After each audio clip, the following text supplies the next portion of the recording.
bit more about what you do and your role and the work that you're doing at Mount Carmel College in just a little bit.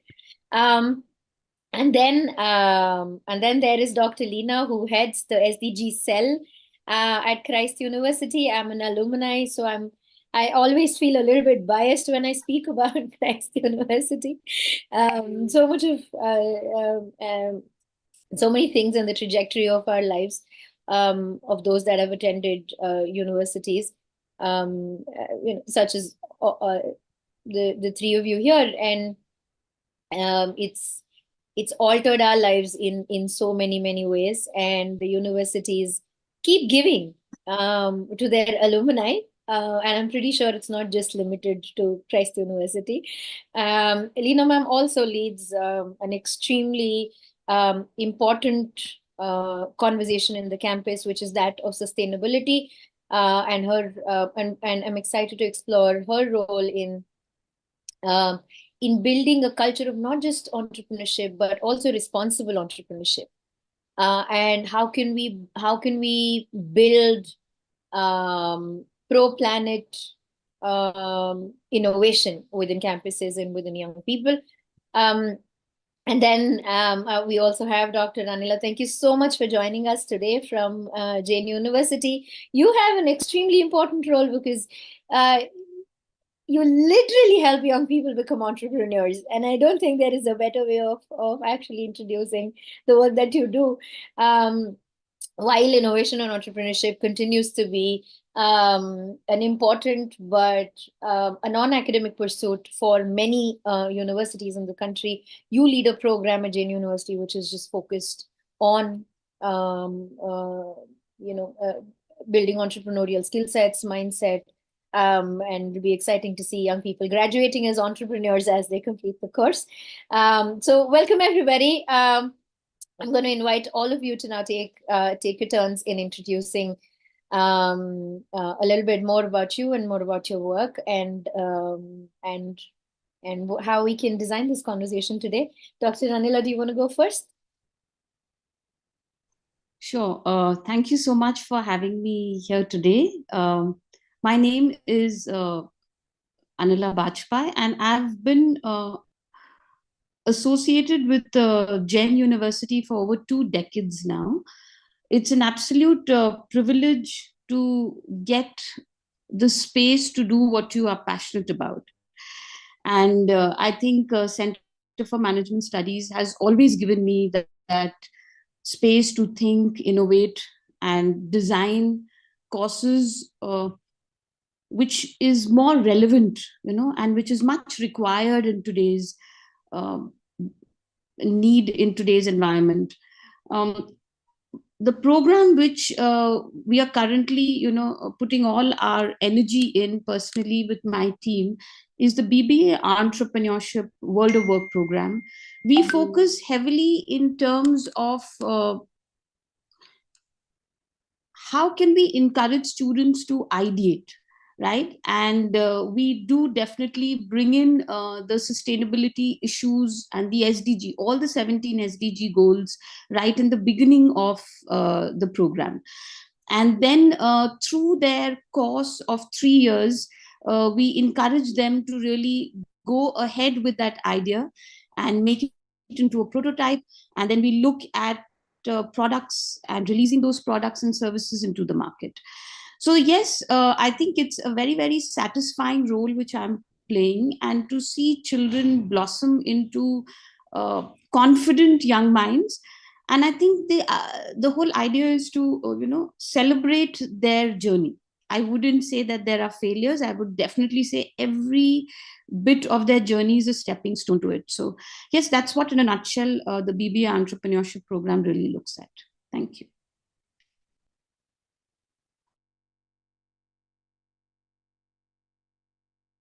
Dr. Leena, do you want to introduce us into your role at Christ University, please?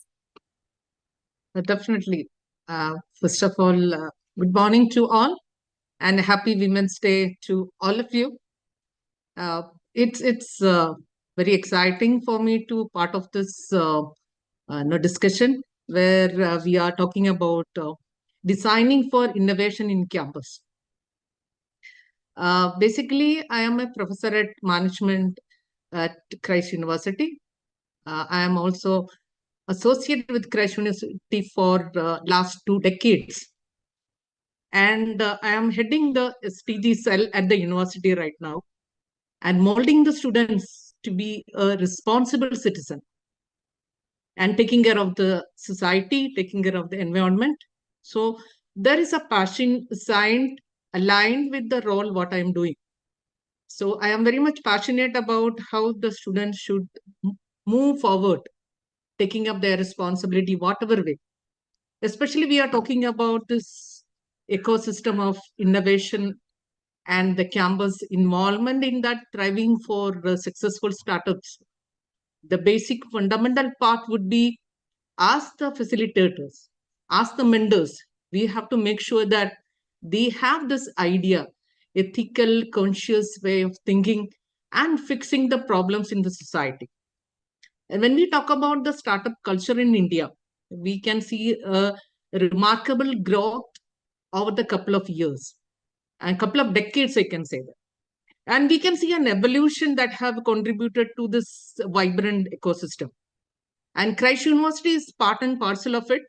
And we are giving a lot of opportunities and avenues and platform for the students to involve in this process. And we have our own incubation center. It's not only for BBA program or MBA program. Across university, different departments, they are pursuing with that.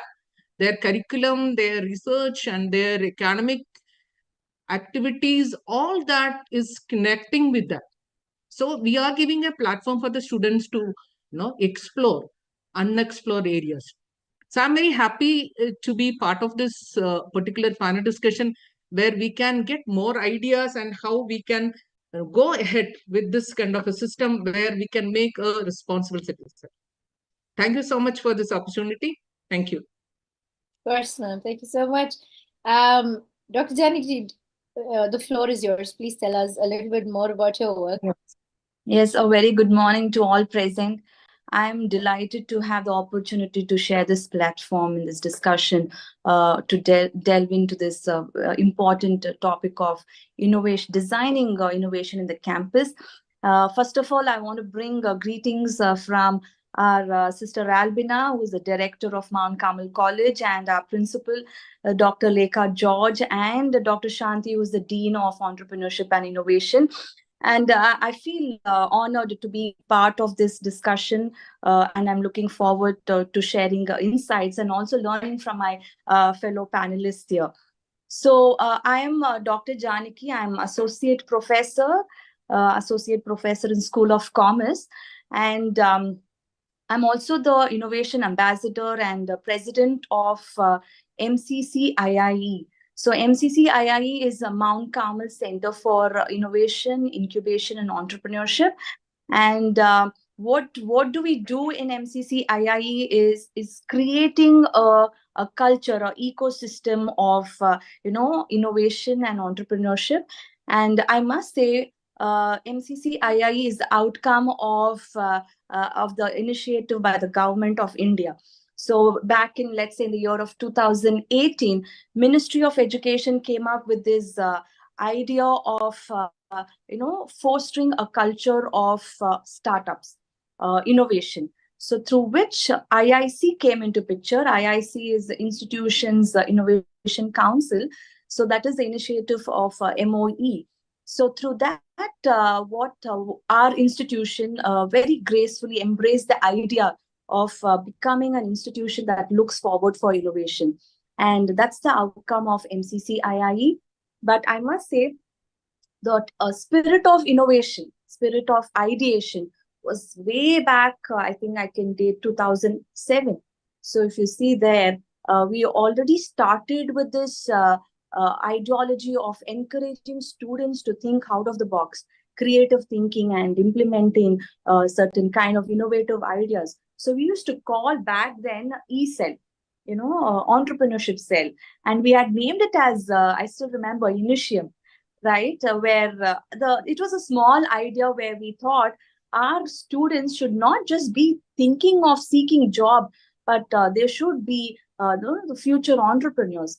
And I still remember we had different events and organized different talks where it made students to think beyond what they can what the corporate can offer.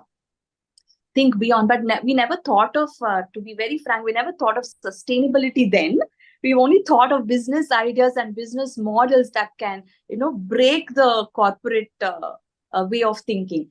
So and when 2018, when the government came up with this idea of sustainable innovations, we never gave a second thought. We immediately jumped into the idea and we started with MCCIIE. And I must say, we have great things to offer in our campus. We have created an ecosystem where students are just not pushed into the academic arena, but they are made to think beyond their textbooks. They're made to think beyond what is to be offered in a classroom. So we conduct various events, speaker series, and we connect with industry. We have entrepreneurs coming in. They give us the insights.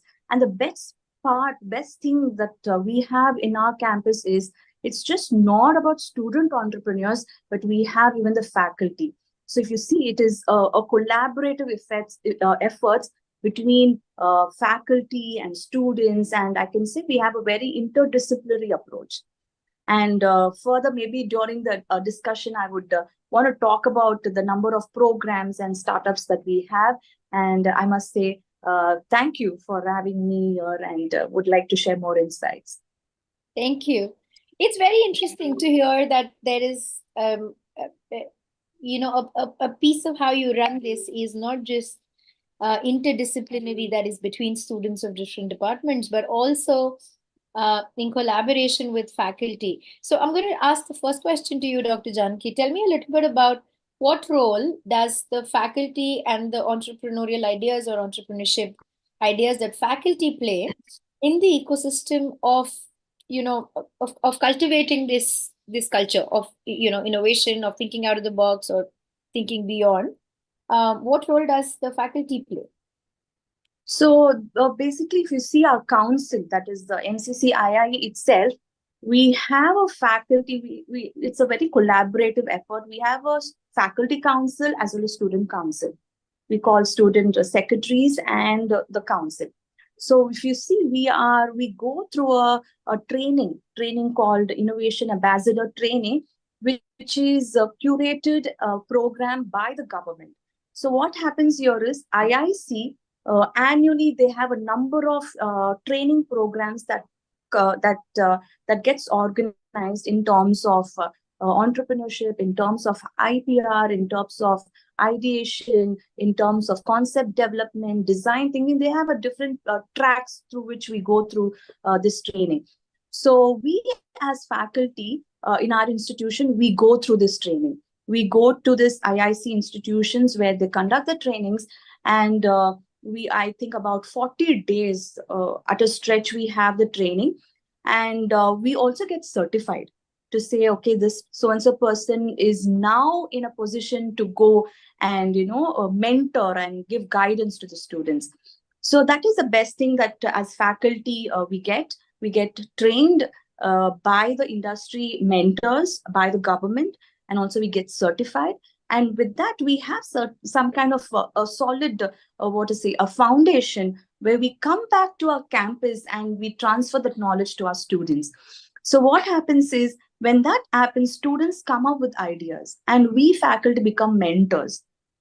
With whatever knowledge that we have, we start collaborating with students, and we start talking, and at a certain point when it is out of our hand, we take experts from the industry who are very generous to come and help us in terms of how to develop a concept or how to come up with a design for the product. And I must say, we are a non-technical college.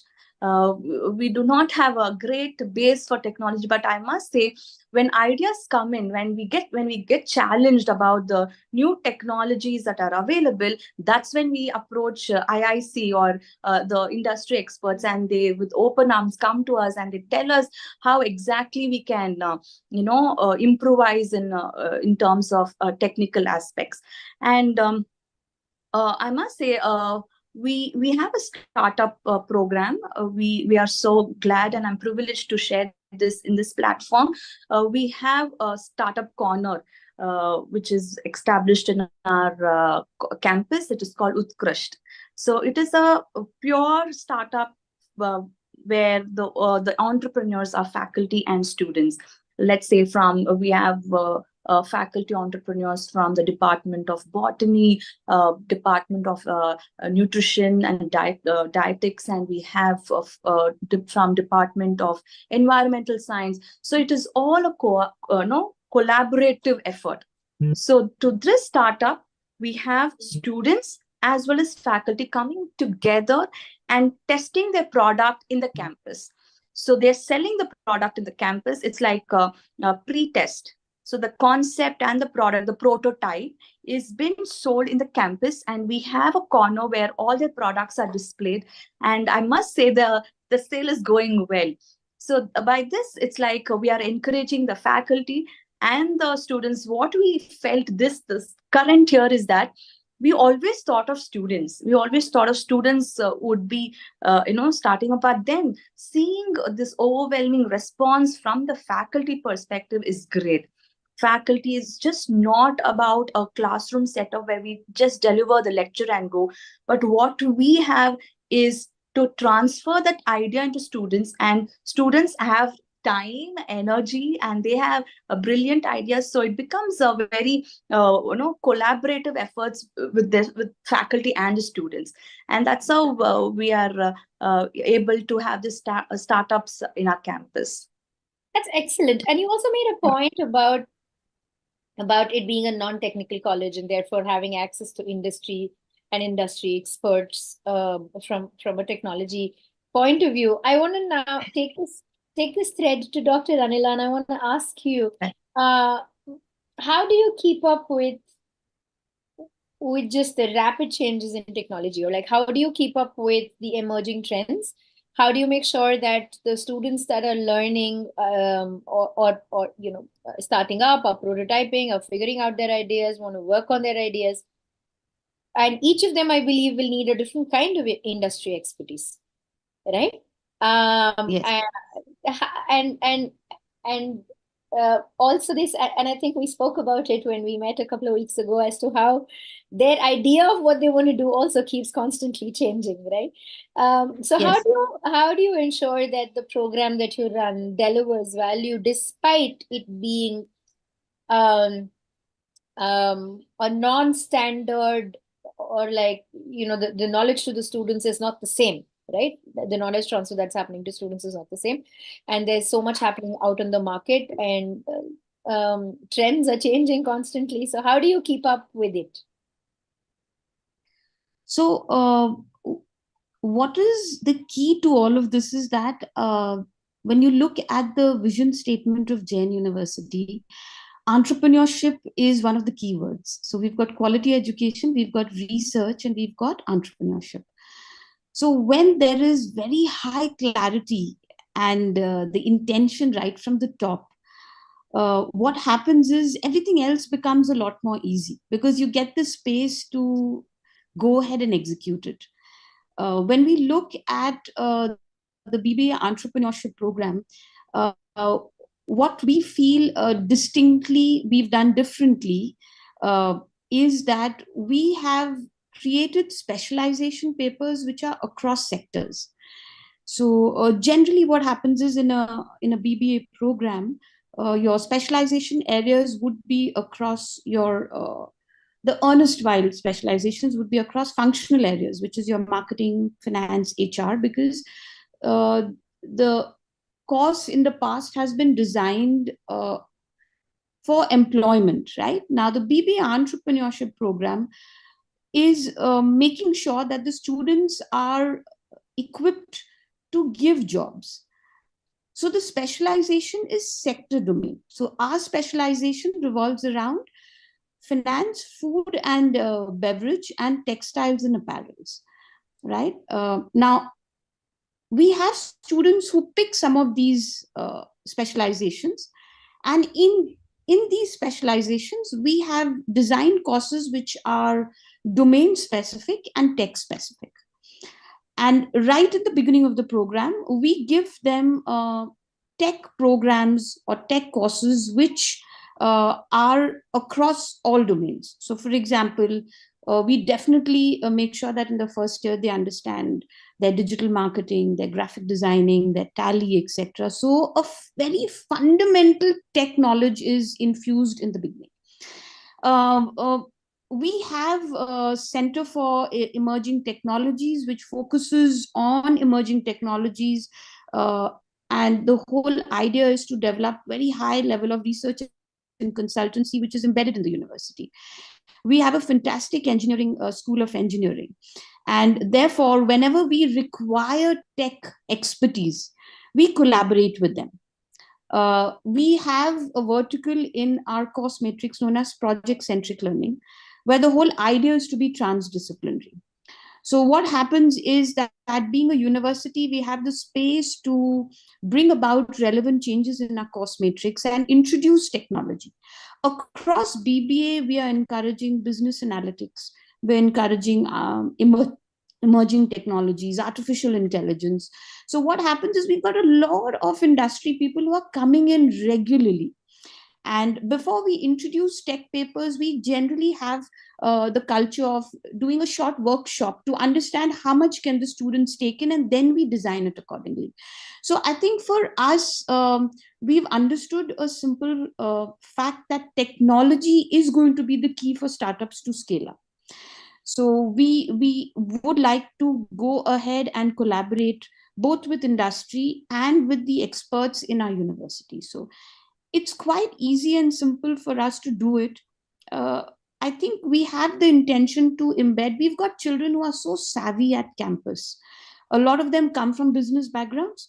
So they realize that if they've got to scale up and if they've got to innovate, tech is a very important component. So I think the acceptability across both ends are very high. When we look at tech courses, I think today, I think by the month, the technology is changing. So what is happening is, as and when we feel that it needs to be introduced, we bring it in while the program is being delivered. So we are looking at, say, for example, now AI prompt. I think this is something which children need to understand immediately. We can't wait for it, to be inculcated in the course matrix through the usual board of studies schedule. Whilst we have the space to introduce it, but then what we do is we've got that backing from the Chancellor, Dr. Chandraj Roychand, from the Vice Chancellor, Dr. Raj Singh, from the Pro Vice Chancellor, who's currently our director, Dr. Dinesh Nilkant, that don't wait, because we'll embed it in the course matrix as and when the meetings are scheduled, but at least for the graduating batches, give it immediately. So what happens is tech is definitely very important, and we are able to do it. Yes. So I think we're very excited about being more tech driven in our course and in our assessments. Yeah, that's excellent. And emerging trends and technology brings me to another important aspect of it. And I want to ask Dr. Leena about this, because we see now the necessity, the need, it's imperative that we start talking about green tech and climate tech. And we see that the emerging trends in terms of both entrepreneurship and employment are moving a lot towards sustainability, renewable energy, fashion sustainability, etc. They seem to be the most clearly emerging trends in the market. And I know you bring that very, very critical lens to the entire university, and I know, like, across all the campuses and the entire university. So tell us a little bit about how do you bring in the sustainability lens, and by sustainability I mean sustainability beyond environmentalism, right? social and environmental sustainability as a lens and not as an add-on, right? So how do you bring that into all the work that happens in the university? Great question. See, when I am talking from the Christ perspective, okay, the startup landscape, it's continued to evolve and attracting the students and the talented people, innovative people, then their capital and innovation. It's an exciting time for all the startup entrepreneurs, and especially in Christ, we have many collaboration with the corporate. Many of them are coming as investors. So this is a golden opportunity. This period of time, I can say that. So where the campuses, across the campuses, people are coming with innovative ideas and creativity, and they have a lot of opportunity. Why I'm saying that? So now we can see a shift, a paradigm shift. Graduates are shifting from job seekers to job providers, including you. I can say that. They are looking to address what is that previously unanswered problems or provide a better solution to the existing ones. So where they are ready to take risk. So that is the main part. I can say that risk appetite is much more than early generations. The Gen Z generations are more proactive, and they wanted to take much risk. And this is giving a kind of different offering in terms of products or service or and even the demand creation. So here they are venturing out new path to explore the unexplored, and they are giving better solutions and services through their products, whatever it is, to the customer or could be the clients or whatever it is. So that's the way they are looking forward, and how the Christ is giving on that in this process of thriving up startup ecosystem. We can see that in Christ around 3,000 startups already they have registered. So maybe thinking that in India itself is almost around 180,000. Out of that, 3,000 startups have already registered in Christ. And it is started long back, maybe almost a decade back. And now the ecosystem is changed. And how this emerging trends, especially in the space of SDG, if you ask about that, or maybe how it will be connecting with the entrepreneurship movement. So where I can see that there is certainly there is a intersection of SDGs, that is sustainable development goals, innovation, entrepreneurship, and immense potential for shaping the future of entrepreneurs in the universities and fostering a positive impact. So what are the emerging trends, or especially from the industry, what they are expecting? What are the contributions this innovators can give it? So here in Christ, we are actively promote innovation and entrepreneurship mindset, I can say that, and integrate real world problem solving into their curriculum. That is one aspect of it. Then integration of SDGs are increasingly aligning with all the activities of our, whether it is academic or research or co-curricular activities. They embedded with sustainability principles across disciplines. And it's not only for management or science or engineering. Across campuses, across departments and deaneries, we are integrating SDGs into the mission, and universities inspiring students and researchers to contribute meaningfully to the global challenges. So that is something very unique in our university. So where the role of this, not the students or the entrepreneurs in attaining this SDG is very paramount way, where with strong awareness and commitment. So that is what our molding part, where the faculty or the system is giving a strong awareness about and the commitment to sustainable development, and that helping almost all SDGs. I can 17 SDGs they can take it as they create business that will help employment, eliminate poverty, then increase the standard of living, provide decent work and economic growth, help to reduce hunger, assist in reducing the good health and well-being, and all that. Maybe the 17 SDGs probably we are touching in one or other way.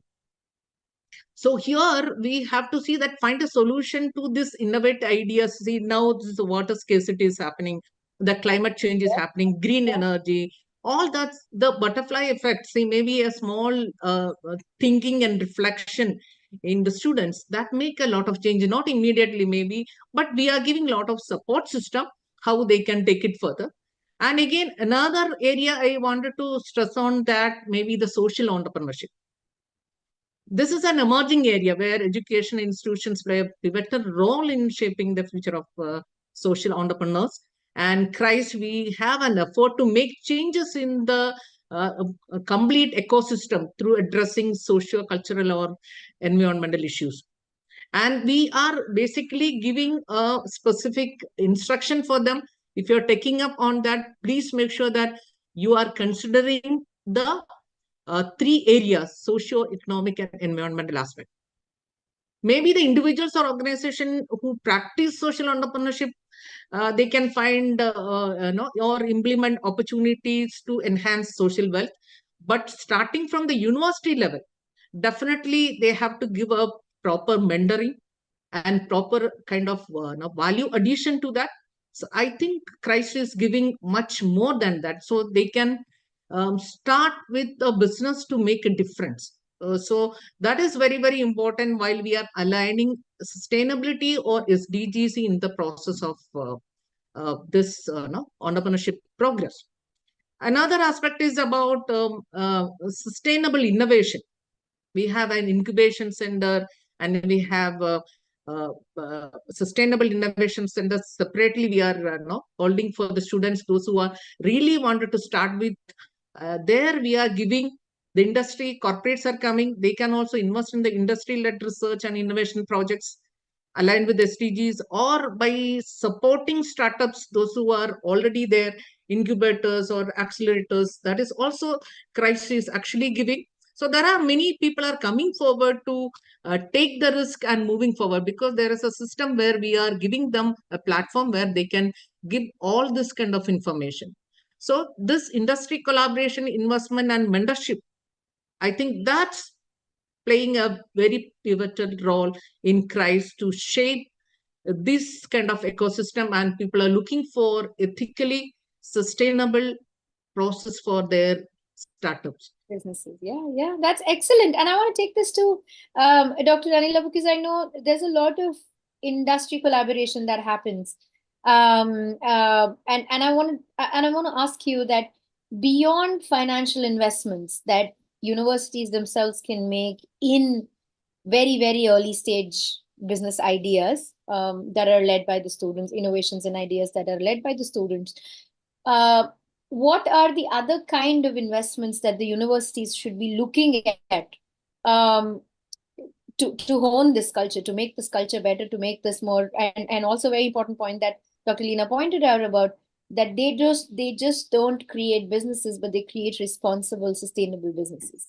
Yes, I think very well said by Janki ma'am and Leena ma'am, in terms of the culture they've created back at their campus. I think, yes, a financial investment is a must. But like I always believe in that, if you have the intention as a university to bring that culture on, right, and transcend it beyond your campus, I think you'll get the right people who will join your vision and your intention. At Jain University, especially at CMS, I think we are very, very fortunate to have that intention being articulated repeatedly across most of our meetings, right? And like I've said this earlier, right from the top, our own Chancellor, Dr. Chenraj Roychand, encourages students, he mentors them, etc. So we know that when a person right at the top of the university can do that, then we have a lot more time and a lot more space with our students on a daily basis. I can only just kind of probably structure this answer across three areas. One is design programs which allow them to do it, right? Let's not keep it additional to the program which they are studying. So at BBA Entrepreneurship Wow program, it is a part of their outcome, right? It is one of the key outcomes, right? So one is have it embedded in the program across all schools, and you can, maybe the proportion and the way it is embedded could be slightly different based on the uh, program or the program outcomes of different departments or faculty. Second is that right from the beginning at our campus across all the BBAs, and what we do is we have an idea contest, right? We first try to see what is running in the minds of the youngsters who've joined the program. So one is to try and grasp what interests them, right? And again, it is so heartening to see that the youngsters across India, since we have students coming in from across India and a few from outside India, that they are very serious about these sustainability issues, right? And they are quite educated about it thanks to the kind of schools they come from. So I think we've got the first leg correct when you are bringing on and allowing them to speak at the ideation stage. Second is that in the BBA entrepreneurship program, what we do is that we allow them to understand a problem, an idea, for quite some time, and understand it through a lens of various stakeholders, right? So we do not say that you've got to give the idea immediately in a day, in a week, or a month. We generally allow them 2 semesters, right? So 2 semesters is a lot of time where they're constantly interacting. Now, throughout the program, we make it mandatory for the students to participate in various seminars, workshops, conferences. In Bangalore, so blessed to have so many trade fair and exhibitions, so they do go. And a lot of these events are domain specific, right? So what happens, they tend to meet people who are on the other side, who are slightly ahead in the curve, and they do get that understanding that there are existing solutions and there are people who've gone through that grind, so their confidence level builds up a little bit more, right? So that is something which we are very particular about, that is done throughout the program. In the first year, we handhold and we make it mandatory for the students to get into that grind, right? Then what we really go ahead and do is that we've got our own incubation center. We've got our Jain Launchpad, and we have the entities, or I would say the staff from the Jain Launchpad, they all coming in and constantly interacting. We've had the privilege of having Supriya ma'am, you right in the beginning and interacting with the first years. And we make sure that the students are given the space to participate at local, first at the interclass campus competitions, city level competitions, national level competitions, and definitely at the international competitions. We give them that space right in the beginning. We don't say that, you are not ready. We never use that. We say you're always ready. Go take a plunge. I think once you take that plunge, you will learn faster. I think your role for the current students has been very, very strong, and they all remember you fondly, because I think those sessions made all the difference. So we are clear that that exposure must be given to students. And then again, what is very interesting about our program is that we've got startup entrepreneurs who are delivering this program. They are full time on our campus, right? One of the requests we made to the university is that we need entrepreneurs to deliver the entrepreneurship program. And they very gracefully gave us that space, and we've got them on board. So what happens is, when you've got a startup entrepreneur standing in front of you, the students are far more confident. Their interaction level, their learning is very high. So these are initiatives which can be taken. And the idea is to look beyond classroom and campus. How many entities can you bring into the campus? And how many times, maybe in a week, in a month, or in a semester or a year, you can actually engage and collaborate with experts outside the campus. So we have, especially for the second years, which we have designed, that once a week minimum, an entire day they have to spend with the practice. We call it as practitioner session. They spend that entire day with the experts outside campus, because I think learning is much higher outside campus. There are certain experiences which cannot be created in the campus, and I think that is a must. So these are things which, if we can design, and then we can try to make sure that it is delivered.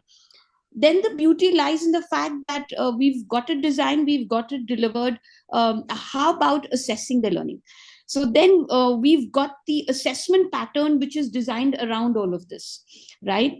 So whilst we respect the fact that students need to take up usual formats of assessments, we are also having the internal assessment, a part of the 15 across all the courses, which is driven by the practitioners. And some of these practitioners definitely are the startup entrepreneurs. A large part of your internal assessment is in terms of the progress they've made with their idea, and how much of it is then being converted into the next stage.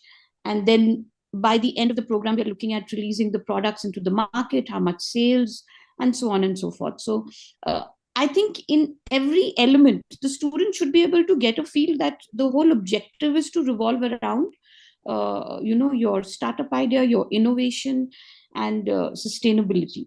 I think these things are a must. In the course matrix, like I mentioned earlier, we've got something known as project-centric learning. So we've got 3 credits given every year to it. And so what happens is that at the BBA entrepreneurship program, we've told them to pick this. Each team needs to pick up one SDG goal.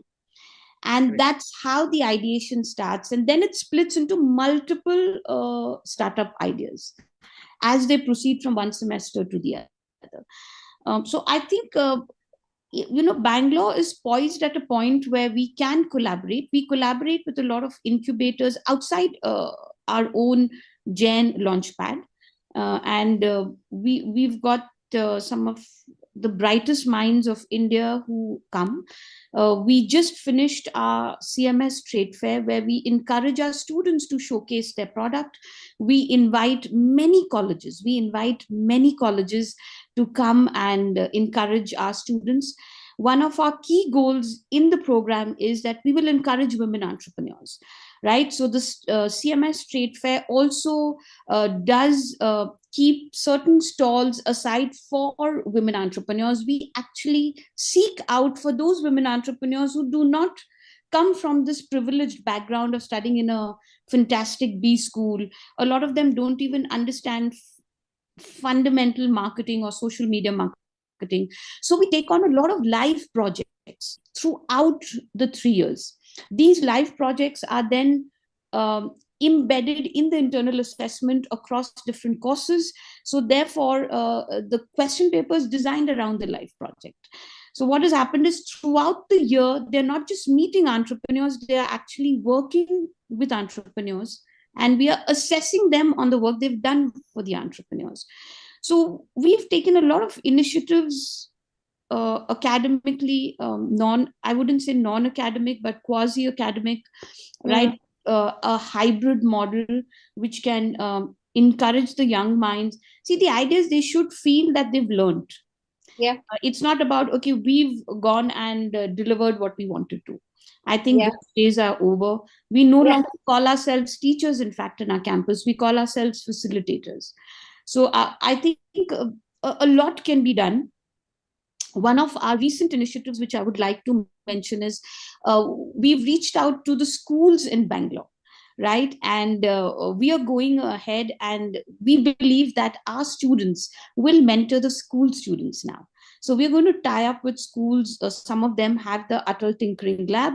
So we are going to have, in the coming academic year, starting from June, we'll have our own students mentoring the school students, right? So we will weave that ecosystem in the city. It is not about us. Entrepreneurship is all about taking many more people along and making sure that collectively we do something which is making more sense for the society. So I think that system is slowly getting created, and I would definitely would like to reach out to all my uh, peers out here, because I think each of you are doing fantastic, phenomenal work. And I think collectively we can make that difference to Bangalore as a startup hub. Thank you so much, Love it. Prema. Thank you. I love it. I love also just how collaboration comes a lot more easier to women. Working together comes a lot more easier to women. And it's important to acknowledge, just considering the fact that today is International Women's Day. I want to go back to an important point that you made, Anila ma'am, and ask Dr. Leena, and then perhaps do a quick closing remark, because we don't have a lot of time left. Is this piece about students getting access or students being involved in programs which are not just at their campus level, at inter-campus or intra-campus, or even national level, but importantly international level, right? We see that the world's getting smaller and smaller, and we see even on professional networking sites like LinkedIn, a lot of young people who are still in college, they're developing their digital presence. They're trying to build a digital profile that talks about their work, that talks about their successes, etc. Even way before they actually get into the professional, whether it's employment or entrepreneurship or etc. And I know that, ma'am, you do a lot of work with international universities, organizations, as well as organizations like ours, the Future Founders Co, that work with other global organizations. And I want to and I remember one of the things that the India Sustainability Startathon delegation said when we were talking about how the many don't get to interact in an international setting, even even way well into their professional lives, right? But the fact that they go to universities like Jane Christ, MCC, etc., who are constantly looking at bridging industry connections, or constantly trying to make the entire world more accessible to their students, right? So tell me a little bit about how your work also involves working with international organizations and bringing some of that, whether it's approach, learning, access, network, etc., into the classrooms at Christ. Thank you. Certainly, the international collaborations, they play. Oh wait, also because sorry, I want to interrupt. Also because I know recently you were awarded by the Sri Lankan government for your work in the youth empowerment space, especially with respect to environment and social work. So big congratulations on that. And I know that it came through the Prime Minister's office, and it was excellent, and it was very inspiring to see you there. So yeah, just tell us a little bit about how. Thank you for that.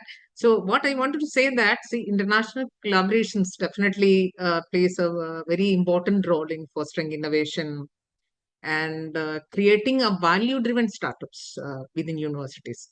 Okay. Before moving on to that, to explore on that, I wanted to thank Dr. Anila and Dr. Janaki. They have given a lot of inputs. Definitely, we can work as collaborators, and definitely, this is what you are looking for, the new innovations in the academic field. Okay. So coming back to my question, how we can explore and why we can collaborate with international universities and organizations. And as you know that for SDG Cell, we are collaborating with United Nations Academic Impact. We have lot many programs we have arranged in the month of Feb. You were also part of it. We had one full week, sustainability week, where we had involved the students and faculty, the entire stakeholders. participating in one or other way the sustainability initiatives and connecting with, again, the startups and other things we are doing. When we think about sustainability, I wanted to quote here our Vice Chancellor for the JOCC used to say that sustainability or SDG should be a distinctive practice of the university. Each and everyone should understand it. You have to make it more visibility, more involvement, more community engagement. So it's his vision. And through that, we are all taking the further to make sure that there should be a better future for all of us. Global perspective is very, very important. Coming back to this international collaborations, Christ is fortunate to have around 59 international universities we collaborating with. And how we can explore on that. I just wanted to make some 2-3 points on that. First, about this, when we are collaborating with international universities, that will give you a diversity or knowledge exchange is very, very important. So the international partners expose universities and startups to giving a different perspective about a same problem and the knowledge and expertise. So that's very, very important for the students all to think in a different perspective and interacting with people from different background. That sparks creativity and encouraging innovative thinking for them. Then by sharing ideas and best practices of different universities can enhance definitely their research capabilities and contribute to cutting edge innovations. That is usually it's happening in across the world. And here, Christ, definitely we are giving maximum advantage for the students collaborating with international universities. When the professors are coming, we used to have a kind of workshops, seminars, and that will give some kind of ideas for them how this universities are doing in terms of cutting edge innovations. Then again, access to resource and the markets, especially I can say that international collaborations provides different ways of resources that may be locally it may not be available, or maybe where the resources may be very scarce resources locally. But when we are connecting with international people, definitely that will be a momentum for them to think and take it further. And see this, another aspect is about the global funding and the research facilities. And see, these are the equipments and other things where we are also getting an exposure to different stakeholders, international markets, potential customers and investors. That is also very important aspect instead of we are confining only to the local or Indian perspective. So that is another aspect we have to consider in the international collaborations. Then again, the talent mobility, where the students and faculty are getting some kind of platform where we can have a faculty exchange program, student exchange program is where exposure to different education system and their culture that enhances the skills and broaden their horizons. Then when we talk about startup can recruit top talent people around the world. So then that is another important advantage for international collaboration, fostering a dynamic and diverse workforce can be looked on that. Lastly, this will be giving economic impact for the entrepreneurship program. Basically about universities definitely play a crucial role in incubating and supporting these endeavors. There again, creating economic growth, job creation, and societal well-being. So these are the things definitely we can learn, and we can collaborate, you can network, and we can get more kind of enhanced information and knowledge, and that can be used within our confined knowledge and the platform what we are using here. So definitely in summary, I want to say that international collaboration accelerate innovation, creativity, then networking opportunities, and definitely see in management terms, we say that three P's: planet, profit, and people. So this will be definitely will be explore much more what we are looking at right now. So that's a way the international collaboration definitely help us. It's a mutual way we will be giving and taking. So that's it's very, very important for in the ecosystem of entrepreneurship. Yeah, that's excellent. Thank you so much. And thank you everybody for joining us. I think we're right on dot, and we'll finish this up.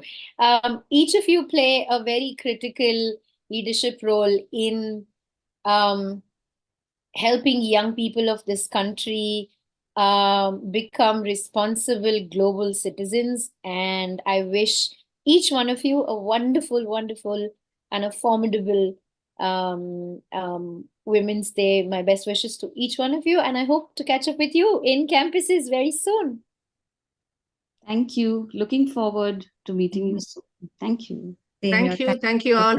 Thank you all. Thank you very much. Thank you. Thank you. To stay informed about the startup ecosystem, subscribe to My Startup TV.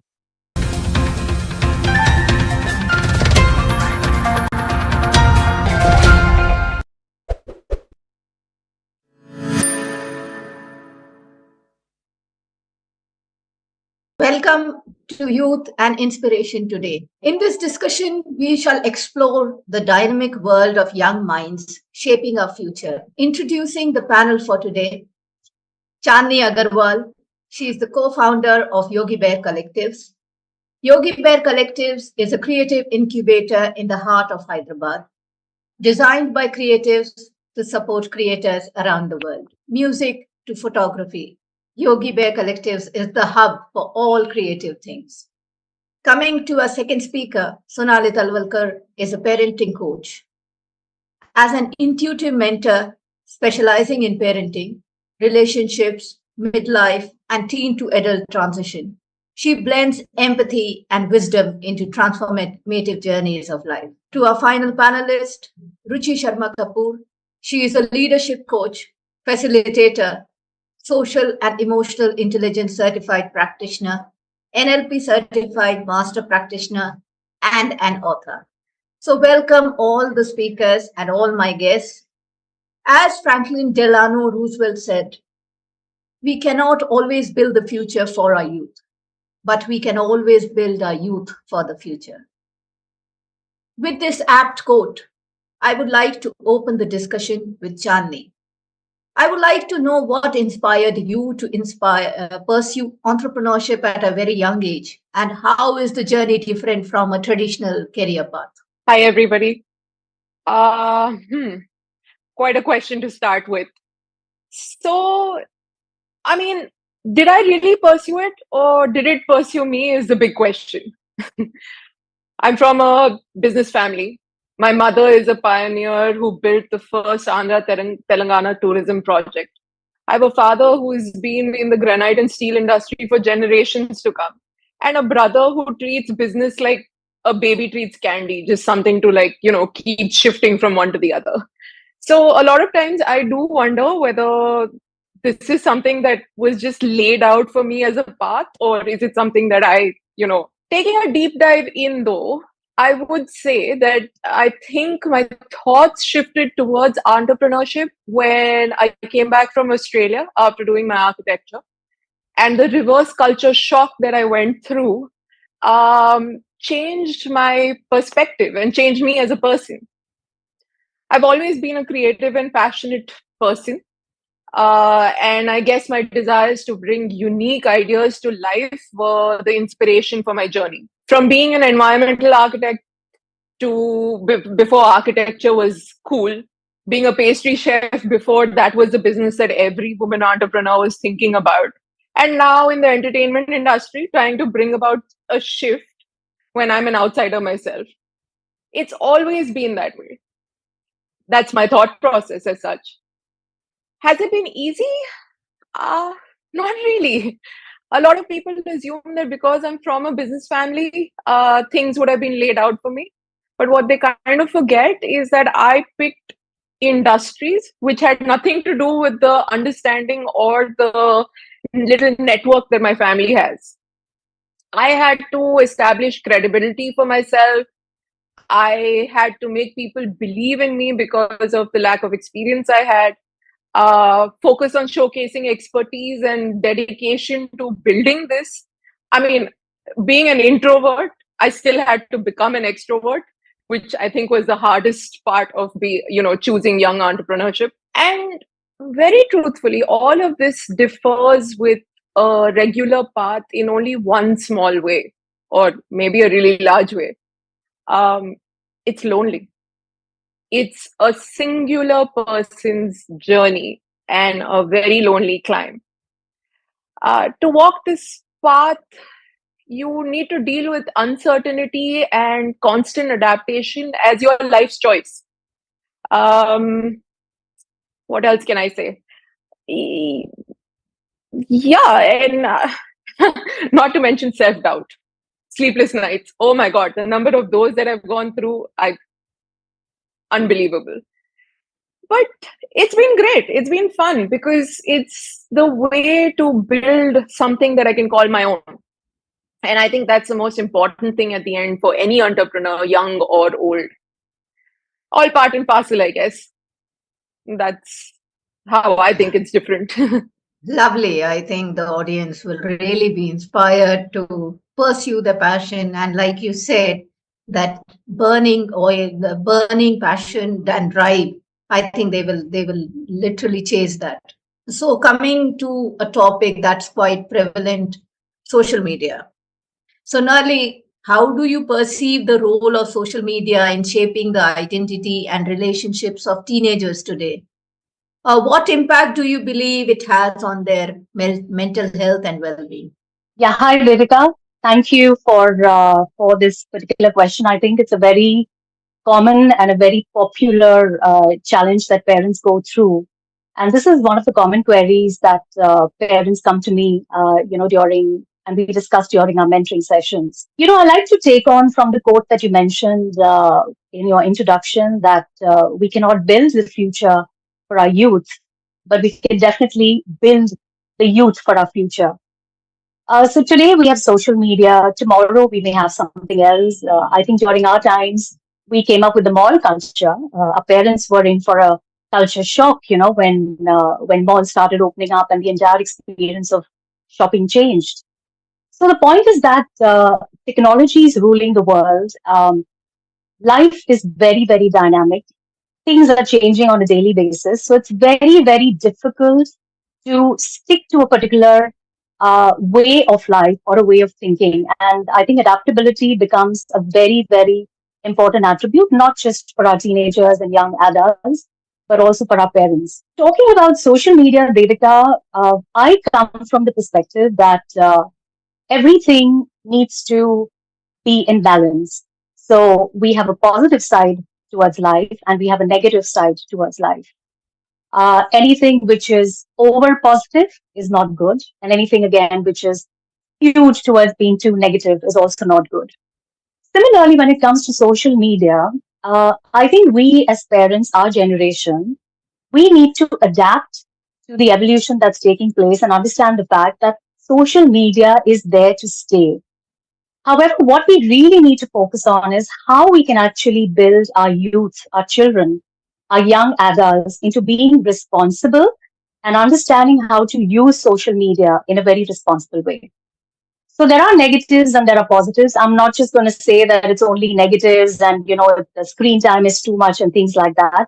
It's really about what you are viewing and what are you taking back in terms of learning from social media. So just to give you an example, if you look at the positives, there are inspirational videos, there are gratitude posts, there are achievement stories, personal achievement stories. There are acts of kindness that people put forth in the videos, which actually teach our youth about empathy. They teach our youth about responsibility, sensitivity. So these are the positive aspects of it. Talking about the negative, of course, there's cyberbullying, there is body shaming that leads to, a kind of comparison that the youth lands up making. They become extremely conscious of themselves. All of this may lead to FOMO, fear of missing out. It leads to isolation. It leads to self-doubt. It leads to low self-esteem. In extreme cases, it can lead to depression as well. If I have to kind of summarize, because this is a very, very vast topic, if I actually get to talking, I think I'll utilize the entire hour. But net, there are going to be positives and negatives. We need to accept the fact that social media is here to stay. We need to develop our youth and ourselves to understand the positives and how we can actually use the benefits of social media for our overall mental wellness and holistic development, not just for ourselves, but also for our children. So that's what I think that's a perspective that I would like to talk Thank about. you. Thank you so much, Sonali, for your sharing your insights. It's very profound, though. So, switching gears, I would like to ask Ruchi, could you share some strategies for cultivating emotional resilience in the face of adversity? Everybody has gone through the pandemic, and I think that was a very testing time. So, how do you develop emotional resilience at those times? Thank you, Devika, for asking this question. Emotional resilience, okay, and building in times of adversity. One thing I think I would like to say that having an emotional resilience ability is a muscle memory. And like we train regularly to go in gym to keep a good physical health, it is not just something that ability to switch on in time of challenges or when there is adversity, as we said. It's a fact that challenges will be there in life as long as we are in this world. There are challenges in different shapes and for everyone, be it youth, be it adults, children. We need to build ourselves and make ourselves ready for facing this adversity, which means by regularly investing in ourselves. So, picking up from what Sonali was saying, while in today's world there are a lot of distractions and a lot of areas in which the youth faces these challenges, one thing which can be very, very useful is maintaining and nurturing the connections. If you see in erstwhile times, there were a lot of chit chats happening, group talks happening, group meetings happening. Yes. Now we have slowly weaned off from that. And Correct. that isolation is causing a lot of trouble for everyone actually. And youth, for importantly, because they have been raised in a time where they haven't seen the benefits of the social connection. So one thing is not compromising and not replacing it by having WhatsApp chats, Snapchat chats, or dropping in a message, but really picking up that phone and talking, and even better, calling your circle of friends, family, basically your army, as the slang that goes. Having your army there and building and nurturing that connection very, very in a focused manner. Now, that is something which will keep you going, and you will not be in a state of that, what am I doing? I'm feeling so lonely. There is no one to talk to. That is something which needs, a lot of focus. Now, the other aspect is one thing, and I'm not going to talk about things which are easily available and everyone knows, do meditation, do exercise, yoga, which are very, very powerful tools. But some of the doables is, as I talked about connection, the other thing is about inculcate a habit of reading. I think reading is something which over the years has just phased out. I think reading fiction books as a child and as a youngsters, that is fine, which is very good. But as you grow up, we wean out of this ability or this habit of reading regularly, and then it becomes like a to do. Like you feel it's a pain to get up in the morning and go for a walk. It's a pain to read. People say read 5 pages, 10 pages, but one nice book, if you're in a regular habit, it can do wonders. It is that, again, it's a connection, right? Sometimes it's a connection with people you can see. With books, you have a connection with people who you just feel they get you. There are so many things, so many stories, you never know what inspires and what sticks with you. So one thing for building emotional resilience is inculcating a habit of regularly reading. There is so much wisdom out there, and I think we will never have dearth of what to read. But I think just that commitment to stay to it is very, very critical. So if you were to ask me for building that emotional resilience, to my mind, it would be nurturing your connections. And here I mean true connections, not the one you click selfies with, not the one you tag on different posts. These are people you can open up, who know you. You don't have to have any armors. The second is having a commitment towards reading, having a practice of reading regularly. I think these are two things which goes a long way and are very, very powerful in building and flexing the emotional resilience muscle. Wow. These are such great insights I have got from all three of you. So it's very enriching for me to hear all of you. So now we'll go on to we'll talk about teen or parenting teens or young adults. So Sonale, what unique challenges do these parents face, and how can it be addressed effectively? Okay, so I think that's a big one. Devika, the thing is that today, if you Google, just type what are the common challenges faced by parents, Mm, you will get, like a list of different obstacles. The challenging times that parents are going through, the harrowing times that they go through. There are so many parenting groups. Even I think when we meet up during morning walks, evening walks, this is the common gossip, not a gossip, thing of, it's like letting out, there's so much of, yes. that frustration inside as a parent. So I want to just, try to tweak. I'm going to make an attempt to tweak the way we look at challenges today, and kind of make it a little lighthearted, because parenting at the end of the day is a journey, right? I mean, we are not perfect. We are human beings as well. No one is perfect, and no one can ever reach that point of perfection. So the whole idea is that enjoy the journey, have fun. There are going to be those speed breakers and potholes and things like that. But then you need to slow down whenever there's a speed breaker, there's an obstacle, and then carry on. So I think I want to go back to childhood, where if I can draw a parallel to social media in relation to a playground. All right. So I'm sure even you would recollect, Devika, that when we were young, first thing that our parents did was, held our hands and they took us to this playground, which was close by to where we Correct. stayed, right? Correct. And Yeah. then you have the swing and the slides and the sand and all of that. So initially, it's very scary. They would hold our hand. They would take us there. They would take us to every, play area, tell us what it is, how do we use it, give us an experience of it. First, even if we're sitting on the swing, they would push a little slow so that we could get a little confidence and that fear element goes off. And they teach us how to have fun. And then there is the interaction with other children, right? Because there's so many girls and Yes. boys over there. Yeah. So we'll end up playing with everybody. Thoda bahut, we fight as well. But then again, we'll end up playing.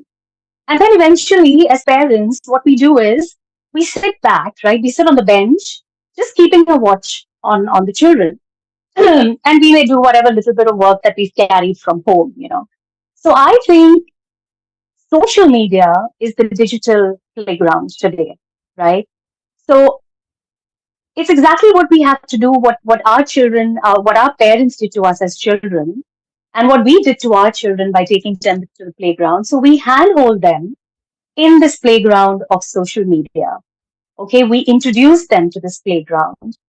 So the swing can become a video, the slide can become a post. Uh, Building sandcastles can become building social networks. Like how do you really choose who do you network with and who do you connect with? And plus the social interactions also, right? Because it's about communication. So hand holding is very, very important. So just treat it like a playground. Be there with your youngsters. Handhold them, and of course, before that, you need to use the playground yourself.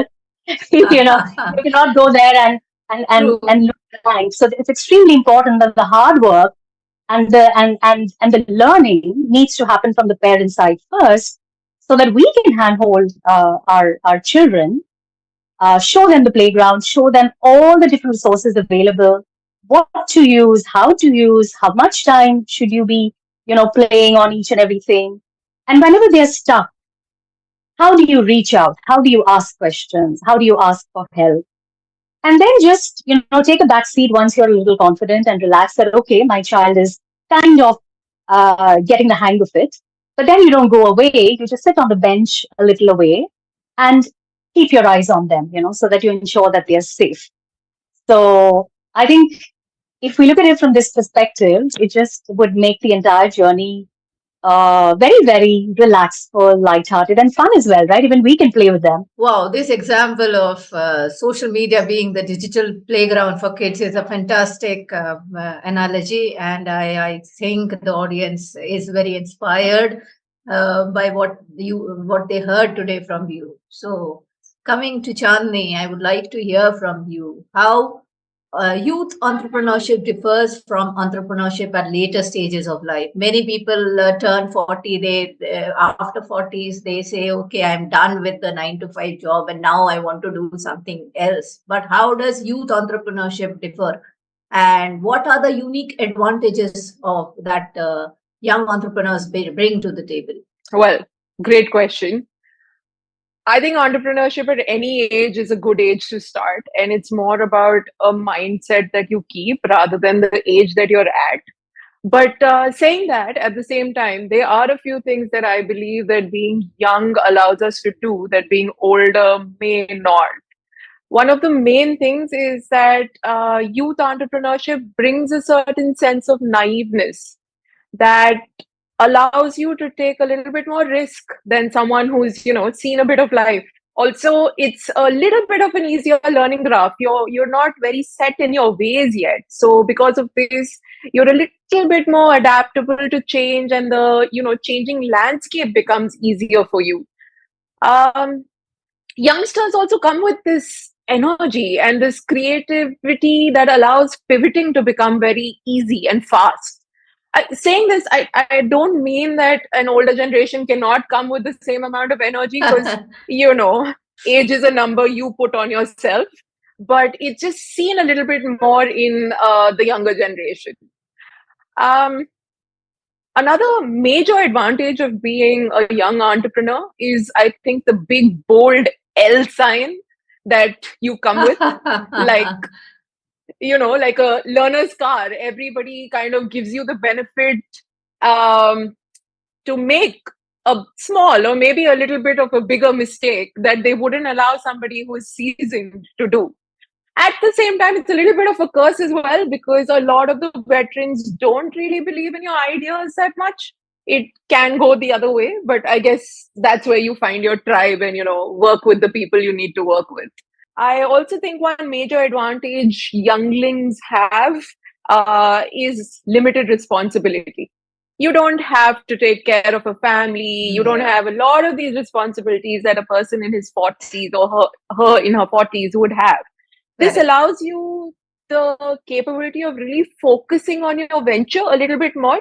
And that allows you to drive a very unique concept forward. So, yeah, I think these are the few things that kind of cover what I think young entrepreneurs have, like a yay over the older ones. Oh, I like the term you use, younglings. Okay, I'm going to use that term now. Very good. It is a very cool lingo, I must say. Yeah. So thank you for the term. And so, Ruchi, often we have heard that young entrepreneurs face difficulties due to emotional outbursts. It also happens to the adults. I'm not denying that, but we have heard from in the aspect of young entrepreneurs that they have difficulties in facing emotional outbursts. So, what role does mindset and cognitive reframing play in developing emotional resilience? And second question, how can individuals effectively integrate these practices in the daily life? Okay, wow, that's a topic for a full day workshop, Devika. But it's a very valid question, and all right, so let me attempt and answer it in a way that the viewers see it something which they can go back and adapt in their lives. So, cognitive reframing. I think before we get to that, the first thing is the key to any change is creating awareness. Creating awareness about what are these things which are causing you to feel pulled down, what are these things which are acting as triggers for you, what are these things which are making you go in self-doubt. So the first step before we take any technique is about having that awareness created and acceptance that, okay, yeah, this thing does this to me. Now, cognitive reframing, a very easy and a simple way to start with reframing. And these days we see a lot of terms used instead of cognitive reframing. We have heard affirmations. We have said that, use these are very, very powerful. Yes. But I think one way to go about, you can't just start using it and then the impact will be limited. The first thing is to start watching your self-talk. Just observe yourself. How are you talking to yourself when you are not talking to anyone? Is the self-talk demeaning? Is the self-talk discouraging? Is the self-talk giving you a lot of fear about what's coming forward? And I think that is the place wherein you have to catch yourself and create that awareness for yourself. And then slowly and gradually practice reframing that self-talk. From there it might start as a task again. It might start as something difficult, that how to watch your self talk. But catch just one, start reframing any of the self talk that you do. I am feeling very scared. Instead of saying that, you might just say that, okay, I don't have all the facts right now with me. How about talking to a few people who may help me in this? Small and consistent steps in this direction goes a long way. So I think the first thing is creating the awareness, watching your self-talk, and working with yourself in reframing that. You will see a lot of content, and as we are in a world of too much information available, one click and you will see a lot of things coming up. Don't try blindly following anything. Here, have an individualized approach. What worked for someone may or may not work for you. So try slow, but be consistent. Now, the other things is it will be in continuation from what Devika I said earlier in terms of building and how one can do it. It's a slow process. So working on your connections, reading creating that self-acceptance and awareness, and watching your self-talk and slowly starting on reframing. The other thing is spending consciously some time out in the nature. That's again a thing which we have lost touch with, and especially our youth. We still had days where as youngsters, we used to go out in the park and play, and then there used to be one scary voice coming at 7 p.m. It's night, come back home. But one, COVID, and I think the whole technological advancement, it has taken away this one big thing wherein children have lost touch, youth has lost touch with being out in the nature. So I think even if you're exercising, even if it means going out and just sitting there under a tree or staring at the sky, just do that. And focus on having, again, consistency is the key. Don't think, was I able to do for 1 hour or 30 minutes? Even 5 minutes is okay to start. And watch your self-talk, as I said. Talk to yourself as you will talk to your dear one. Imagine that if your dear one would have been in the same situation, would you talk to that person in the same tone as you talk to yourself? And I think that is something which worked very well for me. And I started talking to myself a little more kindly, more compassionately, and not in a way that would just pull me down and give me all those negative feelings. So I think, yes, those are the things, Devika, when we talk about mindset or cognitive reframing and how does one work towards it. It is in small, consistent steps towards building the emotional resilience we need for ourselves. Wow, this is absolutely very right, because I think we are very hard on ourselves, and we sometimes judge ourselves too much. Even the outsiders are not judging us that much that we do. So I think positive self-talk is very important, and valuing ourselves. I think that is the first step towards developing emotional resilience. Very nice. So coming to support systems, everybody knows what is its importance, and like I had read somewhere, it is important that you create a family than you are born into. So I think it is very essential for us to develop a good support system which will help us grow. So Sonali, why do you think it is very crucial? A support system is crucial for parents of young adults or teens. And what do you think are the useful resources which will benefit them the most? Okay, before I answer that question, Devika, I want to say that I am guilty. Okay, I'm guilty as a parent. I'm guilty as a mother. The reason being because there were multiple occasions in the past where, in spite of support being available, I chose to not take support or not reach out for the support. Primarily, the reason being, what will people say? What will people think? Everybody will know, and stuff like that. Today, I'm in a much better space, in a much more wiser, mature space. And I do not think for a millisecond before I have to shout out and say that, hey, I made a mistake. I don't know this. Can somebody teach me? Can somebody help me with this? Uh, See, the thing, Devika, is that is a journey, but it's made up of multiple stages. So children have different life stages, right from infancy up to adulthood. Every stage comes with its own unique challenges, its own unique obstacles. And as parents, if we stick to being our own rigid self, that this is my parenting style, I'm only going to work like this, or I'm only going to think like this, then how will the synergy actually happen? Because the child is changing with every stage.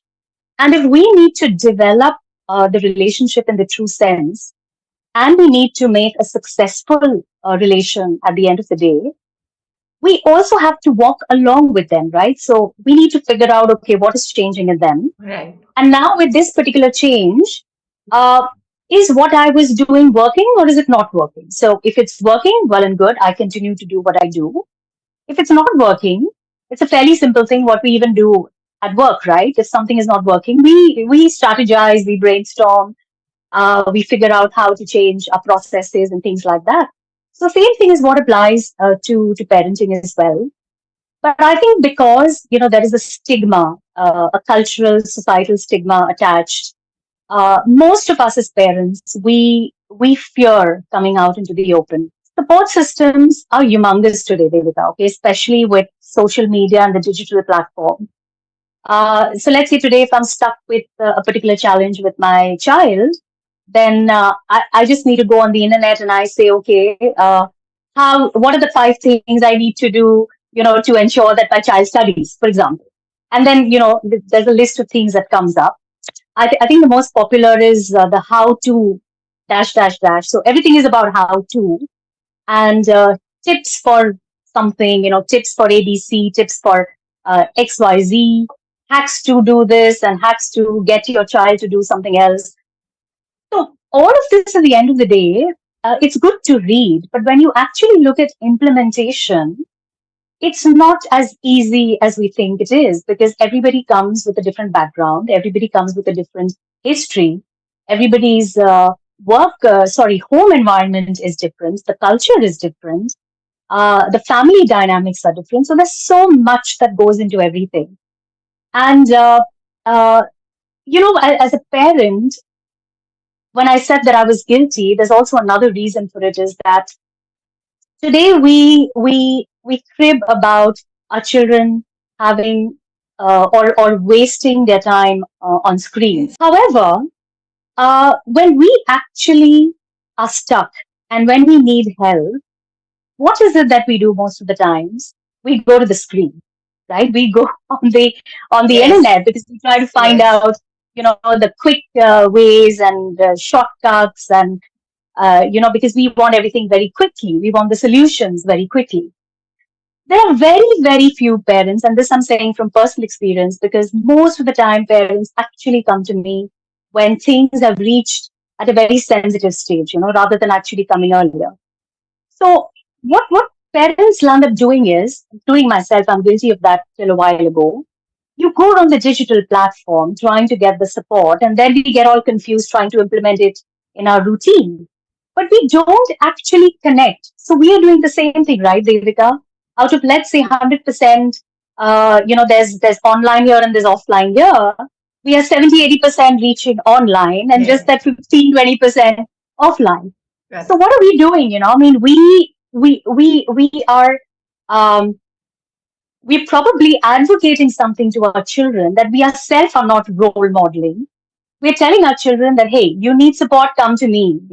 I'm there for you. I'm there as a mother. I'm there as a father. However, when they reach the digital platform, we're not comfortable. We don't like it, and we say that, look, I'm here. But isn't that the same thing that we ourselves do as parents? So again, it becomes very important to role model. Support systems are available everywhere. Again, as I mentioned at the beginning, let's have a balance of both. Online is also good. Offline is also needed wherever required.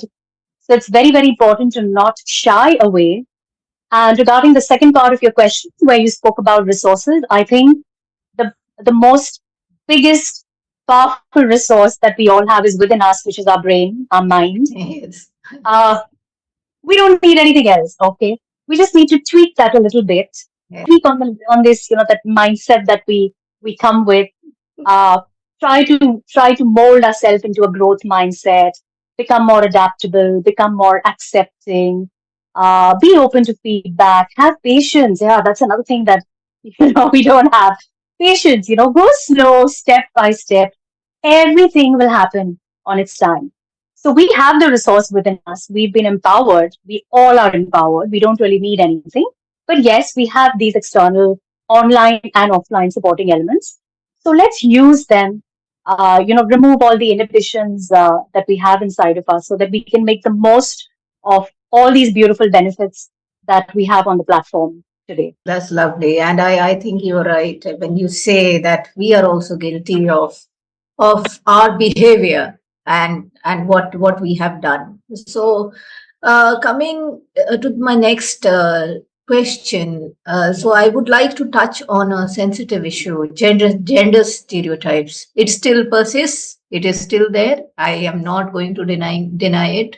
So, Chandni, I would like to ask you, how do you navigate that as an entrepreneur and overcome obstacles to pursue your vision confidently? I'm in an industry, in a country, actually in a city that tends to misunderstand me all the time. Okay, my choice of clothes aren't right. My way of talking isn't right. My age isn't right. My knowledge base is never strong enough. I'm too friendly, too snooty. I'm too demanding. I'm not demanding enough. And so on and so forth. Truth is, my answer to all of this is just one thing: push, push, push.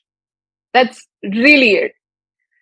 I'm a very strong believer in the statement that we can't change the world. The only person we have control over is ourselves. So even with gender stereotype or problems that come by, the fact that people are stereotyping, my belief is that I am in control of what and who I let affect me. And how do I go about this? I think me, myself, and I, like I keep saying this to myself, is one of the most important statements that I make for myself. When I finally, it took me a lot of time. It's not like overnight I became this, guru who is perfectly not, didn't have a problem with other people's expectations of me. But when I finally embraced my unique perspective and my strengths, I realized that no one else, male, female, they, them, were able to shake me anymore. And I think that's very important. I mean, I'm not saying don't respect everyone, but do not carry their thought processes home with you. It's one of the most important things I've learned. Another thing that I feel, and something that everyone's kind of touched upon as well, is, and oh my God, I thank my lucky stars for this, is that one of the biggest gifts I have in my journey is one of a supportive network of mentors and peers. My role model is my mom. My backbone is my father. But I also have friends who believe in me so much that they spend all night calming my worries down. In fact, I'll fall asleep, but they'll be out researching and figuring out how to solve my problem the next day. And I'm extremely grateful for this because without them, everyone would be able to rock my boat. And now they can't. So I really beg every young entrepreneur out there to please find yourself this really strong foundation and keep them. You'll have ups and downs, but keep them. Another big tidbit that I can give you, a small tidbit, I don't know, either which way, lena hai to lo, varna chhod do, kind of thing. I believe that something that stops all non-professional commentary towards you is establishing a strong personal brand for yourself. When you become a thought leader in your industry or in your life, it gets very, very hard for someone to pull you down. If they can't reach you, how are they going to pull you down? Right? So this is one of the other things that I, really strongly believe in. And that's why I say push, push, push. Stay true to yourself and your beliefs. Never give up on your dreams despite all the doubts, even your own doubts. And yeah, that's it, I think. Wow. That gives an example. That is an example of immense strength and courage. So thank you. Thank you for sharing.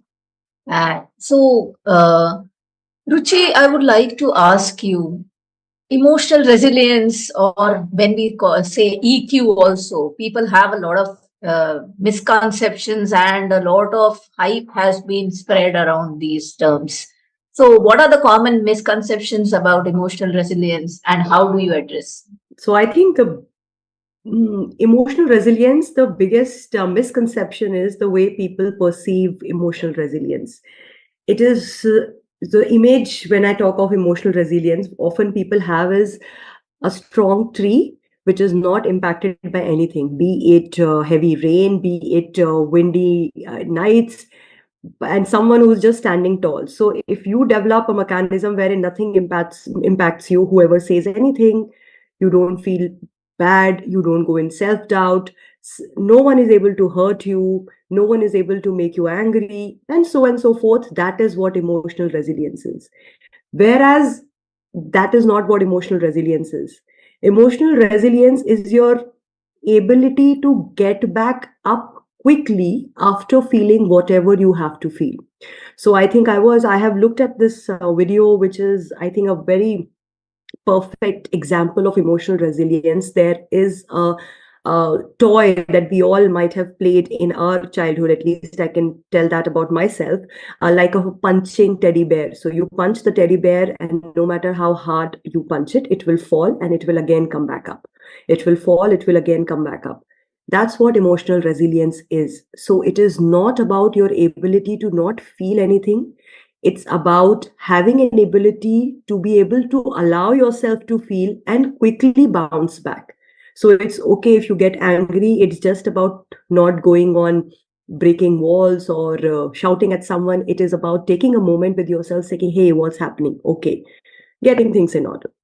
Someone said something, of course, you might feel hurt. Asking yourself, what is it which is causing that hurt? Okay, no, but this is not making sense.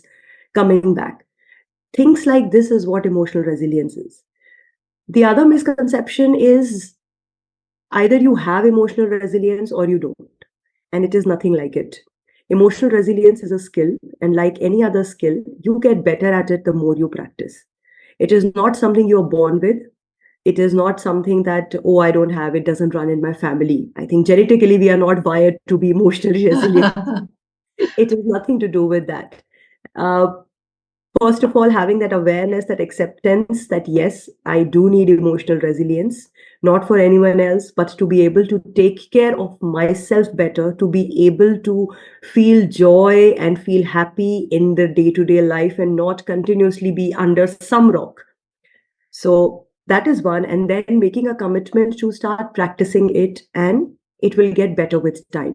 Now, how does one do it is and I would say the earlier points that we have said about the connections, reading, going out in nature, watching your self-talk, taking small steps, and being consistent with your approach. Emotional resilience is also about allowing yourself to feel what you are feeling. So it is not about that someone said and you felt a tinge and you say, no, hey, it didn't bother me. Okay, I'm cool. It doesn't help that. It's rather, the better way would be, yes, it's someone said something. It did hurt me. It hurt me because I was again going back onto the old pattern because someone said about take for example, as Chandni was saying about an idea. And I was again going back into an old loop where I would go in self-doubt. But now I think I've gathered that wisdom that no, someone saying is nothing to do with me. And then coming back. So that is something which, you can develop, be allowing yourself to feel what you're feeling and sit with it, go deeper, that what exactly it is telling me, what part of me it is really troubling, and then allowing it to just pass. So yeah, that's about it, Devika, the misconceptions and the way slowly and steadily you can build an emotional resilience as a skill. Nice. And as you said, acknowledging your emotions is the first step. I think it is very, very, we sometimes deny that, okay, we are not feeling a particular way just because it is very uncomfortable. So we want to accept the rosy things, but not the thorns in the life.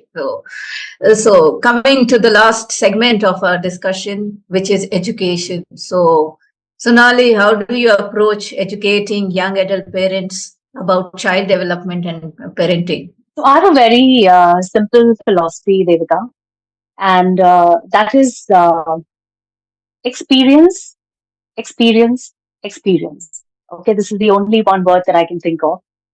I think experiential training is the best available opportunity, not just for the parenting role, but it could be in any role that we take on in life.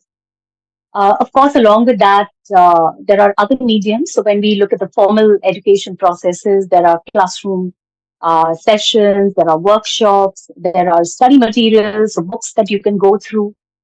And along with that, there's also coaching, there is counseling, and there is mentoring. So when it comes to me, I primarily focus mainly on one-on-ones with parents and also group sessions if there's a common topic, because sometimes parents may hesitate to come alone. So it's always nice if there can be a common topic and then a group of parents gets together. So the learning also becomes that much more fun. I think the other thing also when it comes to understanding in terms of what is happening is family dynamics, Devika. That is one aspect which I think is still needs a lot of attention. Normally what happens is if there is a challenge, let's say with your child, the focus is entirely on the child.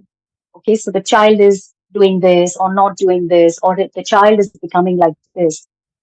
However, uh, the child is actually in that whole environment, right? Is surviving in that whole environment.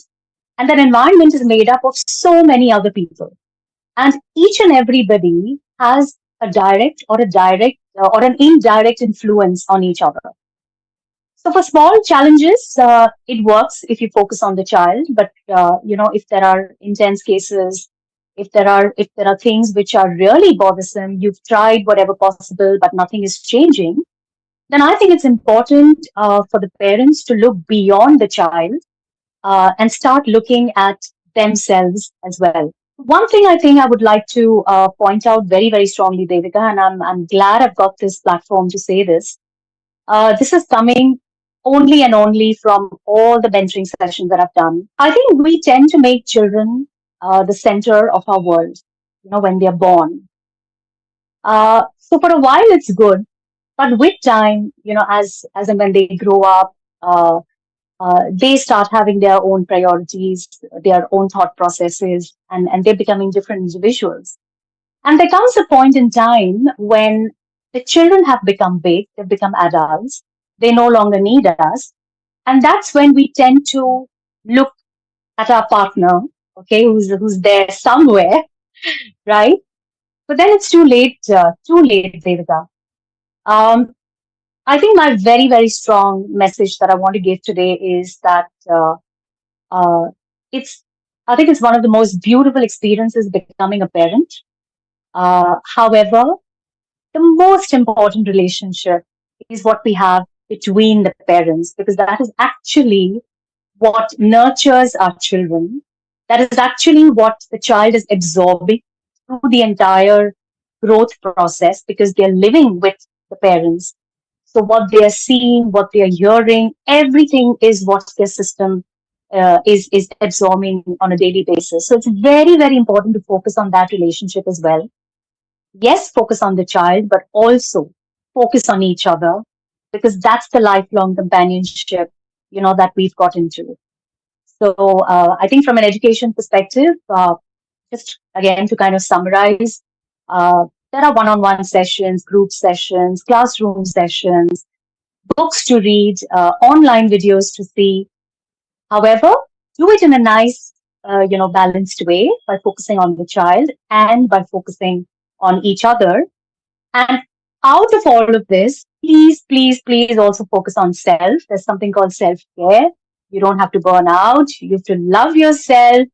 Take care of your health, take care of your emotional health, mental health, physical health. Because at the end of the day, if you're standing on your two good feet, then the world is at your feet. So we don't want to be on the other side, where we're not able to do anything. We wait for the time, when we can actually pursue our own dreams and our own passions. But let's do it together along with this whole parenting journey. So let's not forget ourselves as well. Lovely insights. I felt very nice hearing you and like very nice. So thank you so much, Sonali. So like you spoke about self-care, I would like to ask Ruchi that building emotional resilience is not a cakewalk. It is a difficult path. Everybody, it is not a very easy path. So we have already spoken about self-awareness very briefly, but I would like you to elaborate on the role of self-awareness and self-care while we develop emotional resilience. Well, I think again, so Devika, you are giving me one topic after the other, which calls for a full day session, and I'll try to summarize it here and also say things which are easy and adaptable. So, self-awareness is part of the emotional intelligence landscape. And if you do a Google search, self-awareness will tell you the definition of being in touch with yourself, being aware of your emotions, your strengths, and your development areas. Now, having said that, that is the definition which is available to us. What does it simply mean? It just simply means sitting with yourself completely without any filters, without any armors, just sitting with yourself. So every day as a practice of spending some alone time where you do not have any gadget, where the TV is not on, where you are not chit chatting. It is just about being with yourself and reflecting back what is happening, what happened. And this is for someone who is yet to embark or is very, very new to this journey of what is self awareness, how do I get to that level. The first step exactly is simply put sitting there, reflecting back on the day and asking what happened. That particular moment, I felt something, and what exactly was this? Why did I move away from that place? Why did that colleague said and that triggered me? And things like this. So just sitting with yourself and going deeper. You may not, or rather, I would say you will not get the answers in the first go. But slowly and steadily, when it comes as a practice, you will start seeing and understanding yourselves much, much better. That what is it that hurts me so that I consciously avoid it? What is it that triggers me so that I consciously sit with it, work on it? And that is where I take care of myself and my emotions. The second part, and as Chandni was mentioning about having a personal brand. Now, where does a personal brand come in from? Today, if you ask someone what are few of your strengths, and here when I say this is not a interview question, it is about really knowing what is it that you get to the table. It is not about your marks, it is not about just the projects you've done, it is not about just the designation or the package you drive. What is it you are beyond as a person? What is your character? What do you feel? What are your what is the metal that you're made of? That is where the self-awareness and the strengths come in for. And equally deserving, when you have a strong sense of strength, you will be able to look into your areas of development.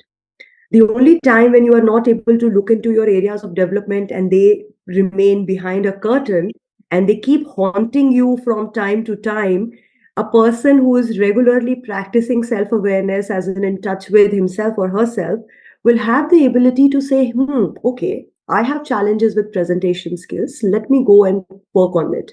I think I have challenges with my English writing, so let me start working on it. But till the time you cover the first two steps of being with yourself and being in touch with your strengths, the conviction and the commitment for the third one will never happen. And for life, you can be haunted by those things. Coming to self-care, sitting with yourself, I think, is one of the best form of self-care. And as they say, we want to do so many things for others. We want to take care of our parents. We want to be there for our friends. We want to be there for our partners. And the list goes on. But we need to remember, you can't pour from an empty cup.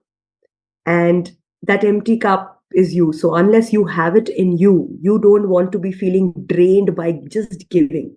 It's like a bank account, right? If you just take out money and don't deposit anything, it will just go zero and blah, blank. That you don't want with yourself. So what are the things which are going inside your own emotional well-being bank account? My good eating habits, my physical health, my being in nature, my spending time with myself, having my connection, having my army with me, reading, whatever that means for you, which is filling up your cup. Those are the things that you need to be mindful of and create a list and consciously and consistently do those.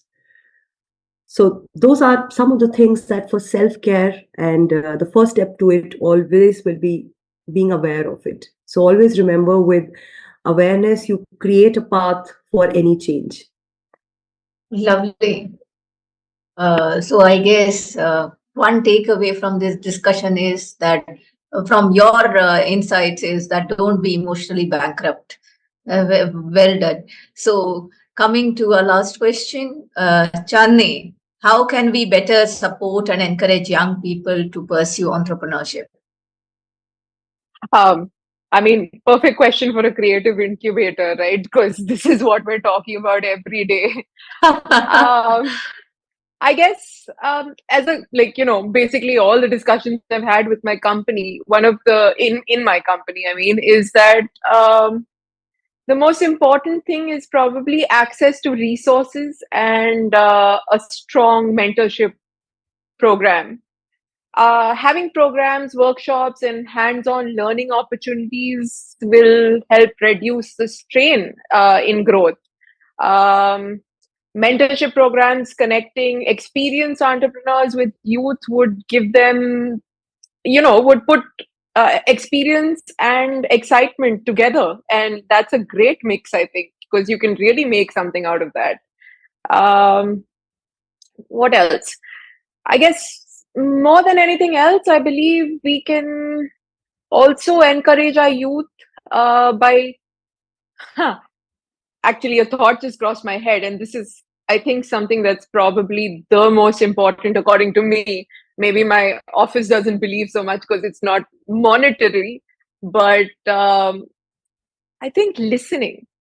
I think one of the biggest things we can give our young entrepreneurs is a space that's not judgmental, that's safe, where they can do and be whatever they want. Because in that space, I believe that they'll solve most of their problems for themselves. They don't really need us to handhold them that much. Most of them don't, because if you've come down on a entrepreneurship journey, you've come down with some clarity that it's not going to be that easy. So this, according to me, is one of the absolute biggest things we can give them. Apart from that, spaces for brain vacations so that they can, emotionally fill their cups up again, and, just have a creative outlet if they want to do something apart from work. Also, collaborative growth platforms. This is something we're working very strongly towards, because peer-to-peer learning is something that people have forgotten about. I think one of the biggest things that social media has done is put us in this state of, oh, she's got it, but I don't, and I got to figure this out myself. If this can change into something which is more collaborative in nature, I think we can get a lot better out of it in terms of companies, in terms of anything, just life in general, I think. So yeah, that's what I think young entrepreneurs need, or actually probably everybody needs. But yeah.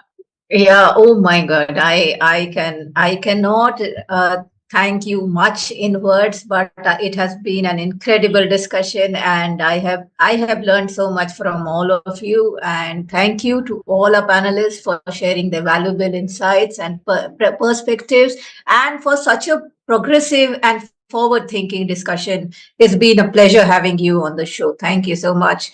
And so I can just say that the audience today has got a lot of insights on self-awareness, on young adult parenting, and on young entrepreneurship. So I think that's it. To stay informed about the startup ecosystem, subscribe to My Startup TV.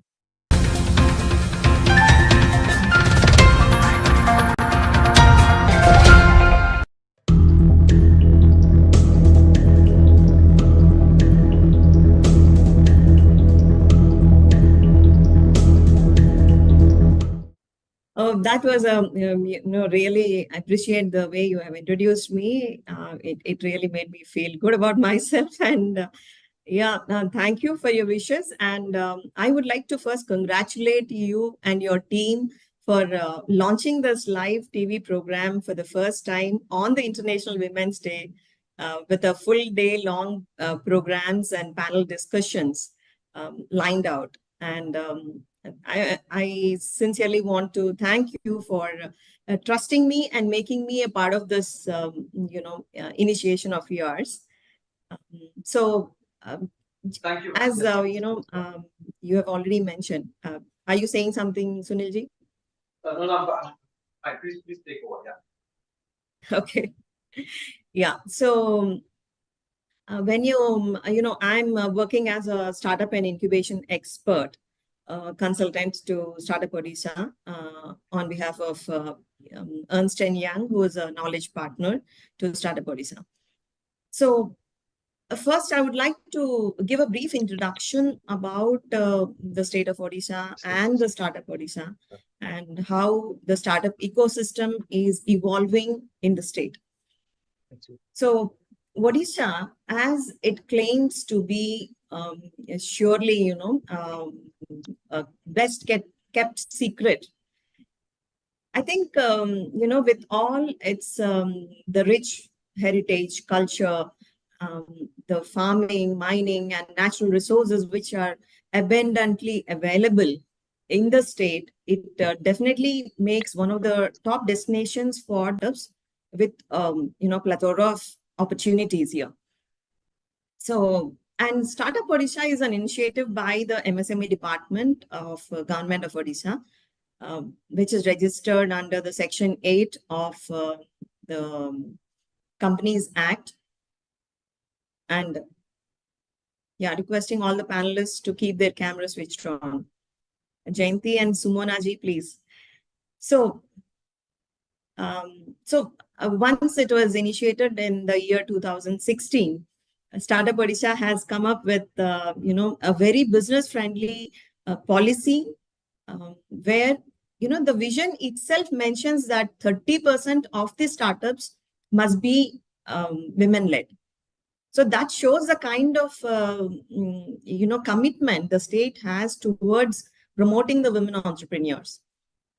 And in the framework, which was developed and released in 2016, it has been provisioned for the women under the special category, where all the grants and subsidies are definitely more than the general category. So considering all these provisions made to nurture and support the women-led startups, today, if you look at the national scenario, recently there was a blog on ETBFSI, which says that the year 2024 belongs to the women entrepreneurs. And I think this year will definitely can see many more women entrepreneurs coming up. And the statistics, if you look at, in the nationwide, 50% of the startup ecosystem is being supported by women. But unfortunately, the number of women entrepreneurs is limited to only 14%. And when it comes to the MSME, more than 20% businesses are led by women. So I think there is a huge gap here which needs to be filled up. And definitely, the women entrepreneurs, even I'm seeing a lot of students, women, girl students, who are coming up with excellent innovative ideas and concepts. So there is a huge potential. So with all the policy framework and the support systems and the excellent infrastructure provided by Startup Odisha, we see that here in Startup Odisha, out of 1,849 recognized startups, we have around 28% being led by women. So that is like, we are just 2% less than our target. And if you look at the startups with at least one women director on board, we are almost at 42%. So definitely we are at a better statistics compared to the nation, and we would like to contribute more and encourage more women entrepreneurs to come up with excellent innovative ideas. So out of this, and today if you look at Startup Odisha, it is under the able leadership and guidance of Dr. Omkar Rai, who is a executive chairperson. The state and Startup Odisha are definitely exponentially growing, with an aggressive target of reaching around 5,000 startups by 2025. And with all the efforts put in by the Startup Odisha team since 2016, it has emerged as a leader in 2019 and as a top performer in 2021 and 2022 under the state startup ranking framework by Startup India. So definitely this shows how committed and dedicated the state is to promote entrepreneurship, particularly the women-led startups. So without much ado, I would like to, introduce to you the three. See, there are many startups, but we have just, because of the time constraint, we took only 3 of the women path breakers of Startup Odisha onto the panel today. So I would, going alphabetically, I would first start with introduction of Ms. Jayanti Mahapatra. She is a business advisor, entrepreneur, and a coach by profession. She is a dynamic expert with the ability to transform, innovate, and deliver strong financial returns. When it comes to her qualifications, she has a master's in business administration and MSc in psychotherapy and master of social work, along with a commendable 15 plus years of experience in diverse fields, primarily in banking, consulting, in organizations like HSBC, Dell, etc. She has been a serial entrepreneur who co-founded Manikastu Agro Private Limited. And when you say agro, I think you all would think something related to the general farming or anything, but you will be surprised to know, what kind of farming she is doing. So we will hear it from her.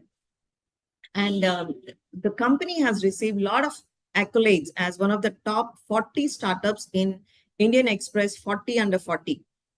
Her passionate involvement as a regarded business management expert with a blend of strong analytical skills, creative approach, and entrepreneurial spirit, combined with her dedication towards leading and driving change for betterment, have been catalysts for businesses receiving multiple accolades.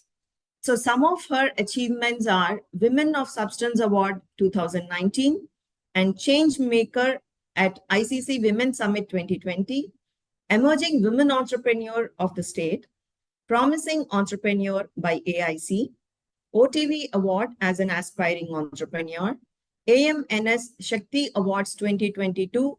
She received the Exemplary Performance in Agriculture.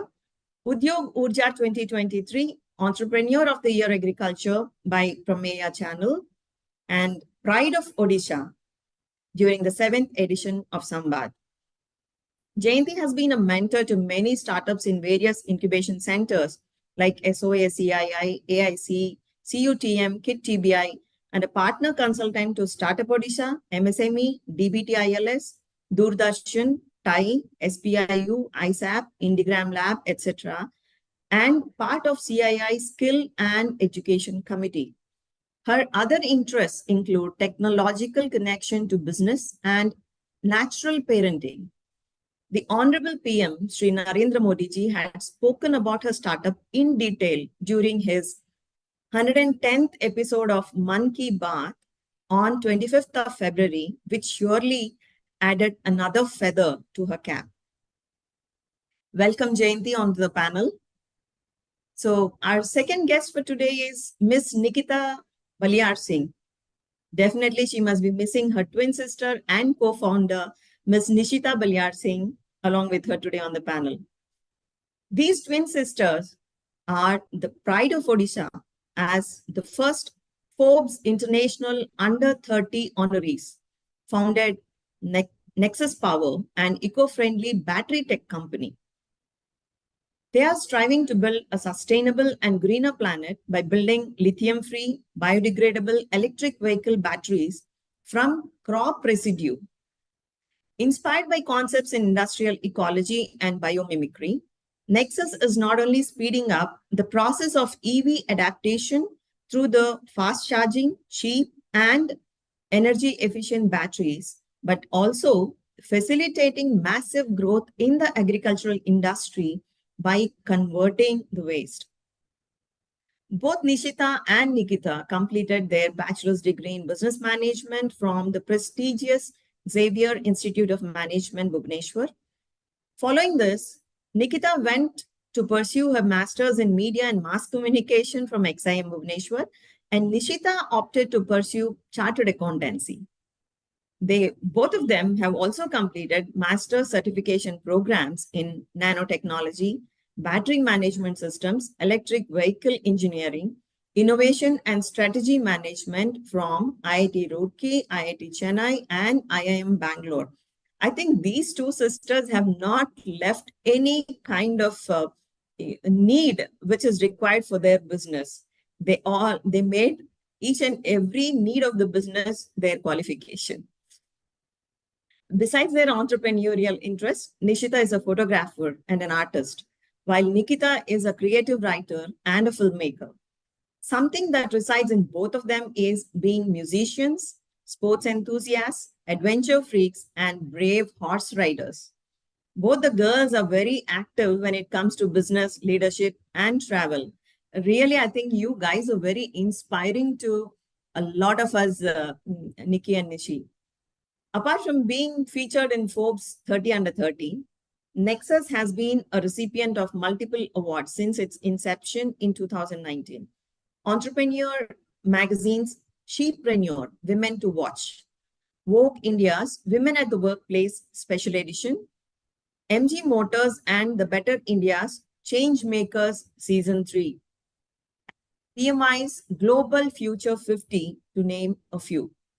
The pair has also been felicitated by the Honorable Governor of Odisha for their innovative work and contribution towards the startup ecosystem in the state of Odisha.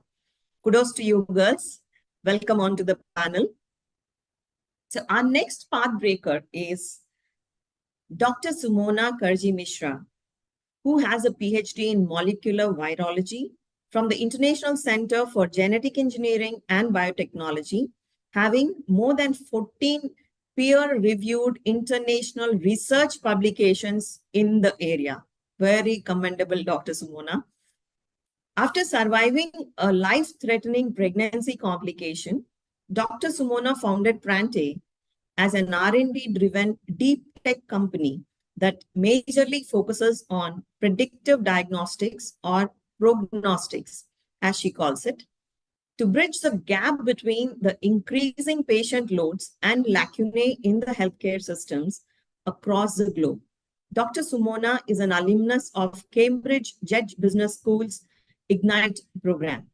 She actively collaborates with academicians and clinicians to identify the pressing problems in the current clinical diagnosis and gaps that have deep social and commercial value.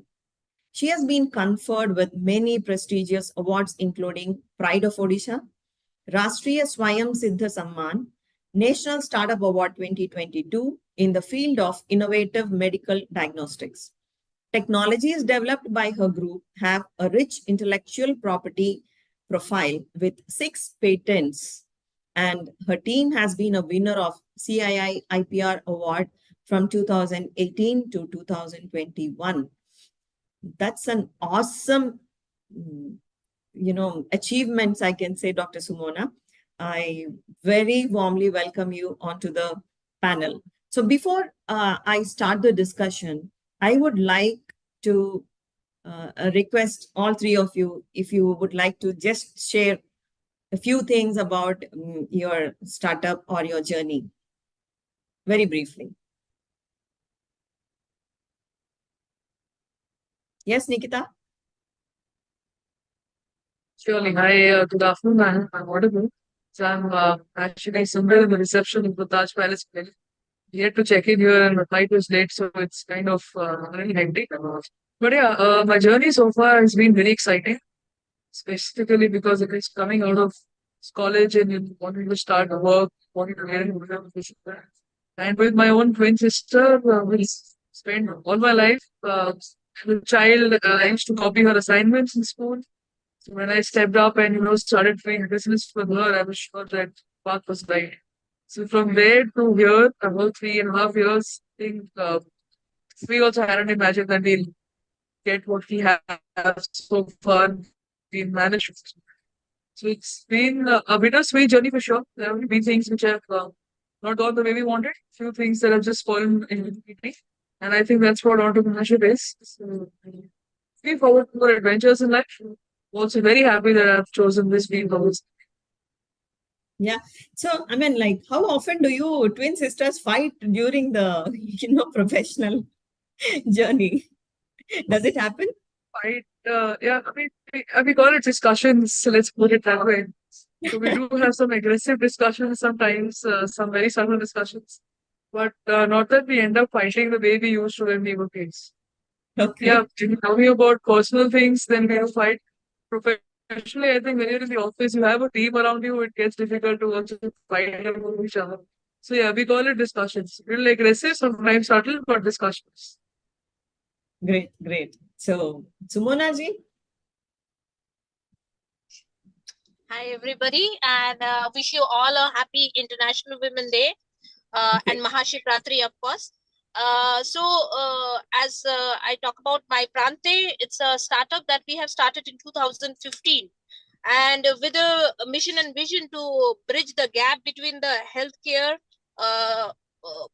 early diagnosis, where it is very critical to be at the point of care so that the management can be taken at a right time and the patient can be saved, not in terms of their health, financially, and also getting them the support that they can arrange the kind of a treatment they require. We started it thinking that the medical device and diagnostic that need to be built, it should be from the scratch. It should not be something which is available and just makeshift or changing it and bringing little innovation into it and making it a point of care device which is already existing in the centralized facility. So our vision is to looking into the concept, looking into the requirement, user need, and then building the product around it so that it can serve the user in a better way, in a safer way, and in a precise way. And Startup Odisha and the Odisha environment has been very helpful because, see, for developing a new technology, we require a kind of an ecosystem that has been provided by Odisha and Startup Odisha, not only in terms of the financial supports or the encouragement, but also having the human resource.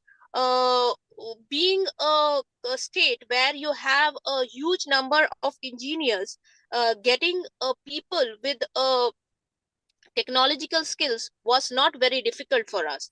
And since it is Bhubaneswar and not Bangalore and Pune, retaining those talent was also equally easy over here. So these two things which has been very instrumental when you are developing a point kind of a state of the art technology. You need to retain the talent with you, because it is a long journey, and when you build a team you want them to be with you. And Bhubaneswar being a place where you have a dedicated people, skilled people, and they are willing to be with one organization for a longer time with the commitment, has been very helpful for us. Great. Thanks a lot. Great, Sumanaji. Jayanti, can you please switch on your camera? Yeah, we would like to see your beautiful face. You're on mute. You're on mute. Yeah. Yeah. I'm pretty much there and kind of listening to all the, the beautiful women around here. And I think one beautiful girl. Women बोलते ना थोड़ा सा इधर उधर हो जाएगा. Yeah. So I think I'll just start by not wishing Women's Day. I think the day we have a happy Farmers Day, that is the day I think we should all be feeling great about the country and about the society as well. And having said that, yes, in that community of farmers, we would be, all of us are included. The reason is this time the theme is inclusion.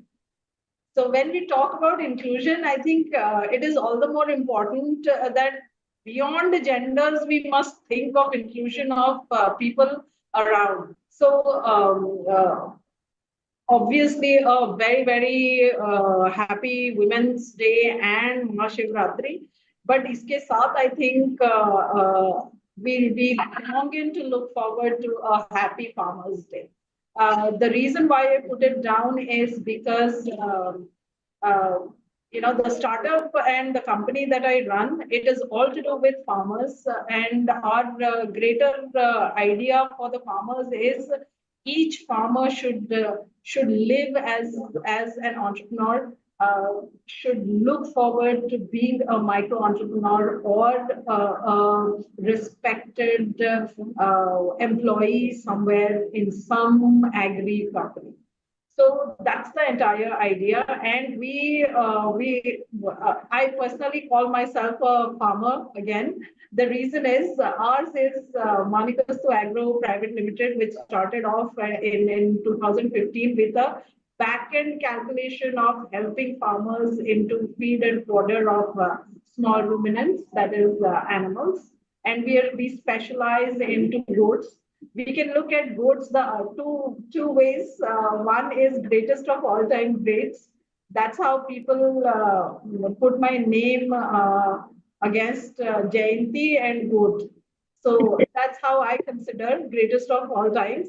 Otherwise, yes, goats is a small ruminant which kind of is the gold mine for every farmer.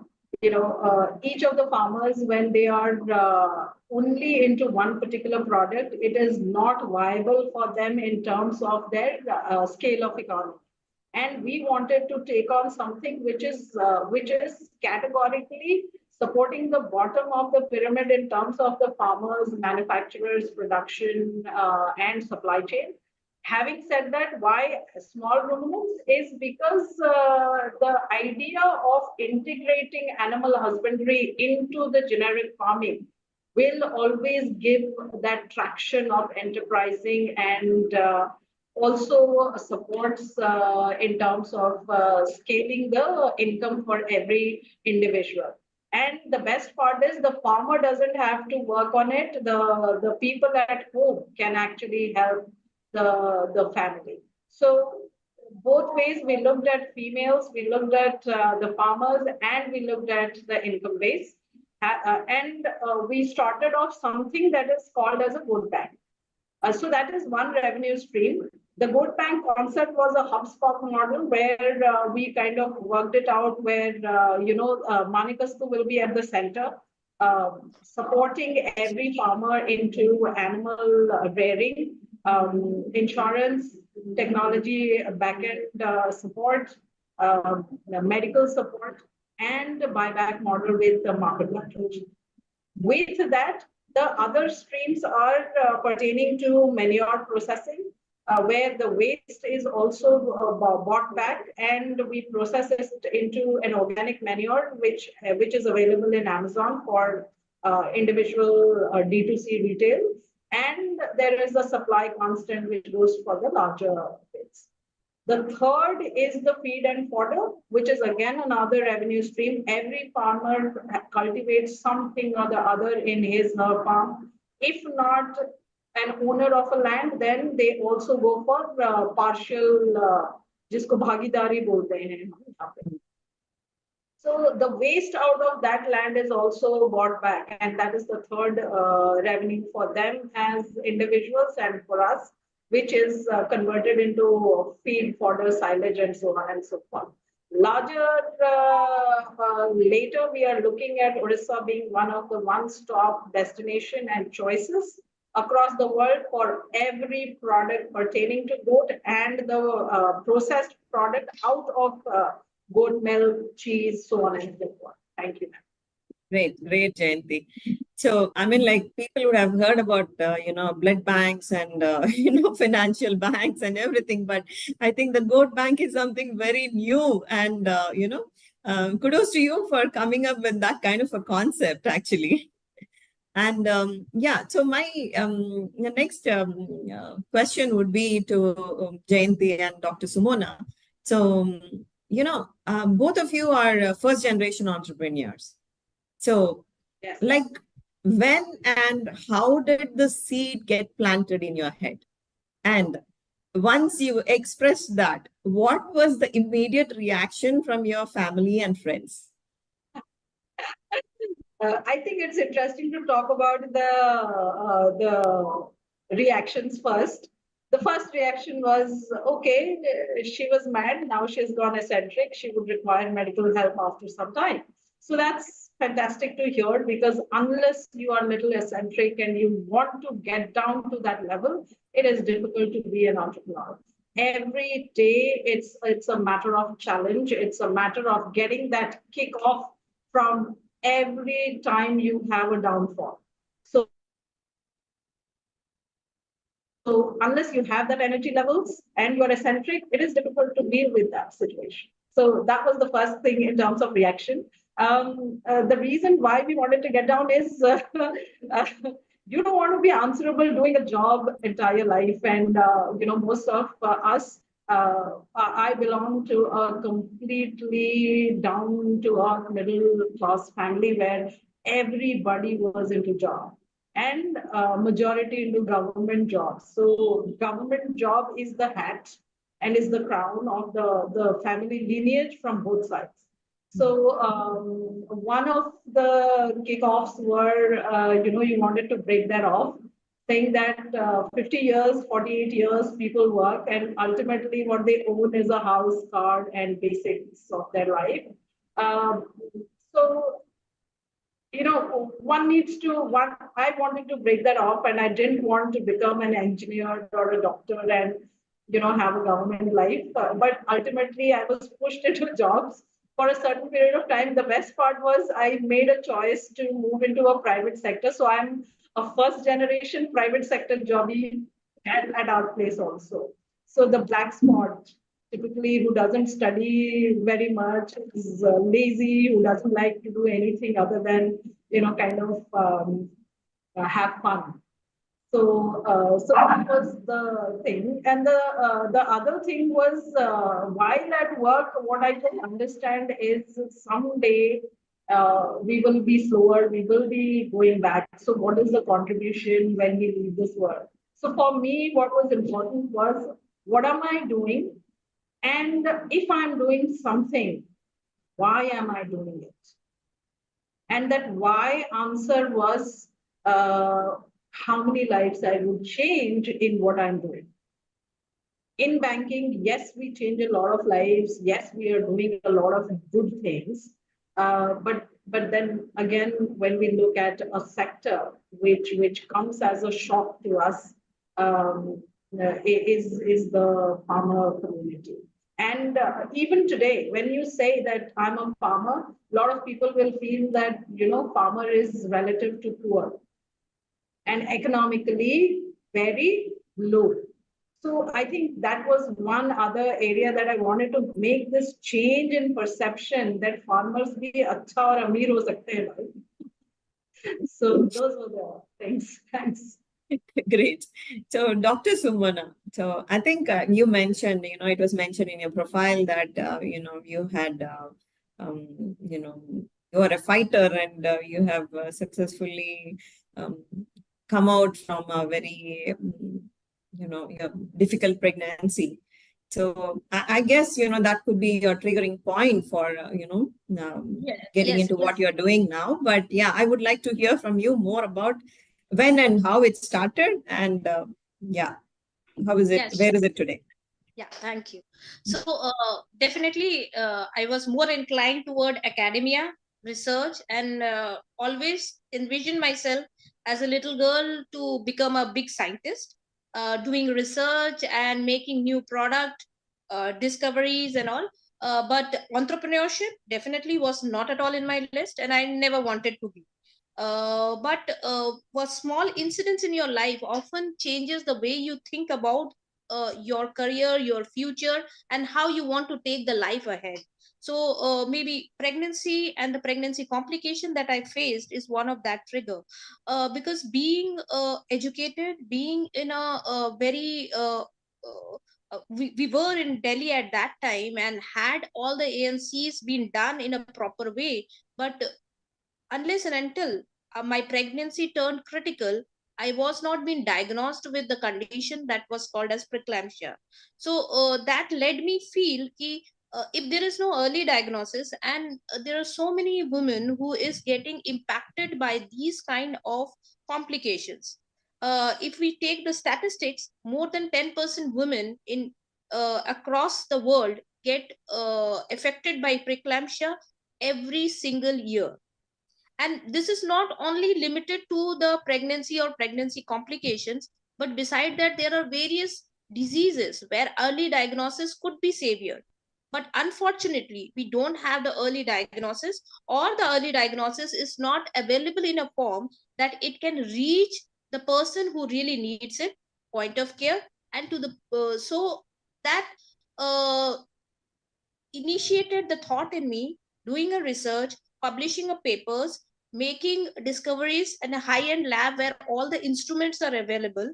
It's more important to do something where we can develop products and bring it to the common man. Actually, they are the people who need our invention. So that was the trigger. So in 2010, my daughter born, and I did all the kind of a back end surveys and searches till 2015. Still, she was little stabilized, because as she was very premature, it was very difficult for me to go leave her and go outside and do my entrepreneur journey. So in 2015, the first thing that I did is I registered my company, so that there should not be any deviation or kind of any kind of distraction for me. I know what is my target, and I registered it initially as a one person company, so that uh, my focus is there. If somebody wants to come along with me, fine, otherwise I want to go ahead. uh, but if I talk about the reactions from my family and friends, I would say that they were very supportive, extremely supportive. Not only my parents, my husband, my in-laws, my friends, everybody supported and encouraged and tried to help me in every possible way they could. Even my daughter, at that time she was just 5, she also encouraged me to do something in this regard, because she said, mama, you could save me, but there are millions of women who are not being able to save their child because they don't have that kind of facility that you could provide to me. So that is kind of encouragement and support that I got, and definitely I was doing something in the field which I have already been trained for so many years. So there was not much of a negative reaction. In fact, I would say there is no negative reaction. But of course, they were concerned that whether it will be very hard on me to take an entrepreneurial journey. But in each and every step, each of them, especially my husband and my daughter, were supportive, and they helped me like anything from 2015, and now we are in 2019. We have all the certifications from DSIR, Cedisco, everything, and they have been the integral part to help me to, from a one-person company, now we have around 15 people working together. That's great. That's a great journey. So, Nikita, coming to you, I think you are like a second generation entrepreneur. And yeah, so is it like a genetic thing for you? Or, have you developed that interest on becoming an entrepreneur at a later date? And No, particularly I when you think. have, yeah, sorry. Yeah, Okay, yeah, but go ahead, please. no, I also wanted to understand because you mentioned to me that your parents are in telecom sector, right? Yeah, telecom products and all that. So Real when estate and you stuff, yeah. have, sorry? There's a telecom, real estate and stuff, yeah, traditional businesses. Yeah. So, but now Yeah. you have chosen both of you have chosen a different, entirely a different, business line. So again, I wanted to understand how supportive were your parents, and what were the challenges you faced? So it was not like we developed this thing later or there was a different thought process. I think since school we had this in mind that we had to be entrepreneurs and we had to start our own company. And that was way back, I think, when we were 8, 9 years old. So we've since then we've been kind of been in this space to build our own company. And of course, I've seen my parents in business. They used to have they have their own company. So often as kids, we used to go to their offices and see the team and how work would happen and how they would manage and approve things and so on and so forth. So yes, that feeling has been there since childhood. Of course, our school was very instrumental in encouraging us to be entrepreneurs because they always felt that we had that spark and we should take it forward. I don't know if it was genetic or it was just because we had we'd grown up in that environment that we picked up the idea of having our own company, but it was there since childhood. So there's nothing that happened later.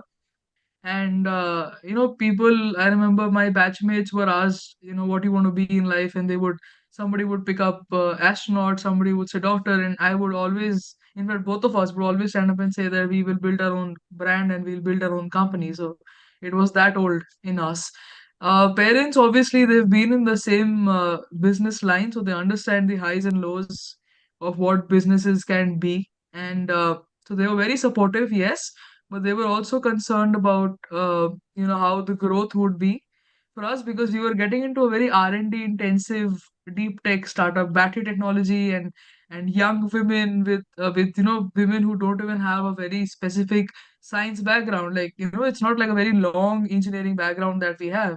So for us to step into that domain, it was that parental concern that they had that you have to think how far will this go and how you will manage to build it or grow the company eventually. So yeah, there was this little bit of concern, but they were very supportive. They gave us a lot of tips from their journey of how they started their business and how they've managed highs and lows and the finances, of course. So even today, mom gives us a lot of financial tips and things because it's one very important factor of business. So people have been supportive. Somewhere it has been with the external environment, sometimes with investors, sometimes with a few government officials. It has been not very smooth to convince them that we know what we are doing. But other than that, it's been a wonderful experience so far. And Nexus, as a company, we work on battery technology. So we're making the cells, and we do a lot of research day in and day out. So surely we needed a lot of support, which thankfully came into us from Startup Odessa, from KTBI, from CSIR Labs, IMMT is an example. So we were grateful that we managed to tie up with all of these organizations in the state and we managed to grow in the state. So, it was a dream for both of us to build a brand in the sustainability domain and to come up and have a 35 member team today who's extensively working on research every day, and where we are maybe say 7, 8, 9 months short of commercializing the batteries. Uh, Probably wasn't a thought in the beginning, but yes, it's from here on. I think it's about growing and going global. Yeah. So, and where are you planning your manufacturing unit? So, is it going to be the same place here? Personally, if you would ask me, my heart says Bhubaneswar because we've grown up here, we're born and brought up here. It's close to my heart. But it'll also depend on the kind of incentives we get from the multiple governments of the state and, of course, central government as well. Also depends on the proximity to raw material and how the supply chain and distribution channel works. So a lot of things go into deciding your manufacturing plant. But if Odisha, because we've been so attached with the government already so far, if we get the best intensive incentives here, I think this is going to be our first choice for sure. So Bhubaneswar it will be if everything falls in place. Yeah, I think from the industry department, there are many schemes and policies, and also from Startup Odisha, there is a need-based assistance which is given to the deep tech startups. So probably you can look at applying for these things. And So we've not had a struggle on the financial side, to be honest, because we've raised 2 rounds of equity investments. So we've got like a proper investment network and board of directors in place. And we've thankfully not required the need-based assistance so far. But, we're looking at incentives in terms of allotment of land, manufacturing subsidies, proximity to sourcing of raw material, other industries who could collaborate with us. So these are some elements that go into deciding where we would, set up manufacturing units. And obviously, it will not be just one. It will be multiple of them across the country, but one in Bhubaneswar, and maybe the first one in Bhubaneswar for sure. Yeah, I think that would be a better plan to have start here and in your hometown and then expand outside. Yeah. So my next question to all three of you would be like, so did you ever face any kind of challenges in your entrepreneurial journey as women? And if yes, what are they and how did you overcome these challenges? Yes, Jayanti, you can start. As a women, when you dive into an area which is pretty much a male-dominated area, which agriculture overall, we see is attached with males. So at the time, especially animal husbandry sector. So yes, there are basic challenges that you kind of go through and have. One is the trust factor.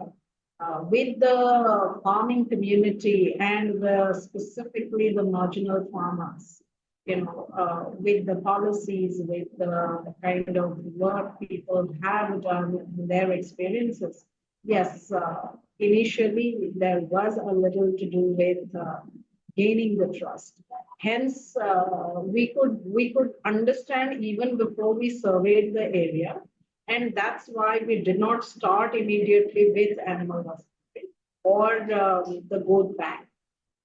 We started with supporting them for cultivation of other horticulture products other than what they are used to, which took us 2 years. And in 2017, October was when we actually launched the goat bank model and the realistic model that we wanted to take on. We understood that it would take us at least a 2 years time before the farmers come back and are associated with us, because goat rearing is also a very, very scientifically driven technique, and the modern methodology with ERP systems, with applications for the care, for tracing, monitoring, and all that, it is not an easy thing, especially in the deep rural pockets, where people are, kind of used to the generic thing. And when it is attached with the women, somebody who has no background of animal sciences or agriculture or anything, it is all the more, a camel ride to say. But I think those 2 years were the time. And India as a country would require a little bit of time before things change as a gender specific notion for a particular industry. So it will change and it is going to take some time. I think from policy perspective, from government perspective, from procurement perspective, the mandis and these on the ground, yes, you will have a little bit of I think, but slowly now with all these years, it's physical. But I think like Startup Odisha and all other incubation supports and the promotion, the state and the center, everyone who's promoting us has kind of been our stalwarts as support system who have kind of supported and helped us to move ahead beyond the so-called perception of agriculture to men.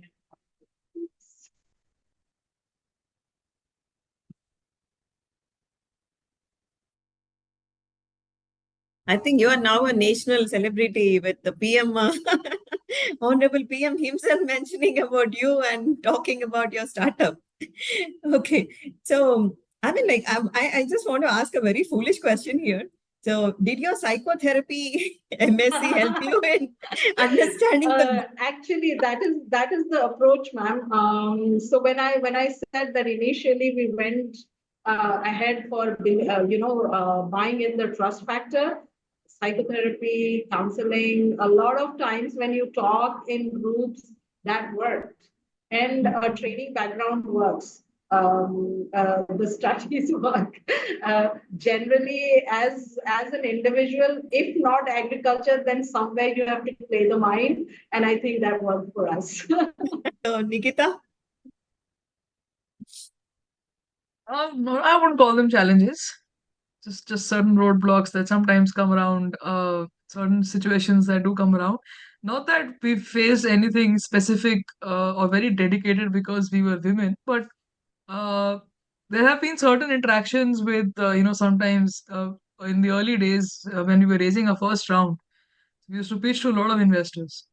And a few of them came up with certain questions like, so used to finish an entire pitch and we used to expect questions on the company and the product. But, the first questions that we've got is when do you plan to get married? Would your husband join the company once you're married? Would the company be going on, once you're married? What's going to be the continuity of the business? So we used to be a little perplexed because you wouldn't ask a man these questions if whether his wife is going to join the company or not, or what happens to the company when he gets married. So these were certain things that kind of pinched us a little in the beginning.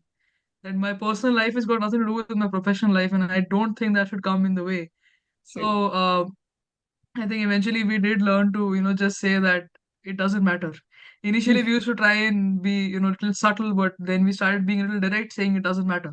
So don't get there. Let's talk about what I'm doing and, not what my personal life is. And this was something that often I believe, when we look at women empowerment or we look at how women are trying to build themselves and companies across in the country, it's also important that everybody else in the ecosystem understands that it is already a very tough job to stand up and build a company, whether it is a man or a woman. And if the ecosystem is not looking at both of these genders from the same lens, then it gets tougher for the one who is being criticized more than the other gender. So uh, that's one thing that we do believe everybody in the ecosystem has to understand.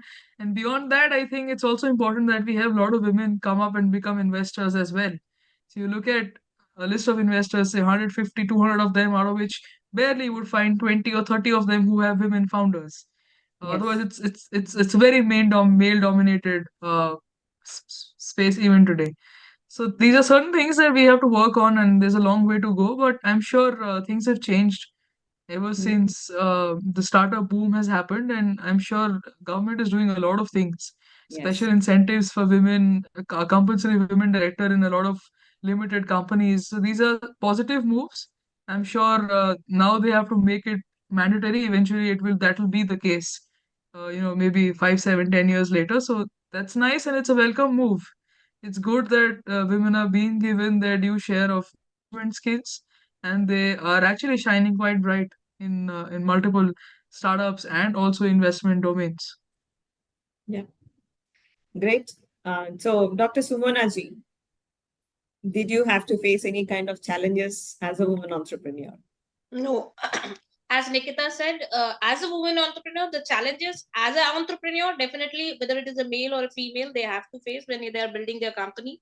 But being a woman entrepreneur, as such a different challenge, which might, if I would have been a man, I would not have faced. Nothing has happened like that. Everybody was very understanding, collaborating, and at the intellectual scale, everybody accepted that the man and women are same. Right now, at least the circle, I have been very fortunate, the circle that where I am operating, there is no discrimination at all. Whether we are collaborating with the AIMS, or we are collaborating with the Utkal University or Revensha, or whether it is NIB Pune, everywhere we have been welcome, and they never discriminate as I am a woman. It is, in fact, it is easier. I feel it becomes easier when you are a woman and you are driving something. The people around you appreciate the effort that you are taking. Maybe sometimes there are apprehensions. As a woman, you have to take care of your family, but now I think the trust has built on the women, that they know how to handle multiple things and keep their time slot as it is required, and they can prioritize what to do, when to do, and how to do. So that much confidence, I think, the society now have started having on their women. That's great. So again, one last question to all three of you, because we are running out of time. So which has been your best moment in your entrepreneurial journey, be it any kind of an award or any kind of an achievement? So whatever it is, and what was that best moment, and what was your feeling at that point in time? So let us start with Dr. Sumona. Yeah, sure. Thank you for giving this first opportunity to me to explain, because there are so many moments. But the best moment, there are so many awards that when we got, you get we feel very good. But there is one moment which actually made me feel the best being in the entrepreneurial journey is during the COVID. So during the COVID, we thought how to operate the things. At that time, it came up to our mind, why not to develop some diagnostics for the COVID? And within 2 months, we developed RNA isolation kit and sent it to ICMR for validation. And we are very apprehensive because we didn't have the sample to validate much. So with all the surrogate samples we have validated, and within 2 months, me and my husband, because we could not bring our other employees to do the testing, we developed from scratch, and it is based on magnetic nanoparticle, which we later on patented it, and we have a granted patent on that. We send it to ICMR, and we are very apprehensive, and the report came, and our performance was better than the international brand Roche's 99 magnetic nanosensor. And when I saw that result, it was so overwhelming for me to feel that within 2 months we could create and can contribute something for the COVID war, which was affecting so many lives. So that was I could say, till date, that was the best moment that I can count upon. Yeah, Nikita.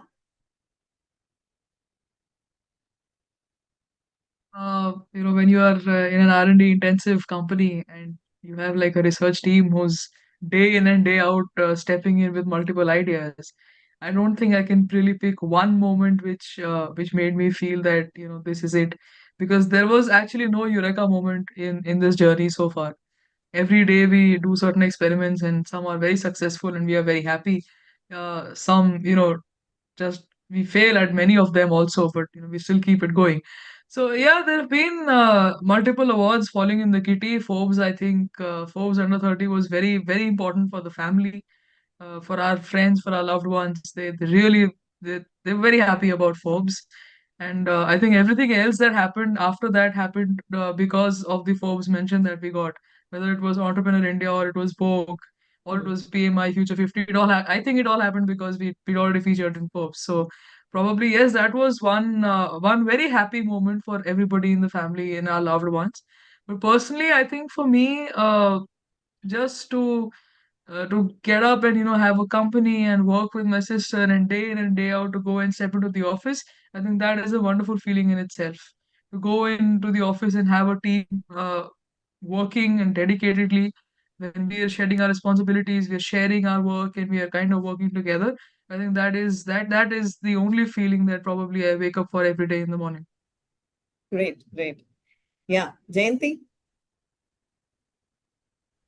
There are many, ma'am. I think every day there is something or the other that comes up, which is great and good. But I think I'm happy with smaller and little things.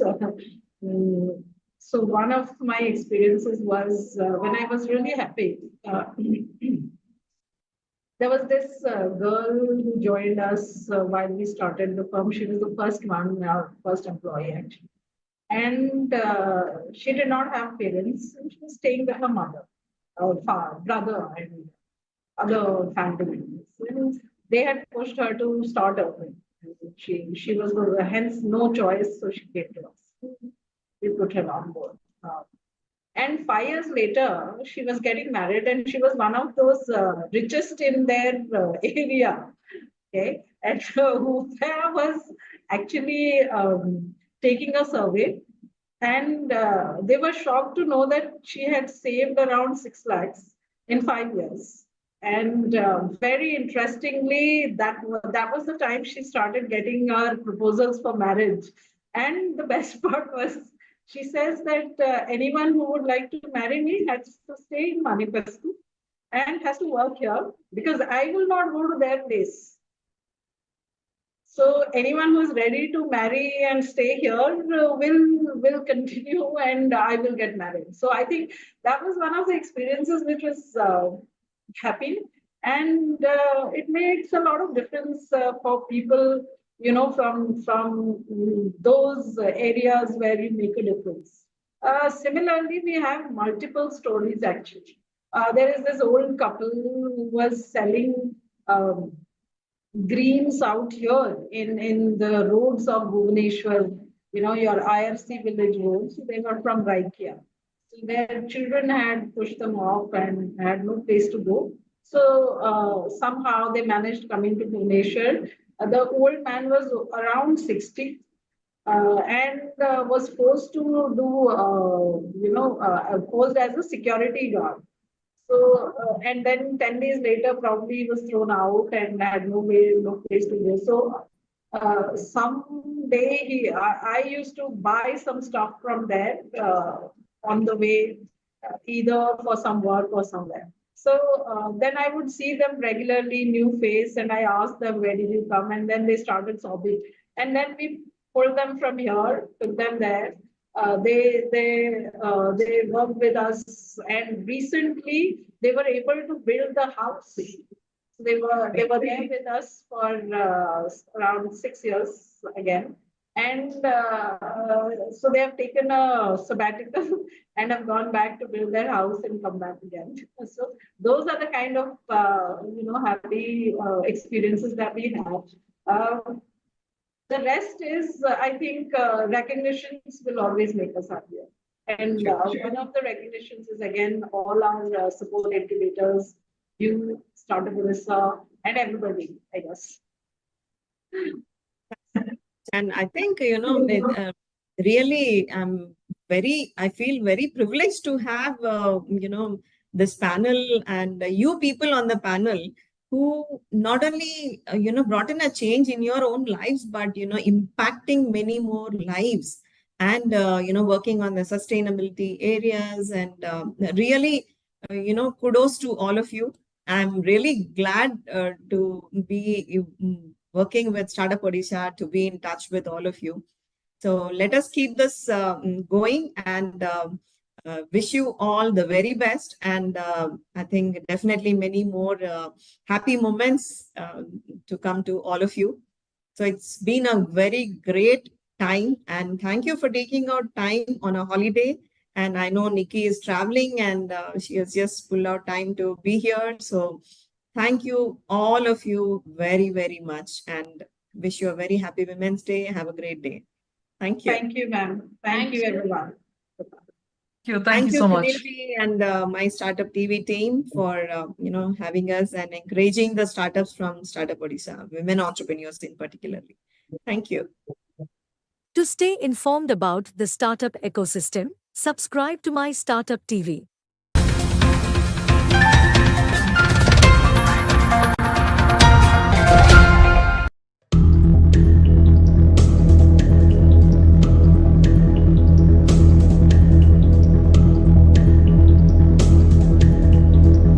Hi, everybody.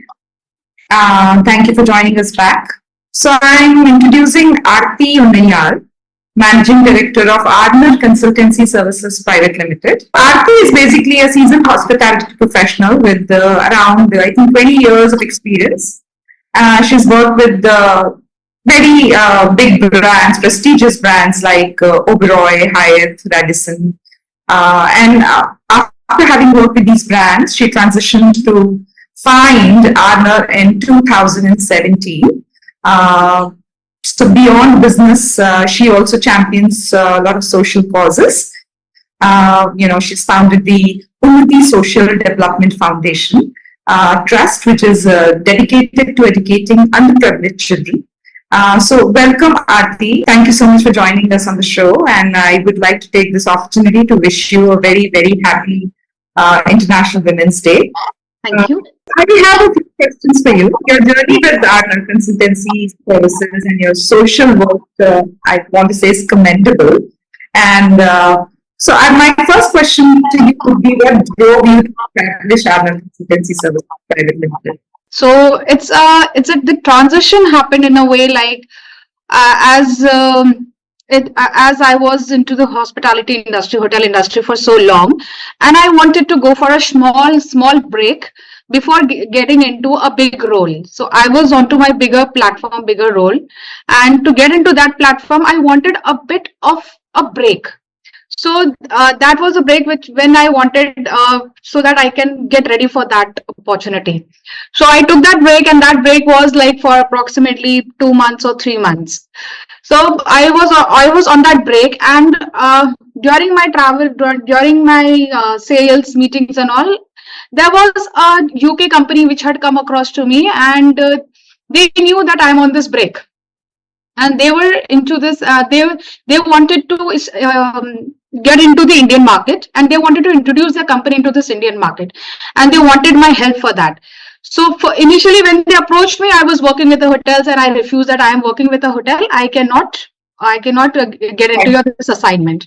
So when they came to know that I am on a break, they approached me again, and they said that you don't have to do anything. You just have to give it 3 hours and help us establish into this market. So that was the time when I helped them into this project. This was a small project, and this project went up to 6 months. So it was good financially. It was good. Everything was good, and I was just giving three hours of my day, which was fine for me. So slowly and gradually, this was like it didn't spark me, but it sparked my husband, and he said that if you can establish a non-branded company which is not in India also, and you have established it into the Indian market, why can't you grow your own brand? So that was one thing which struck me also. And he was like, stop minting money for others now, start doing it for yourself. So from here, the idea of getting into my own business started off, where it made me also think that yes, if I can establish a non-branded company into the Indian market, then why can't I make myself a brand for this market? I know people, I have connections. So that was the starting phase, how Ardner came into the picture. So that's how Ardner began. And since I have the expertise of hospitality, so we got into tour, travel, event management, weddings. So these were our specialized areas where we started in a slow and steady manner. We started coming one by one into the field. Very nice, very nice. Why don't you also tell us what all services does Honor Consultancy provide? Okay, so Honor Consultancy Services was established in 2017. As you also know that it's a tour and travel company. So along with tour travel packages, we do hotel bookings, we do events, we do seminars, we do exhibitions and weddings. Apart from this, Honor Consultancy Services is also into security, manpower and talent acquisition. So as I told you that Honor means 5 elements. So we are into 5 segments. So it's it's tour and travel, events, weddings, your security and manpower, and talent acquisition. And just before we started talking, we were talking offline before this, and you told me a beautiful story behind the word honor. I think it's made up of your last 3 letters of your husband's name. Is that correct? Yeah. Yes. So honor is 2 initials of Aarti, AR, and NAR is the Naren. So NAR. So that's how we came with the name of honor into it. And so, do you basically you contribute about 2 vendors, Naren contribute about 3/5 work-wise, and contribute? You have to come again with your question. I was just saying, is the contribution towards the efforts also in the same ratio? Do you give about 2/5, and does Naresh give about 3/5? No. The contribution is equal.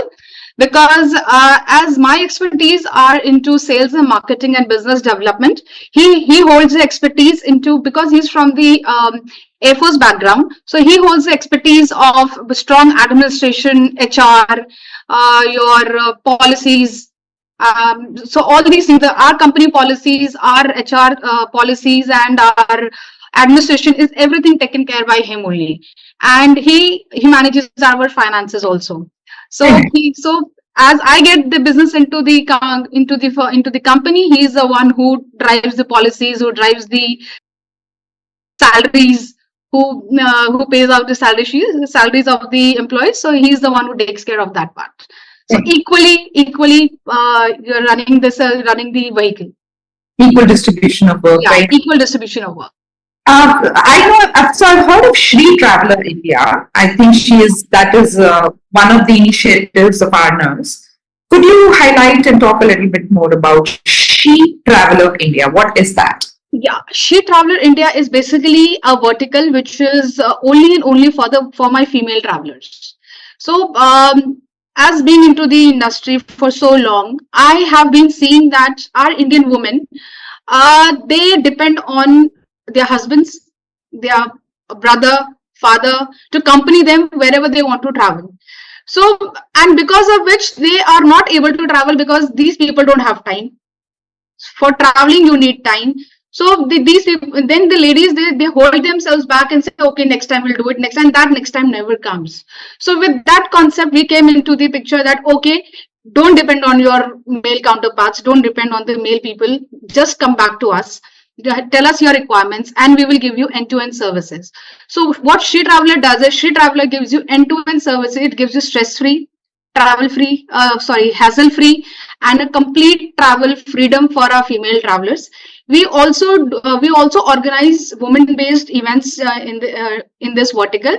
So it's celebrating your travel experiences with Shri Traveler. Unnati Social Development Foundation was like, I am into workouts also.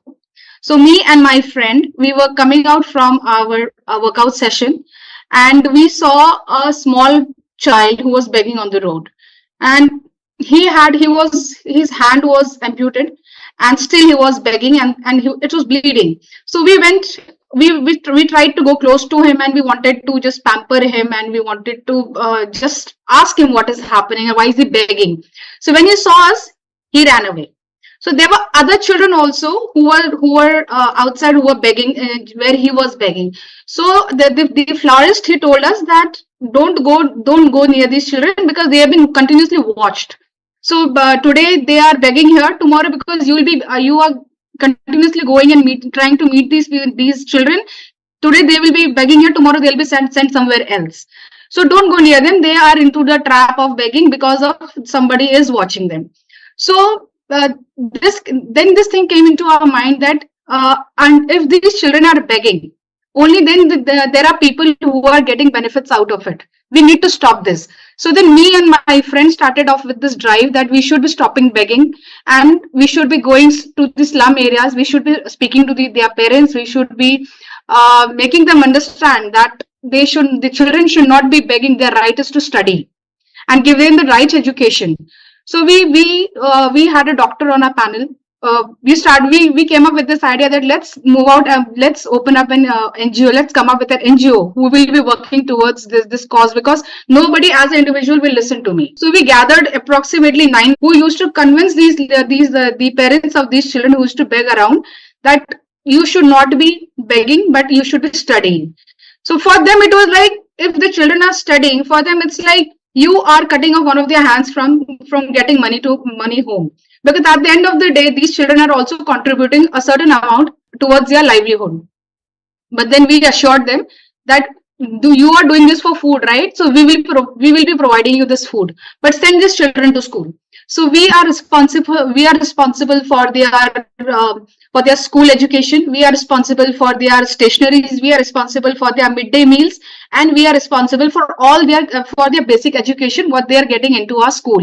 So we run a small open school for these children, and now we started with 2 children, and now we have 70 children in our school. So these are all beggar children who are converted from beggars to regular school going children. We are getting something from the society, right? We are earning. We are whatever events we are getting, whatever we are getting, my clients are from the society only. So we need to give it back to the society, to that level of people who are underprivileged. So this is how then Unnati came into this thing, that okay, society is giving us something, we need to give it back. So this is how then the idea of Unnati came into the picture. Very nice. I must say you guys are doing a commendable job. I applaud you for all the efforts, and keep up the good work. You happen to be the project guys. So any challenges? Please talk about the challenges that you face or are facing. Balancing your various roles. Your 4G wife is not an easy task. It has its own roles to play. So talk to me and talk to our viewers about that. Yeah, being a 4G wife, yes, definitely we do have some challenges. But after all, those challenges can be overcome, because if you have a supporting husband, so the challenges can obviously be overcome. So yes, my challenges were like I being into the hotel industry, and he being into the defense background. So army people, the defense people are posted every 3 years, if you know. So they get their postings in every 3 years. So when I got married, my husband was posted in Goa, and I was working in Delhi. So for any lady whose husband is posted in Goa, so it's a beautiful posting. So anybody would leave the job and go and join her husband and settle over there for some time, till the time the place is Goa-like place. But I chose my career on top of everything. So for me, my career was everything, and I did not join my husband when he was posted in Goa. After that, when he came, because see, for us it's like co-location postings are very difficult, because if he's there in Goa for a certain time, so no hotel will give me will place me in the hotel when they know that okay, her job is based on her husband's postings. So for me, my job was secured in Delhi. I wanted to be in Delhi because for me my job was my priority. So I did not move out with him to Goa. After that, after Goa, then he came back. He came to Agra. Then I had to shift from Delhi to Agra. So these are the loopholes. These are the challenges which we face, that we have to change our jobs as per their postings. Now, this second challenge is like where they are posted. It's not necessary that what kind of hotel I am working with is over there also, or a branch is also over there. So if I am working with 5-star hotels, if he is posted in Thois or Siachen, I will not be having a hotel over there. So for that, either I will have to stay back, or I will have to go along with him and leave my job and go along with him. So these are the challenges that are faced over there during that time. Also, there are a few more challenges. Protocols. You have protocols also to follow. The protocols are like there are some defense, there are parties happening. There are some for meetings. The meetings which are held at the station with the station commander's wife and the other lady officers' wives over there, and which work towards the betterment of the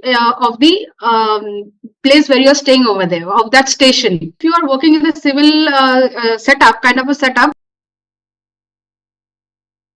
you are very less into all these things. And then you have to face those challenges, because then you have your seniors' wives who are looking up to you, and they keep on saying that you're not there. So these are also the challenges which you have to face, and which every time you have to be on your toes. So you have to contribute here also, and you have to contribute there also in your workplace. So then you have got challenges for contributing in both the places and equally. So you cannot say that I am less over here or I'm more over there. So it's like you have to be equally present at both the places. So these are the challenges. But yes, I have a supportive husband who always used to tell me that if at all you are not able to attend the meetings at the Air Force station, please do concentrate on your work, because I will handle all these things. I cannot handle that. I cannot handle your hotel, what happens there. I cannot handle that, but at least I can handle things over here. So you concentrate there, and if you are not able to contribute towards the Air Force thing, I will help you out doing that. Very nice. The things became easy for me, and he never forced me to get posted wherever he was posted. He never told me that come along with me. He first told me that take care of your job first, and there will be a time when we'll be together. And today we are together. Very nice. I wish all working women get such supportive husbands. A lot of them are, just like wives are supportive of their husband's career. I think it's equally important that men also are supportive of their wives' careers. And thank you for sharing these examples. Any future plans do you have for Arnar? I'm sure you do, but anything for Arnar as well as for the trust, the Development Foundation Trust, both of them? Yeah, when it comes to the trust, yes, we do have expansion plans, because we are working towards the as of now we are working for the underprivileged children. Now our future plan is to work for the skill to skill the ladies for the women empowerment. So there are ladies. We have recently opened up a setup for stitching and embroidery center for the ladies through our trust, where we have approximately 25 ladies who come and who are learning stitching and embroidery from us. So future plan is like, if we teach them how to stitching and embroidery work, so in future we will be using their skills towards towards the necessity of the market, where now those potlies are being made, where you have got wedding requirements. These potlies are used for many of the things. So we are coming up with such concept that these ladies, they make such things, and we will be supplying it to the vendors who require these potlies or those decorative bags for the hampers. Plus we will be getting them contracts from the surrounding factories for shirts or gloves. So these ladies will be getting their salary also from us, and they'll be learning their skill also. So this is our future plan. This is our future plan for the trust. And now when it comes to Arnar, yes, of course, Arnar will not stop only for weddings, event management, tour and travel, security and facility management. We will be surely getting further. We are getting into the international market also now. And as of now, Arnar has only 2 offices. But yes, in future, we are planning to have more offices in Pan India, so that our operations are not, as of now, we have got vendors through whom we operate, but in future, we will have our offices settled there. Very nice. Thank you so much. Any advice for aspiring entrepreneurs, aiming to make a positive impact, aiming to make it a success of their business and all of that? And that would be my last question, but if you could have some. Yes. See, this is the last but not the least question, and it's the most important question. To all the aspiring women entrepreneurs, I would just like to say is, believe in yourself, believe what you are doing. No thing is big or small. Anything, whatever strength you have, your talent, your hobby, please use it and take it further. You never know, your smallest hobby can make you a multi-billionaire also. So just believe in yourself, do whatever you do, just think of doing it. Don't sit, but do it. Whatever comes to your mind, just give it a try at least. Even if I wouldn't have given try to myself also, I wouldn't have come up to this level where I am. I would be happy. I would be happy with my those figures coming into my bank account. I would be happy on at the first day of the month that my salary has been credited to my account, and I'll be happy. I did not go for that. I had to leave something to achieve this. So don't get disheartened. Just give it try. Just give tries, and you will definitely succeed.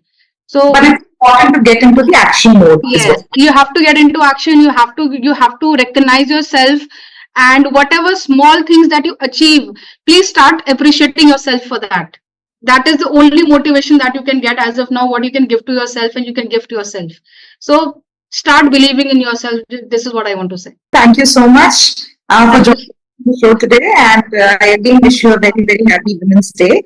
I wish you a lot of success. I wish Arna Consultancy a lot of success. Thank you so much, and thank you for giving me this platform and this audience where I could come and speak over. And thank you, Shetty sir, to give me this platform and giving me this recognition. Thank you so much. To stay informed about the startup ecosystem, subscribe to my Startup TV.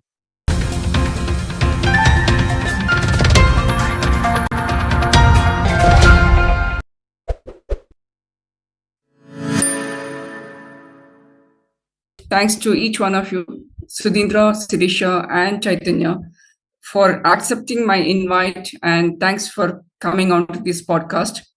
Happy Women's Day to each one of you. As the old adage goes, ladies first. Will not go by that. We'll start with Sudhindra. But before we start the actual podcast, or before we start this Women's Day panel discussion, I would like each one of you to introduce yourself shortly. I'm Srilata Shankar. Like Sunil introduced me, I come with 24 years of experience in HR and L&D, learning and development. I've conducted soft skill workshops. I'm in HR. I've also been teaching HR in management colleges. I conduct soft skill workshops for management, engineering, and corporate companies. I'm a content writer. I write poetry, and I can go on. So I will stop here. Sudhindra, Sirisha, and Chaitanya, request you to introduce yourselves, please. Let's start with Sudhindra. Sudhindra, please answer my question. What, as on the occasion of Women's Day, as we empower women to be leaders, what are we doing to educate and inform the men in our lives to avoid gender-based violence? Namaste, first of all, to all my panelists and all the viewers. Greetings on the occasion of International Women's Day. Greetings also on the occasion of Mahashivratri. It's an extremely auspicious day for us to be doing this session. The education of the men, if it has to happen, it has to start from the house. It has to start from the home. The parents, the siblings, I'm assuming the grandparents, the entire ecosystem that was there in a traditional Indian home. I think that is where the character is groomed. That is where the character is crafted for every individual, more so for the boys. The kind of upbringing that an individual gets at home, the kind of interaction that he has with his friends at school, the impact that the teachers have on him in a school, I think these are the various aspects which are critical, which are important in enabling a boy, an individual, to understand his relationship with people of the opposite gender. The interaction with the siblings at home, the kind of examples, the kind of milieu that unfolds at home, I think these are very critical in terms of shaping the kind of character that the individual is going to become in future. History is, of course, replete with plenty of examples. We have Shivaji, Chhatrapati Shivaji, whose mother, Jijabai, was the most significant impact on his life. All through his life, we will see that his achievements were always grounded in humility. His spectacular achievements were always dotted with acts of magnanimity, with acts of simplicity and humility. He was somebody who was extremely honorable even in defeat, whether he was in defeat or in victory. He was somebody who always stood out with honor. He was somebody who had that strength of character in him. And this is something which he owed to the tutelage that he had got from his mother. Closer in the 19th and 20th centuries, we have had the example of Swatantraveer Savarkar, on whom also his mother and his sister-in-law were such great influences. The introduction to concepts such as nationalism, devotion to one's motherland, our culture and traditions, and an exposure to the revolutionaries, which kind of framed the entire life sketch of Veer Savarkar, were all contributed to him. Acharya Madhva, a saint philosopher from Udupi in Karnataka, who founded the concept of Dvaita, he quotes from our epics, the Ramayana, Mahabharata, and Bhagavata, and he says that our epics are full of instances where the complementary nature of man and woman are so clearly delineated. He lists out, he narrates small nuggets from the Mahabharata, the conversations between Kunti and Bhima, or the conversation between Satyabhama, Rukmini, and Draupadi during the period of exile, where the entire role of a woman in the household is so beautifully sketched. And there is a lesson to be learned for every single male from reading from those books, reading from those epics. The second thing that I think the family plays a major role is inculcating a sense of respect in the individuals. I think no relationship can ever be successful unless there is that innate sense of respect and regard for the opposite individual, irrespective of the gender. So respect for oneself, respect for the opposite person, for their views, for their thinking, for their personality, for their traits. This is imperative, and this is also something which will have to be groomed at the house. So I think these are two critical aspects that the family, the milieu in which an individual, a boy, grows up, these have to be crafted at that level. And as I said, one word of caution, or I would defer to the wisdom of the women, is that there needs to be a subtle distinction drawn between flirting and chivalry. Very often that kind of gets missed out and even misunderstood. So I think so long as both the genders try to understand and assimilate the differences and learn to comprehend and live with them in a complementary manner, I think much of the issues tend to get sorted out. Well said, Sudhindra. I couldn't agree more with you on this. Moving on to you, Chaitanya, as you are in HR as much as I am, and you being a leader and managing teams, how women's leadership and collective action can make a difference? I'd like to speak first, Srilata, about collective action. Sure. It's the feeling of a shared goal and a real cause which can call for a strong action. And if it's priority of one person, it's no big deal, right? It has to become a shared priority to be able to gain that most needed attention. And when a woman stands at the forefront, either individually or along with men and other women, it definitely turns heads and people notice it. And thus the difference making could be possible. And there is so much that we can speak about, how women can really make a difference. And maybe as we go on and progress in the discussion, we could speak more about it, Srilata. Sirisha, moving on to you.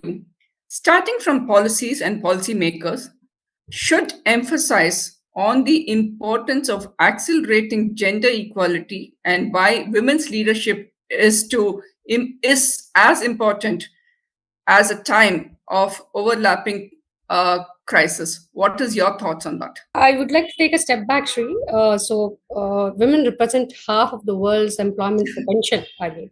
So effectively developing this talent will increase organizations' competitive advantage. And one of the growing body of evidence was demonstrating a correlation between gender diversity at executive level and company performances. But still, women are not able to make up into the leadership level. So as we speak, we are just making up 11% into the leadership roles. So because of various reasons, motherhood, family responsibilities, health, or caregiving. But I feel women leadership is critical in policy making and overcoming crisis. As decades of studies we have here heard from the psychologists on how women leaders help increase productivity, enhance collaboration, inspire dedication and fairness. And to encourage an equitable world, women leadership plays a very critical role. For some, I can quote like, achievement of, in terms of policies, right? Achievement of equal pay for the equal work or value you bring in. So that will be one aspect. And then prevention and elimination of the so-called violence and harassment at workplace and at home as well. I feel we can bring in some policies at government and at workplaces, creating a harmonious work-life balance for both women and men. I don't want to discriminate men here, because men equally needs to manage work and life, and equal representation of women in business and management of strategies and roles. And of course, our the more the women leadership grows, the more investment in future of work that works for women. In fact, the studies say that, I can quote some examples. Your story, if you've heard, right? So was started by Shraddha Sharma. So now she's leading a team of 100 plus people who offer content in 11 local languages. It's a very innovative idea when she started. And another than Kiran Majumdar Shah is one of the most revered female entrepreneurs in India. She is a billionaire, one of the billionaires in India, who is hailed as the founder and chairman of Bangalore-based biotechnology company, Biocon. So on and so forth. I just wanted to quote some of those examples from India. Akanshu is founder of Refund Me. It's again some of the innovative ideas. So I would say the more the women grow into this leadership roles, I can see some creativity and innovation coming up, and they can make good candidates for the startups as well. Absolutely. I agree with what each one of you said, especially what Sudhindra mentioned. He went back to history and spoke about the women leaders across and how they shaped our independence, how we got. Independence is not because of Nehru and Gandhi, as we are taught in our schools. Unfortunately, a lot of women leaders have helped get us our independence. Apart from that, we have our, like you mentioned, Kiran Mazumdar, Kalpana Chawla, Sunita Williams, and so on and so forth. And we have our own Kamala Harris as the Vice President of US. Our own, like I said, it is so endearing that we women are doing well. And yesterday, when I was getting an award, one of the chief guests also mentioned that about 5 years back, or even 3 years back, it was 921 girls to 1,000 men. Today, it is 1,021 girls to 1,000 boys. So it is very, very heartening, very, very welcoming. But yes, there are still some pockets of women deprivation, and we need to cross that. One point, when you were asking Sudhindra about how do we improvise on education on the diversity and inclusivity perspective, why don't we even, I was just thinking, why don't we include a topic or a one day in a month kind of classes of diversity and inclusivity in the schools itself, right? So that school curriculum, nurture not only from home. As parents, we should inculcate these thoughts in our kids, but even the school, which plays a prominent role from the kids journey, right? Yeah, apart from the school curriculum, I think it is, like Sudhindra rightly pointed out, it starts from family. Yes. You and I and Chaitanya must have continuously heard. I thankfully don't have brothers, and my parents have given us equally importance. But I've heard a lot of my friends who had brothers in their families saying the brother can come home till 7:38 or 8:39, but the girls cannot step out beyond 6:30. So I think, like Sudhindra rightly mentioned, it starts from the family, and both girls and boys should be treated on the same footing. Coming back to you, Chaitanya, can you share examples of being a leader, the role of a successful collective actions or collaborations led by women that have had a significant impact on you and your career? Particularly women-led interventions is what you're saying. I actually can think of some wonderful movements globally. globally, right? We all know about this Chipko movement. So Yes. what happened when some of the men in the village were out and the contractors' men were here to cut so many trees? It's the women who led the entire movement, which turned heads again, to the extent that the government set up a formal committee with government officials, uh, pramukhs and Communist Party and whatnot. So that's become a movement that the world speaks about today when it comes to the environment-related things. Then you also have Greta Thunberg, the Swedish environmental activist. No. Let's not get to Greta Thunberg because I have a lot of opinions about her. So let's not go there. Yeah. I mean, we could speak about Malala Yousafzai. We could speak about the Iran incident, right? The movement where thousands of women took the audacious step to shed their hijabs altogether. These are big deal where women had to come together and could really make big impacts. But then again, I'm going back to the social aspects, right? So we say the United States of America, the most developed, so-called the most developed nation. When did they give the voting rights to women? After the 20th constitutional amendment, right? That was just about a century ago. Too late. And who will take responsibilities for the atrocities on women by the ISIS men who were used as sexual slaves, or so there are a lot of these basics that the world is still struggling with.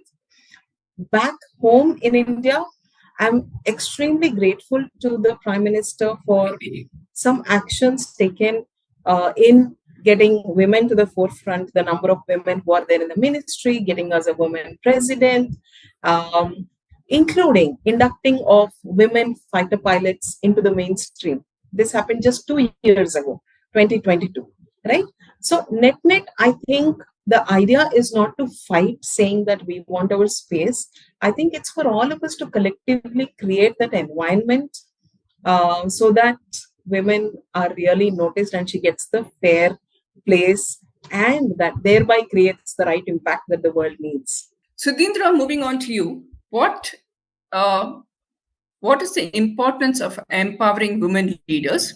And do you want to add to what Chaitanya mentioned of women leaders making work better? Yeah, absolutely. And I think there's perhaps no better example than this regime itself, as Chaitanya pointed out.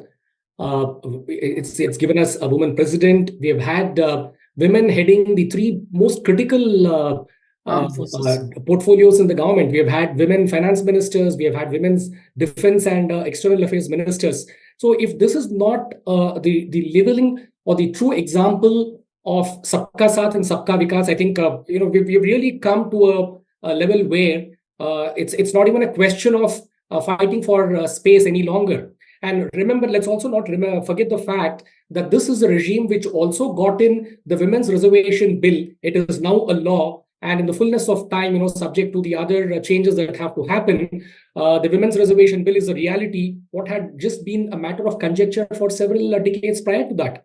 So I think including the triple talaq and including UCC. Absolutely. So this is a regime, this is a government which is moving in all the right directions, and it walks the talk. It is not just empty rhetoric. Sabka Saath, Sabka Vikas is reflected in the legislative business of the parliament and what is happening on the ground. When there is focus on Beti Padhao, Beti Bachao, that is something which is actually happening, which is getting reflected. Chaitanya just rattled out some figures, whether it's in the Air Force, whether it's in various other segments. You have more and more women who are collaborating, participating, and actually leading from the front. Coming to the point of empowering women, I think it's a no-brainer now.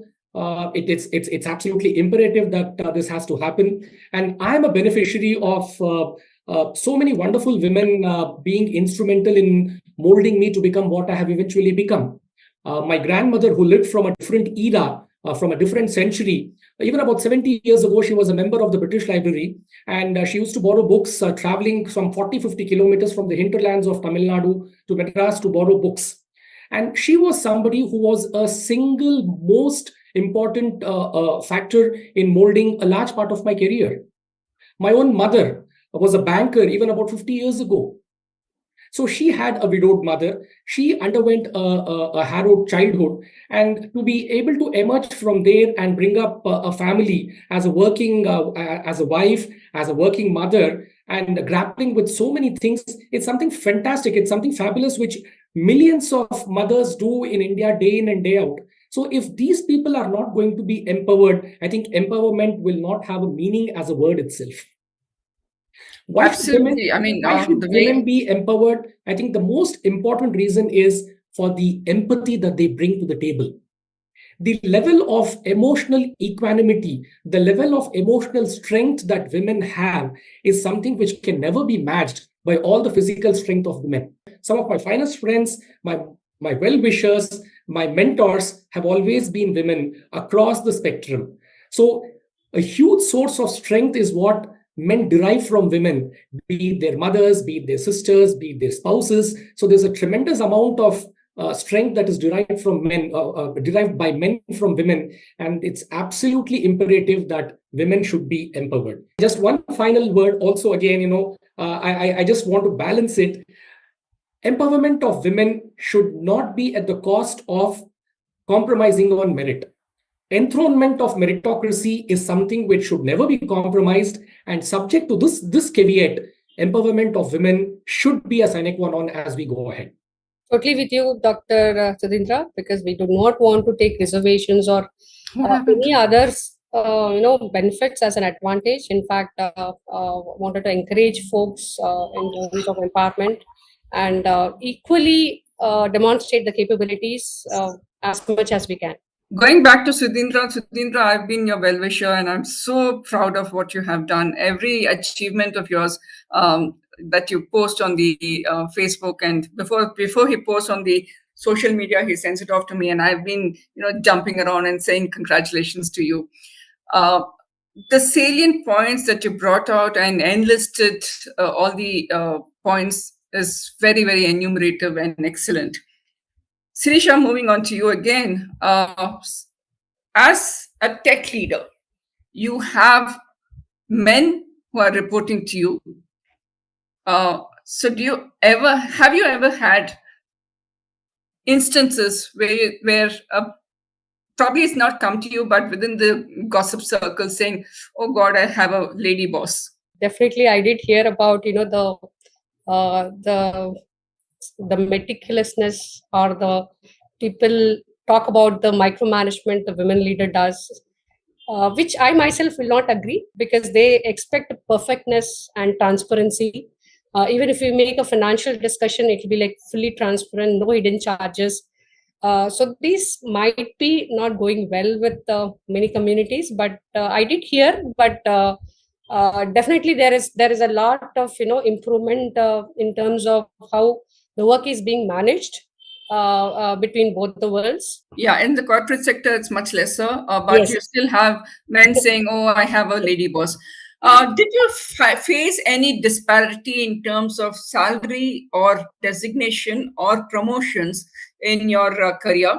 And if any, how did you manage to deal with it, both from the men's side and the women's side? So I definitely take a pride in saying that I work for an organization which doesn't discriminate women in any category. In fact, it provides equally challenging aspects on work, growth, and salary for that matter. In fact, my organization drives some initiatives to encourage diversity and inclusivity. These help to promote women in long career leadership. And I can quote some examples, Sri. Salary was, in fact, just to directly answer your question, I didn't face that instance in my career. Come back to work. Even if you have taken a break, we welcome ladies to join back work after a break, and we encourage to take sabbatical than resigning from work, right? So, and we also give some kind of, importance, or have a conversation start. If there is a forum, we give equal importance for women to start the conversation. And many more initiatives to lead the inclusivity. So I didn't face that disparity because I've been working in one organization for longer duration. Maybe I was fortunate enough. Chaitanya, women leaders make work better. Adding to what Sudhindra mentioned, I could have this question for you. women leaders make work better. What are your thoughts on that? I think women leaders are very good when it comes to creating and rectifying certain processes. The way they have the ability to give a form and structure to an idea, and also correcting matters without losing her calm. I'm sure women can be. It's not to let. It's not anywhere to let that men are less or something, but the way they can focus and focus on multiple things at a time. That's something that's commendable and worth a note. And I couldn't agree more with Sudhindra when he says empathy. Wonderful empathy is what you could find with women, and there are so many more that we can speak. It's a lot. And one of my mentors used to say, "Are men and women equal?" And if this question was posed in a group, majority of them would say yes. Especially the women would say yes, of course. And my mentor would say, you know what, while they are more or less equal, it's always 51-49. Women can never be equated to men. They are 51 and men can only be 49. Right. Sudhindra, you very brilliantly spoke about the points of empathy and how women are can connect with men more, or rather teams more. I would add, apart from empathy, they have this innate talent or inherently born with, that I can not just empathize, but I can also understand what you're going through, what you're facing, and how to give you a solution to that. May not be the ultimate solution, may not be, let's say my mother's unwell. I'm not just going to say, okay, take off, but I will also be helpful to say, I'll come and meet you in person. I may not be able to even spend 1 rupee, but that's not all. The fact that my boss is coming and meeting me or saying, take off, don't worry, I will take care of work, that itself says everything. Having said that, I've had horrible women bosses where my mother has been in ICU. And when I spoke to my reporting manager, I said, my mother's in ICU, I will have to take off for 2 days. And the first thing that she said is, is there any work pending, which is obnoxious. So I think all the women managers out there, all the men managers out there, please understand what Sudhindra and Chaitanya mentioned is not just empathy. Please be sensitive to your team members. Understand what they're going through. Yes, you will have a lot of young professionals who are just coming out of college who will say, my grandfather died, grandmother died 10 times. So I've turned around and asked them, how many sets of grandparents do you have? You only will have choose one set of grandmother and grandfather from your maternal side and paternal side. But these things you will have to understand or assess which is fake and which is genuine. And if it's a genuine case, do not say what is the work pending, but please be more sensitive. Coming back to you, Sudhindra, for gender equality, promoting data, action, and accountability are paramount. What are your thoughts? It's quite important that we aggregate the data and ensure that there is accountability to percolate gender equality at the workplace. This helps fundamentally in understanding the fact that women collaborate much better. There are studies, there are researchers, across the board. The consulting firms across the globe have published reams and reams on this. That women, to take up from some of the earlier points, women understand situations, complex situations much better. Women can multitask much better with greater efficiency than men can, given their own responsibilities that they have at the home front or the way they have been groomed from childhood. So their ability to multitask is that much more. In terms of holding recording data or aggregating it and trying to understand or percolate it, as I said, to gender equality, I think this also enables making very informed policy decisions on very strategic matters, where the involvement of women typically tends to be a little low as we speak. it also helps in understanding or going for a root cause analysis when something goes wrong, when something isn't going as per plan and budgets are faltering. It certainly helps in understanding what's going wrong. So that relentless root cause analysis is something that women can help significantly with. I've also observed that women tend to be more accountable and more responsible. This is not just a generic statement, and I say this with a lot of responsibility, that women tend to be more accountable and responsible for any task that is given. So I think a sum total of all these findings and personal experiences that I've had would go a long way in determining the gender equality is a reality, and it can be buttressed even further once everybody around starts to understand them. I will also add that when you spoke about women are good policy makers, I think what they do is not just make a policy of 1, 2, 3 steps. They take a collective understanding of the process, of the situation, and then make a policy which is more universal. So I think that is inherent talent again of women. Do you want to add, Sirisha and Chaitanya, do you want to add to what Sudhindra mentioned? I think, Srilata, the farther that a woman could see a situation, I think, I'm not saying men are myopic, but women can consider multiple directions and far-fetched impact that some action or a policy may have. I think that's something really special about women. Sirisha, moving on, do you want to add one more point, Sirisha, or I can ask you next question? Yeah, we can go to next question. I think both of them have covered. So empathy and collaboration was my point. Yes. Sure. How do organizations help advance more women into leadership? This is for you, Sirisha. Sure, Sri. Actually, I would correlate with the software industry to start with, but it will be applicable across.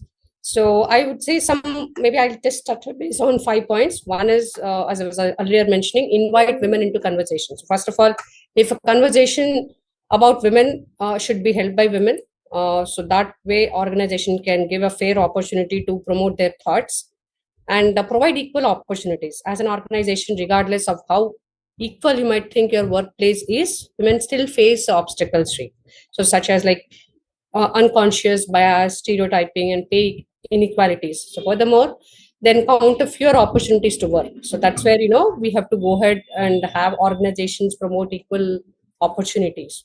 Pay inequalities was one more thing I was talking about when I was talking about in policy thing, right? So if a corporate can address this disparities, nothing like that, and again give opportunities for women to embrace some non-linear career paths. For example, right, in fact, I wanted to share that culture of nurturing women leadership and drive some initiatives to promote that.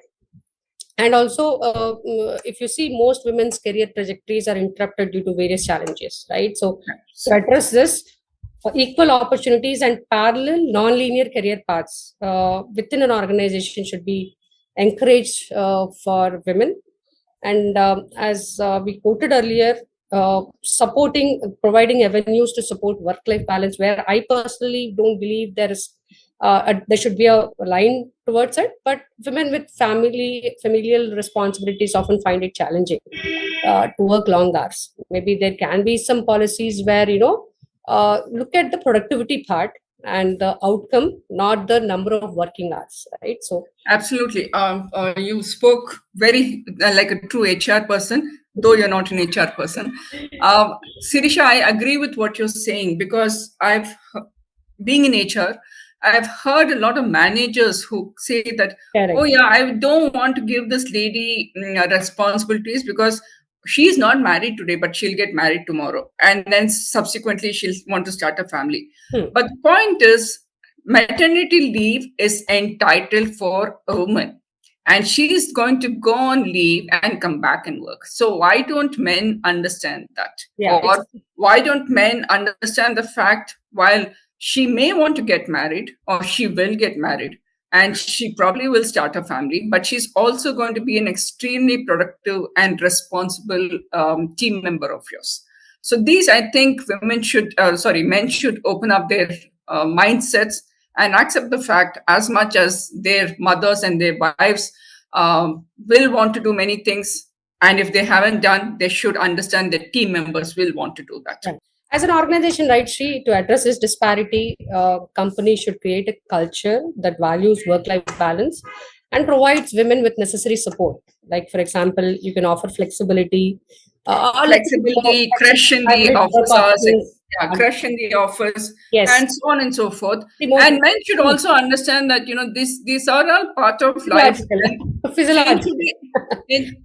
In today's age, in advanced age of technology, I don't care whether my team members working from home or from office or from Timbuktu, as long as productivity is good. Work is done.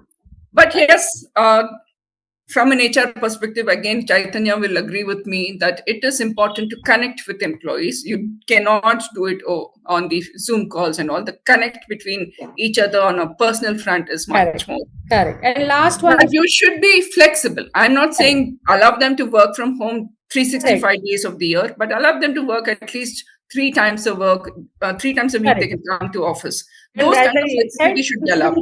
Women also shouldn't take that as an advantage. Absolutely. So definitely it should be mutual. That's what I strongly always believe. In fact, some organizations have come to the fact that saying, okay, you come in at 10 o'clock to work, you can go back at 3:34 or 4:30, go home and log in. That's fine. Because therein, what's happening is, she's beating the traffic. She doesn't have to get stuck in the traffic. She reaches home faster. And then, even if I have to log in at 9:30, it's still okay. Yeah. Chaitanya, my last question to you is... One last point I want to add, Sri. Please. As an organization, they should be providing to support this part, provide mentorship and training programs to enable women employees to climb up the ladder, right? So that is something where an organization can actually leadership skill training has to be imparted. Absolutely, yes. Yes. Chaitanya, my question to you is, women leaders are catalysts for change. Can you give examples from your own career? Sure, Srilata. So there was a time when one of my bosses told me, Chaitanya, can you slow down? It's putting a lot of pressure on others in the team. What did he mean by slow down? Slow down meaning don't do so many interventions at one point of time. Don't complete projects like this and too many things. So it's just putting pressure on rest of the team members. It was told to me. Can you imagine? And I know rest of those team members were primarily men. Again, no offense at all.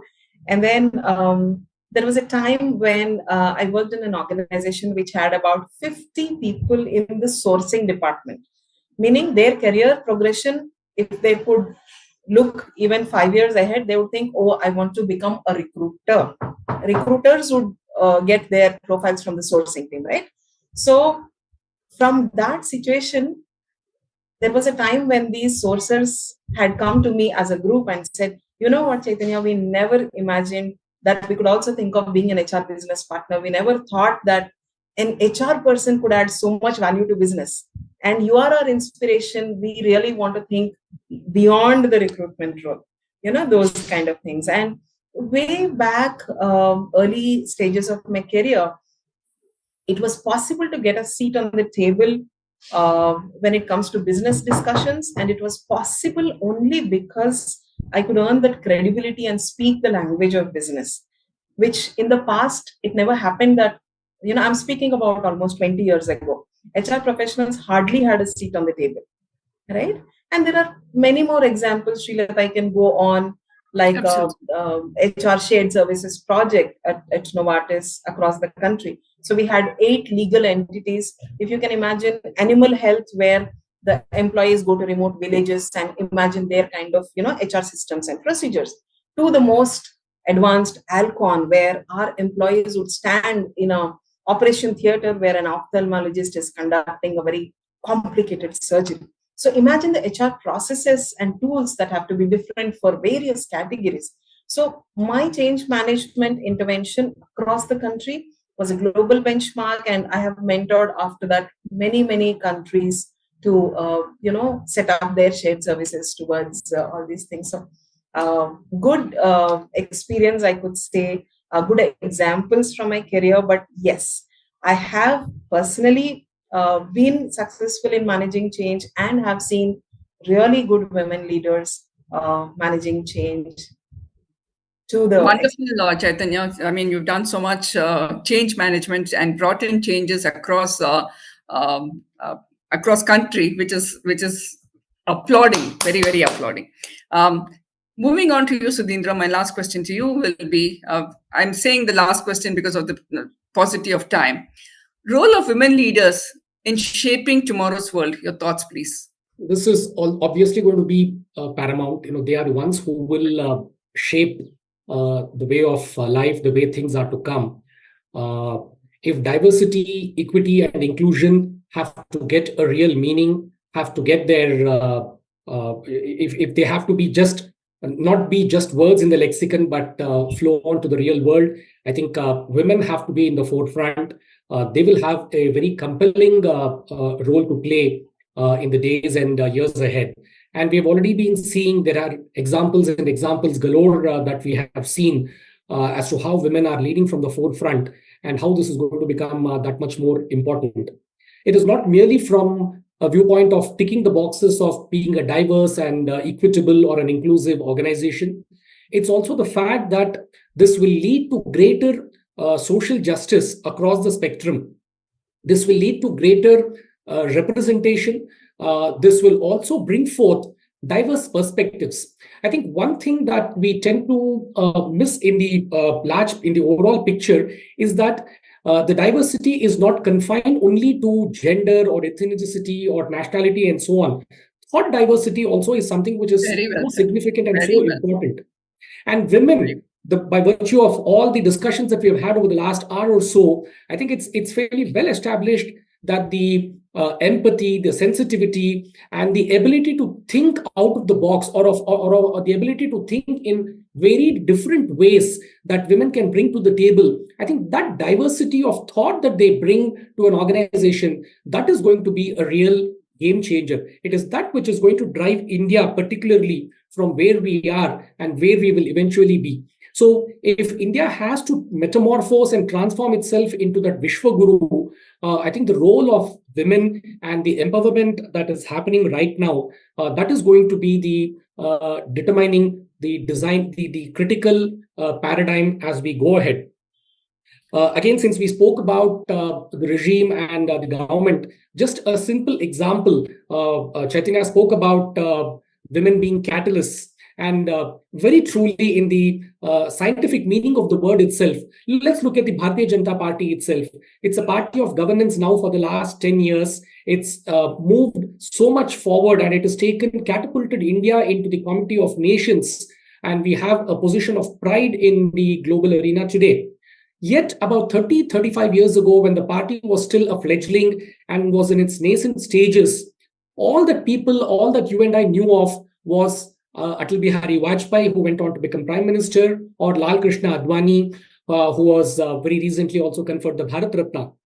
But we all tend to forget that there was a third and a very important pivotal fulcrum that was there for the party, and that person went by the name of Rajmata Vijayaraje Scindia, the Queen Mother from the erstwhile Scindia Pradesh in Madhya Pradesh. She was that unseen hand. She was that catalyst. She was that ethos that was binding the BJP through, even as it was evolving all across. And if today the party has come to this position of shepherding a government which is living the dreams of the common man, it owes to a very large extent to the dreams, to the contribution of Rajmata Vijayaraje Scindia. So let's not forget the fact that the contribution of women transcends across the board, even in politics, no matter in what aspect of life you take, you will find that their role is always there.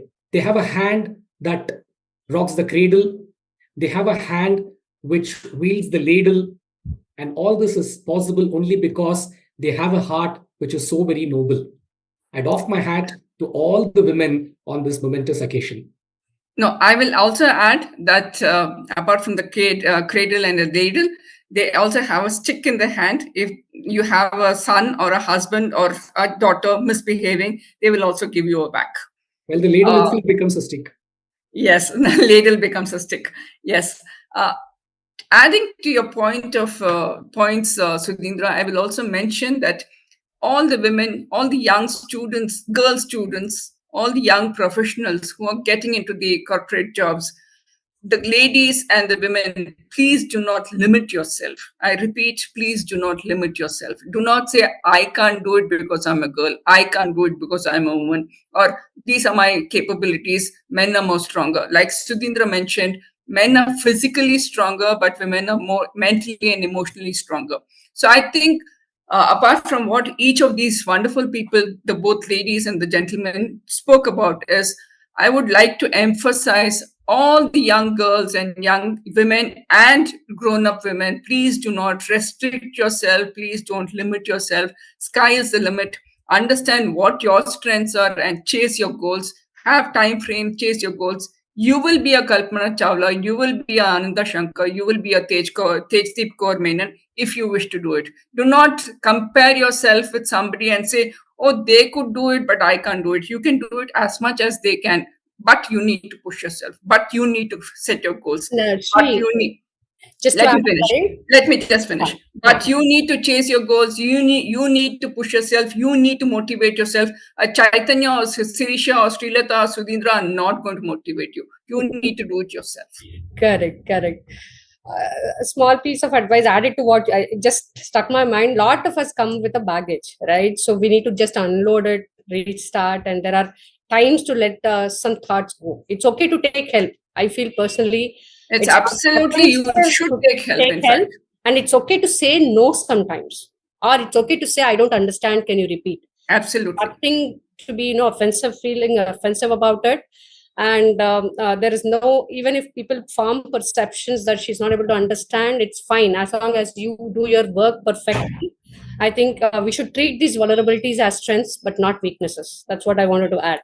Absolutely, because like for example, I don't understand technology. You're a tech person. I don't understand technology. Of course, yes, today we are living in a so-called very advanced technology world. But if you ask me to sit and code or sit and decipher the phone that we use every day, I don't think I can. I use a smartphone, but I'm using 10% of it. So, but that's not my area. So you don't have to be a master of all. Be good at a couple of things. That's fair enough. My last question to you, Sirisha, is what are the outcomes of creating inclusive environments? Sure, it's a good closing question. So, an inclusive workplace, Sri, it's very vital. The culture, in fact, we build in is very vital for both ethical and strategical business outcomes. That is which matters end of the day for the organization. So, key strategies for inclusivity involve ensuring all employees feel valued and heard, right? Encouraging diversity and inclusion means you're creating a roadmap for innovation and productivity. So people feel more engaged and included. You can really see some creativity and productivity and feeling engaged, feeling part of being increased, right? The real world examples provide a blueprint for like sustainable and inclusive company culture. What in a nutshell I would say is these environments will form a pillar for attract and retain a diverse workforce. And our summary is benefits of an inclusive workplace include improved employee engagement, loyalty, and business outcomes. I can not more than this watch for it. All right. Directly proportionate to what positive outcomes. Sure. Thank you so much. Your last thoughts. We'll start with Sudhindra again breaking that paradigm of saying ladies first. We'll start with you, Sudhindra. Your last thoughts on this Women's Day and this topic. I think it is, as I said, I just want to reiterate the fact that men and women need to consider each other as being complementary, as allies, and as being wheels in this chariot of life. I think it's not about equality. It's not about superiority, inferiority, or whatever. It is about being in it together. There is no such thing as independence. Life is all about interdependence. So that is all we will have to learn, assimilate, and live our lives with. Thank you so much. So, Sirisha, you? See, I would say just go with this mantra, na? Like think that why only men? Think yourself as a sole maker of the bread and butter at home and feel empowered. And that's how I think you can, every woman, advice to all the women hearing us and in general, think that's how you can progress in your career's job. And as I earlier said, use technology is at your hands, right? It's like you have lot of learning aids to upskill yourself, and then there is a lot of organization help also you can bring in. So definitely utilize it and put yourself up to the ladder. That's what I All right, Chaitanya, how about you? I think as women, we just think we are human beings first and then women next. So I have all the potential, I have all the confidence. So that's, I think, the mindset with which we will go ahead. And let's all work towards a more equitable world today, tomorrow, and forever. Absolutely. I will add to what Sudhindra mentioned is both men are women and women are equal partners, whether it's marriage, whether it's work. The men out there are giving a lot of support system to women. I'll go back with my own family example. My sister is an extremely successful artist. My brother-in-law is a very well-accomplished professional. He does not have one iota of jealousy or one iota of insecurity. I think this jealousy and insecurity factor is what is killing everything else. So I think both men and women should not be insecure or jealous, and they're equal partners in the same. They should walk together and not paddle. They should not walk like a railway track, but they should walk together. With that, I close. Thank you for being my panelist for this panel discussion. Thanks to Sudhindra, Sirisha, and Chaitanya. Chaitanya, I literally reached out to you in the 11th and a half hour. So thank you so much for accepting my invite. Thanks to MyStartuptv, Sunil, Purnima, who was coordinating for this entire event. Thank you so much. And thanks once again. Happy Women's Day and happy Shivratri. And I do believe that this is not confined only to this day, but this permeates all the other 365 days of the year. This becomes a part of our life and not confined only to this day. Absolutely. Thank you all. Nice knowing you. Wishing and all the best. Women's Day. Thank you. Thank you so much. Thank you. Thank you, Sunil. To stay informed about the startup ecosystem, subscribe to My Startup TV.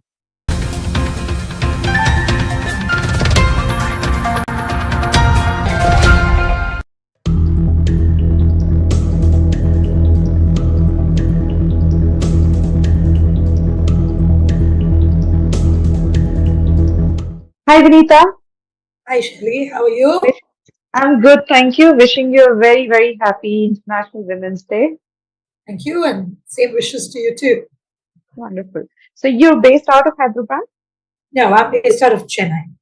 Based out of Chennai, very nice. So I wanted to say, Vinita, why don't you talk to our audience about yourself? So give a slight background about yourself, and then I will want you to talk about Krida, but maybe first about yourself, since this is Women's Day and I want you to introduce yourself first. Yeah.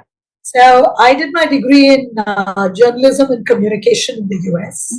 Okay. I had my first son rather early, and I wanted him to grow up in Chennai, in India, get to know family, grandparents, parents, all of that. So we came back to India in 1990. I then set up my own content development firm back in 1992. I think, they were talking about work-life balance. And in those days, I think hybrid work from home, they were all unknowns. So it was easier to do something on your own if you wanted to build that work-life balance. So I set up my own content firm. Ran it very successfully for 10 years, had some amazing clients. In fact, I was on the verge of expanding to Hyderabad, but I took a hard look at my life and I realized I wasn't enjoying my work anymore. I was doing a lot of corporate content, and at the end of the day, I was like, does it make a difference to anybody's life other than paying the bills? So I kind of decided to take a step back and reevaluate what I wanted to do. So I've been writing about traditional games, and many people have been. Okay, so my grandparents used to babysit my kids, and they played the games with them, which is what got me interested in traditional games in the first place. So I used to write about it in the Hindu. People used to ask me, how do you play these games? So I thought I'd make a few games, sell a few, gift a few, and then take the time to figure out what I want to do with my life. Didn't quite turn out that way. It wasn't as temporary as I thought it was. So I call myself an accidental entrepreneur because the interest was so high on the games that I had to make them again and again. And 20 years later, here we are. Side by side, though, with traditional games, because they don't really pay the bills, I did a lot of consultancy in the NGO sector on management, on communication and marketing strategies, which I continued to do till a few years ago. A few years ago, I chose to step back from that and join my husband full time. We run an IT company and a diesel generator company. So I handle HR, marketing. But out of my NGO experience, a beautiful little NGO emerged, which I manage on a day-to-day basis. We support children with HIV for counseling and higher education. Proud to say over 150 children have been educated by us, graduated working, and out of more than 1,500 children. We have many more to go. Fingers crossed, it'll go well. But Krida is my landmark brand, traditional games, and I guess I'm best known for Krida. I must say you're doing a wonderful job with this NGO, and my congratulations to you. So if you could, Vinita, also, you call yourself accidental entrepreneur. Tell us a little bit more about what kind of games these are. So all these are traditional games from across the country. Obviously, a little more South focused simply because of logistics for research, but they're games across the country. So we manufacture, research, revive, do programs, workshops, trainings. We work with schools, we work with corporate houses. I wrote a book last year which is published called Life Lessons from Traditional Games. So it's not just about bringing the games back, but bringing the whole ecosystem of the games back, the learnings from them, the essence of the games and how they are rooted in our culture, in our tradition as Indians, as human beings, and what lessons we can glean from them. And of course, what fun you can have with it, because at the end of the day, games are not about lessons learned, but about the fun you have. We have 28 games in the market, many more coming under the brand name Krida. My driving goals have been it should be global in quality, but Indian in spirit. Our games are, we try eco-friendly, sustainable, and safe. We recently got our ISI certification for safety and quality from the Government of India. And yeah, we love what we do. We have fun doing it. And what better can you do with it? So, Vinita, in today's world where everybody is so glued to their mobile phones, especially the children, and so much of screen time that they're having, how has Krida's response been from the users or children? I presume the children are the major users, unless the adults are too. But not really true. Not really true. Not only children, though we tend to. I think part of the fallacy is the way life has changed. Traditionally, everybody played. That was your entertainment. Grandparents, aunts, uncles. Over a period of time, play started getting diverted to children's activities. Right. I think sadly in the last decade or so, free play as you know it, unstructured play as you know it, is disappearing even for children. I mean, earlier kids would be on the street playing cricket. Now they hit 2 good balls, they're bundled off to cricket class. They play a good game of chess, they're in chess class. So unstructured play sadly has disappeared. But I think there's been a resurgence in games, thanks in large part due to computer games, mobile gaming, PC gaming, and the concept of play. Board games are seeing a resurgence. So, to say the bulk of our users are children, I'd say yes and no. People tend to look at it as children's games, but no, we have people of all ages from 7 to 70 playing and even over 70 actually, I can't limit it to 70, playing our games. As far as the response, those who know our games love them. I have had young mothers come and pick up the game saying, you know what, we grew up playing Krida and we want our children to play. So a whole generation has grown up playing Krida in 20 years. Many of them are now have children of their own. So we do see a lot of interest in children, young mothers, but I see a lot of interest in young adults. Because there's this whole resurgence of the gaming tradition, board game cafes, gaming groups, things like that. Right. I think also in the last few years, there's been a deep level of curiosity about India and Indian culture and traditions at many levels, about our music, our architecture, our history, our textiles, our art, what have you. And I think games have seen that resurgence too, curiosity about the games we play. But I think also there's this whole concept of gamification that's gaining a lot of traction, particularly in the corporate sector. So we're seeing a lot of interest in the corporate sector for our games. We do a lot of corporate events, programs, and see fabulous response from the senior most to the junior most people. So again, coming back, those who know about our games respond very positively. We've never had an event where people are not excited about our games. And we've done thousands of events in the last 20 years. But that said, I guess in many ways it is, how do I put it? It's a marketing awareness effort.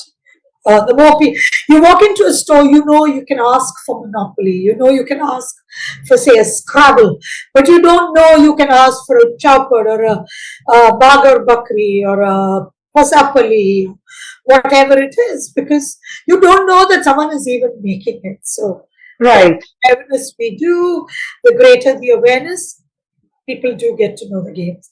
I think another major challenge we have faced is often the same game is known by different names across the country. Right. So you can't name a game by 20 names. You can only call it one name.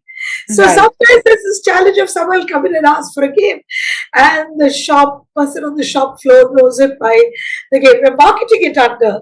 So there's a little bit of slip between the cracks there. So we do try to put all the names on our packaging in a smaller font. Typically on the shop floor, it becomes a little more challenging. Online becomes a little easier because they're able to search by name. But again, when you're transcribing an Indian word into English, sometimes the spellings are a little different. Right. Those are some challenges we face. Right. So we will survive. Right. Tell me about a couple of traditional games, the ones that we usually play in person, not necessarily board games. How do you facilitate some of those, if you do, that is? So the bulk of our games are traditional games, which you... for example, like a Coco? Like Coco is a game. So let's be clear. Krida in many ways has focused more on board games and peasant games, simply because that's where we are in danger of losing them forever. So if you look at a Coco or a Kabaddi, there is a lot of awareness about games. People are playing them. Kabaddi is in the Asian Games. People know chess. So our focus is on the games that are on the verge of dying out, which are the peasant games. Because sadly, it's all part of the oral tradition. You see very little physical games available. Nobody bought the games. You do a couple of games, you may see embroidered pieces, or we have this game called Palanguri, which is played on a wooden board. There may be an old board lying around in a house. But to the bulk of them, they were just drawn on the ground. So we didn't know what the games were. Luckily for us, a lot of people in the construction industry, particularly temples and monuments, you see the artisans of the stone covers actually engrave the game on stone floors.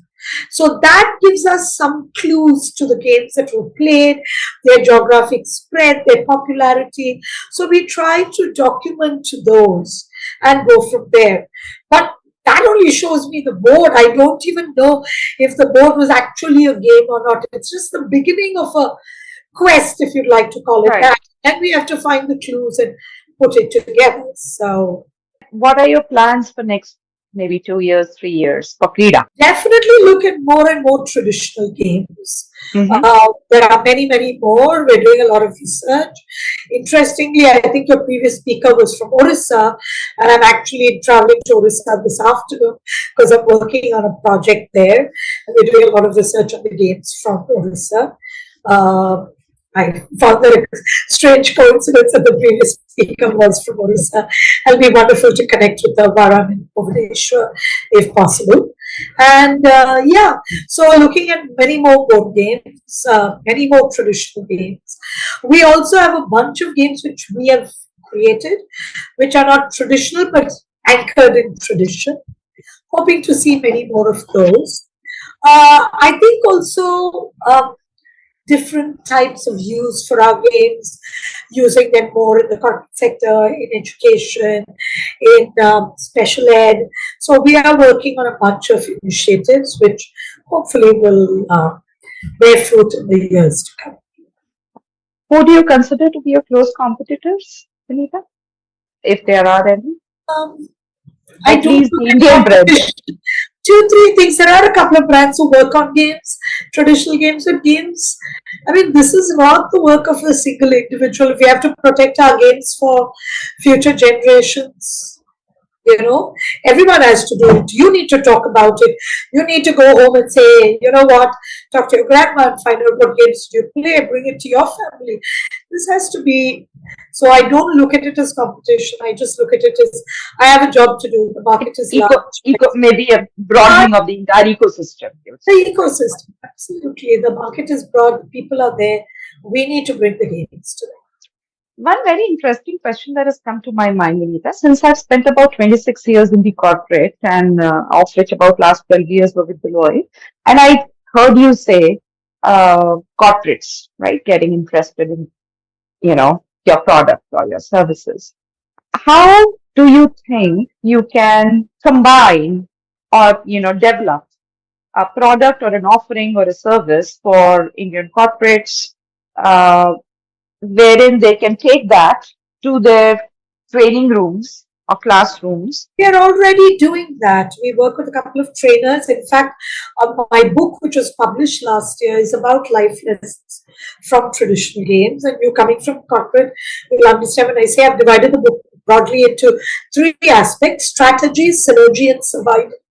And how these lessons emerge, and within them subdivisions of goal setting, team building, leadership training, decision making, and what have you, and how many of these emerge through our traditional games. I've been doing a lot of research on this, and this book is a result of many, many years of research. Okay, so corporates are already your clients. We are working with them, and many of the, some trainers are using them. And, we are doing that. There's this trainer in Chennai called Pradeep Chakravarti who's used our games fairly extensively in corporate training. Very nice, very nice. It was wonderful, wonderful learning about this. Anything else that you would like to say from your end? Love to hear about games people played. If anyone knows games they've played, they'd like to share their experiences, or they'd like to share stories of games they've played or games they've played which they believe we may not know, do reach out to us. I'm available on across social media platforms. You could reach me there or email me. Love to hear how people played. It's not just about, oh, I know a new game to tell you. It's how they played, how games influenced lives, how they impacted people, what role did they play, and therefore what is their relevance today. So, this is all part of the research we do. We actually have a traveling journal that's floating around the world where people are documenting how they used to play. So if anyone would like to, get the journal, document their thoughts, do reach out to us. And as we say in our office, come let us Krida today. Wonderful. That's good. So thank you so much. That was Vinita, the accidental entrepreneur with her wonderful, wonderful company, Krida. Amazing products, amazing services. Vinita, thank you for all that you're doing for us. And I wish you a very, very happy Women's Day once again. And I wish Krida a very successful, even more successful and brighter future. Thank you very much, and happy Women's Day to everyone out there. It's taken me 20 years, and I'm sure we'll all get there in our passions sooner or later. All the best to everyone out there. Look forward to hearing from some of you. Thank you for joining. Bye. Bye-bye. To stay informed about the startup ecosystem, subscribe to My Startup TV.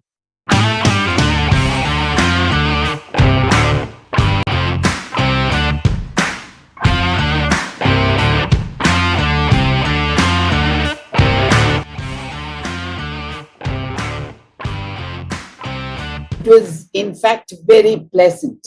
You will all be surprised because in Madurai University, Dr. Ashirvadam was the general surgeon. He wanted women to join general surgery. So I had a very pleasant experience with him, and I learned a lot from him, including vast history of general surgery and what the surgeons did at that time. That gave me an inkling into the true beauty of surgery, how they all suffered at that time. That made me think even our people in India must have gone through the same difficulties, but there was nobody to account for it, nobody to document it. But whatever happened in Britain had been documented very well. That's how I learnt about history then. Now, I'm so glad that all of you have decided to chronicle everything now. It will make a real mark in future. And that was my experience in Madurai. In Madras Medical College, also it was very similar. I worked under Dr. Vasudevan, who encouraged me, gave me full freedom to visit other surgeons' techniques and learn from them. And so I must tell you, it was very pleasant, or it is continuing to be pleasant with my colleagues working along with me, my friends, and my students, and those who work under me also. Maybe you might think I'm exaggerating a little, but no, this is a fact. This is how my life has been, and I'm enjoying it. And hospital for children. It is the largest hospital for children in India. And I found several infants, several babies dying in front of me. There was no infrastructure. There was no equipment. And the equipment that we got from Madras Medical College were all broken, repaired. So I thought something had to be done. And the government came to my help, the state government of Tamil Nadu, central government. And through them, I could get into World Bank and finally the government of Japan that saw the institute, were impressed with primary, secondary, and tertiary care in one building and decided to give 28.8 crores for just equipment, 250 equipment they gave. And our department benefited entirely because we got the best infrastructure. And that is how we were able to build up that department and continue. When I came out, still there were 700 children waiting, and I thought one center which was well equipped was not sufficient, and so I started the SOCAN. It was a difficult task getting not only the infrastructure, the team we were able to manage because all our friends from government hospitals joined together to do it. But the difficulty was to find a proper hospital with a proper infrastructure. We managed to get it in public health center. Now came the biggest challenge of all, funds. When I was in government service, I told you all the state, center, everyone helped. The bureaucrats helped. And so I was able to do whatever I wanted, try to find out how anemia, how hemoglobin maintained during perfusion was the real crucial factor which decreased mortality in children in the immediate post-operative period. That I learned with all the investigations, the blood gases done those days. The equipment used to be so huge and it had to be calibrated, solutions spent, cost was exorbitant. But I was able to do it because the government helped. When I came out, I realized that it was not possible to get funds like that. And so I went about contacting the government hospital, the government, state government itself. Had a few friends there who helped me and then started this public-private partnership with the government.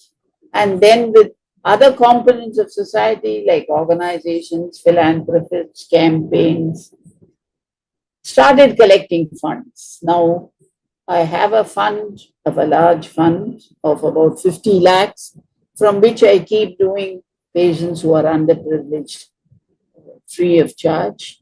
So I managed and now I have a large fund as I told you. And with that fund, I am doing surgeries continuously and I get the patients from different districts of Tamil Nadu. My target population is India. So with my website and trying to let others know, patients are coming from faraway places from different states because they are all poor. I'm not concentrating on others.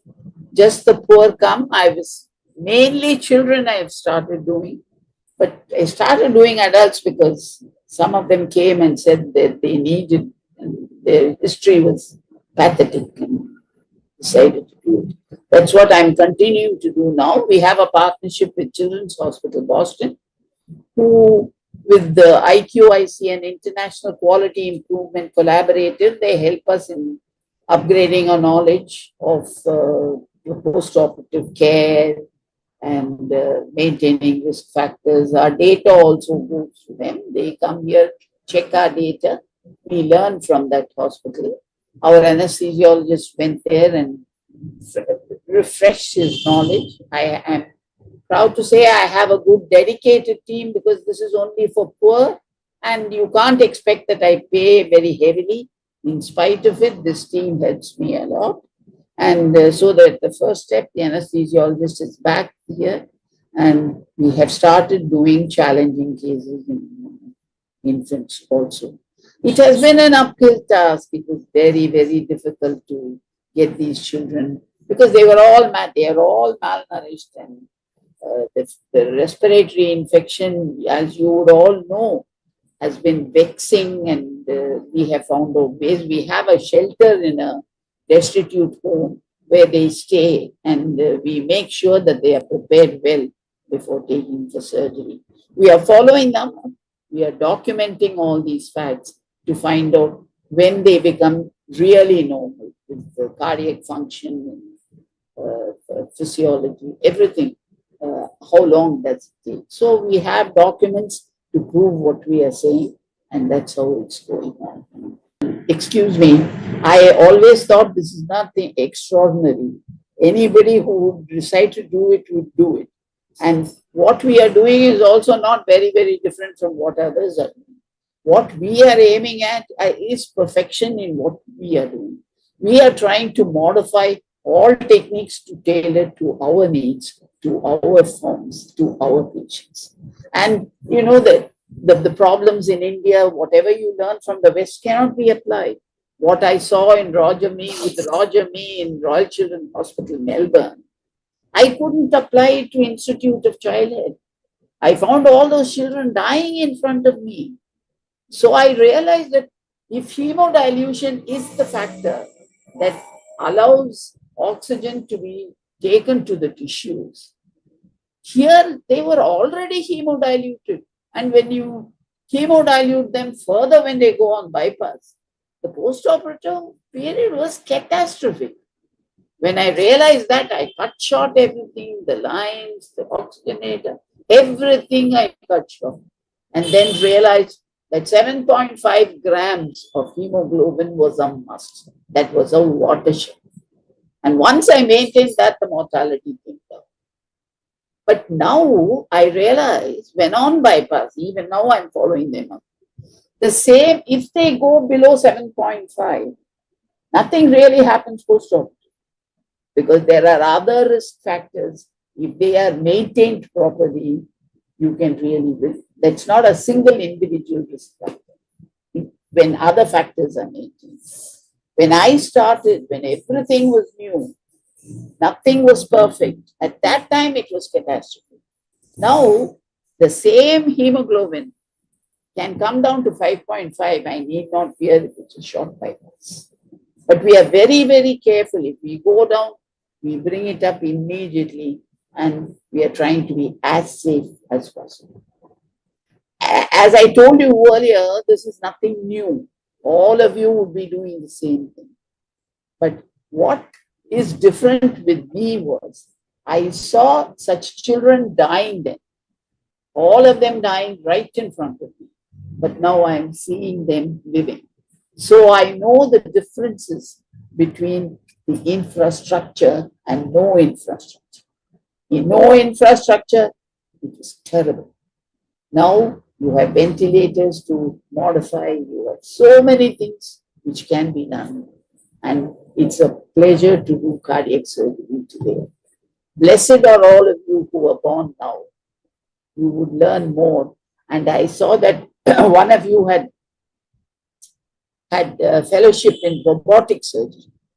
It's great. See, the more the advances get developed and the better the management, it's a pleasure for the professional also and for the patient also. While I am determined to see all advances come to the patient population whom I am working on, all these are steps.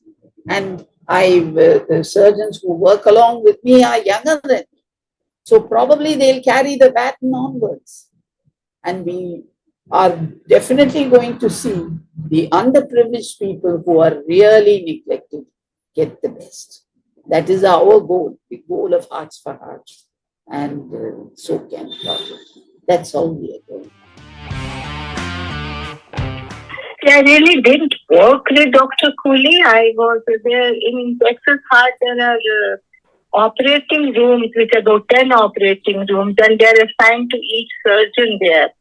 I worked mostly in OR5. It was Dr. George Rule's operation theatre. So I assisted him in most of the surgery. It just happened that one day Dr. Rules, the residents used to assist Dr. Cooley, and the fellows were assisting other surgeons. There were about 40 to 50 fellows in the center. So one day his resident asked me to scrub him, and I thought he's operating and he needs somebody to help him. So when I scrubbed him, it was a small baby being for a VST closure. And once the chest was open and baby was ready to go on bypass, Dr. Cooley scrubbed up and washed up to close the VST. That was the only time I assisted him or I saw him very close. But I did watch him doing a lot of aneurysm surgeries those days.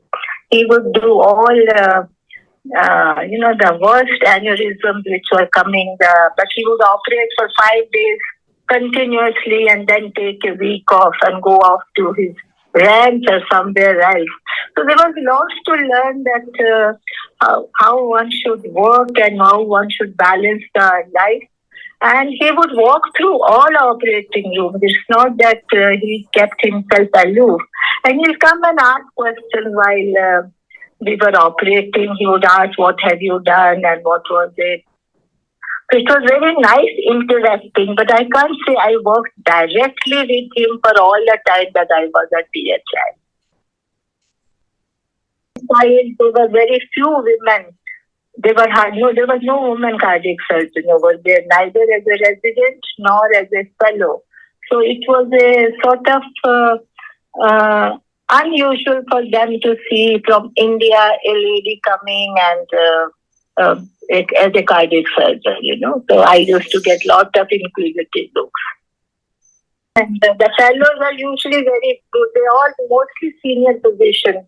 And they come there to see basically Dr. Cooley operate and then go back and do what they have learned. It was a very nice atmosphere. We did lot of patients in the beginning on, we were doing in fact on total deep hypothermia and total circulatory arrest.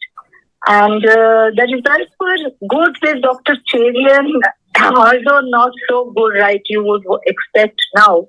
But at that time, he was the only one who could come out with 50% survivors or 60% survivors. And he was very honest with his presentation. That was what I admire about Dr. Cherian. And I have seen patients not waking up, going into coma. I had one child who became blind. When I was doing residency, it gave me a lot of heartache at that time. A 6-8 months old child losing his eyesight. And fortunately, he recovered it spontaneously after some 8 to 10 weeks. We don't know what was the pathophysiology, probably some optic emboli or something.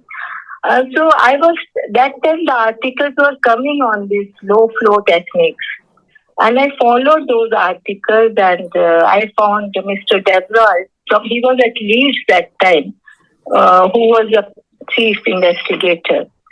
So I corresponded with him and I wanted to learn that because that was the thing we were used to, conventional bypass, plus the total circulatory arrest and hypothermia was quite messy. You had to cool the child in ice and everything was really messy in the theater.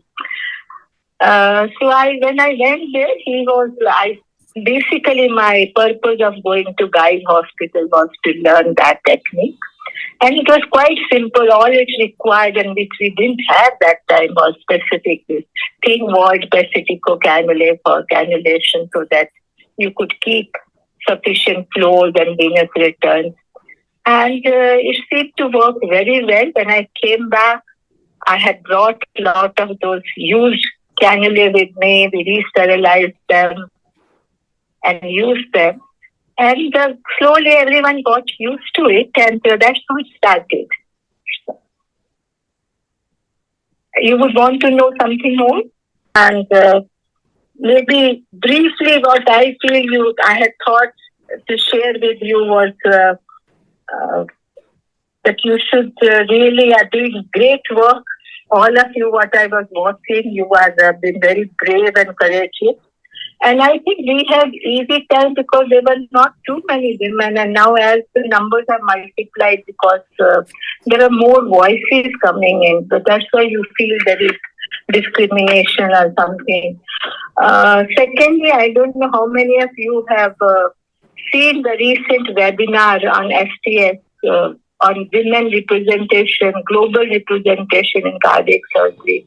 Have you people seen that? It's a global problem, but I feel as the numbers increase, even men face these discriminations. There is no end to it. It all depends on the attitude, yours and the centers wherever you are training.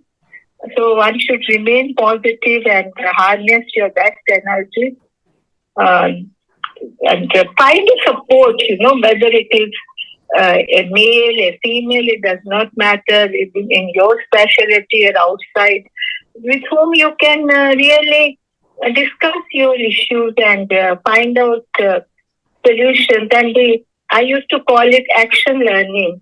That when you discuss problems, the solutions come out. When you ask the outsiders, they don't know what you are facing, and it's difficult to advise, that way.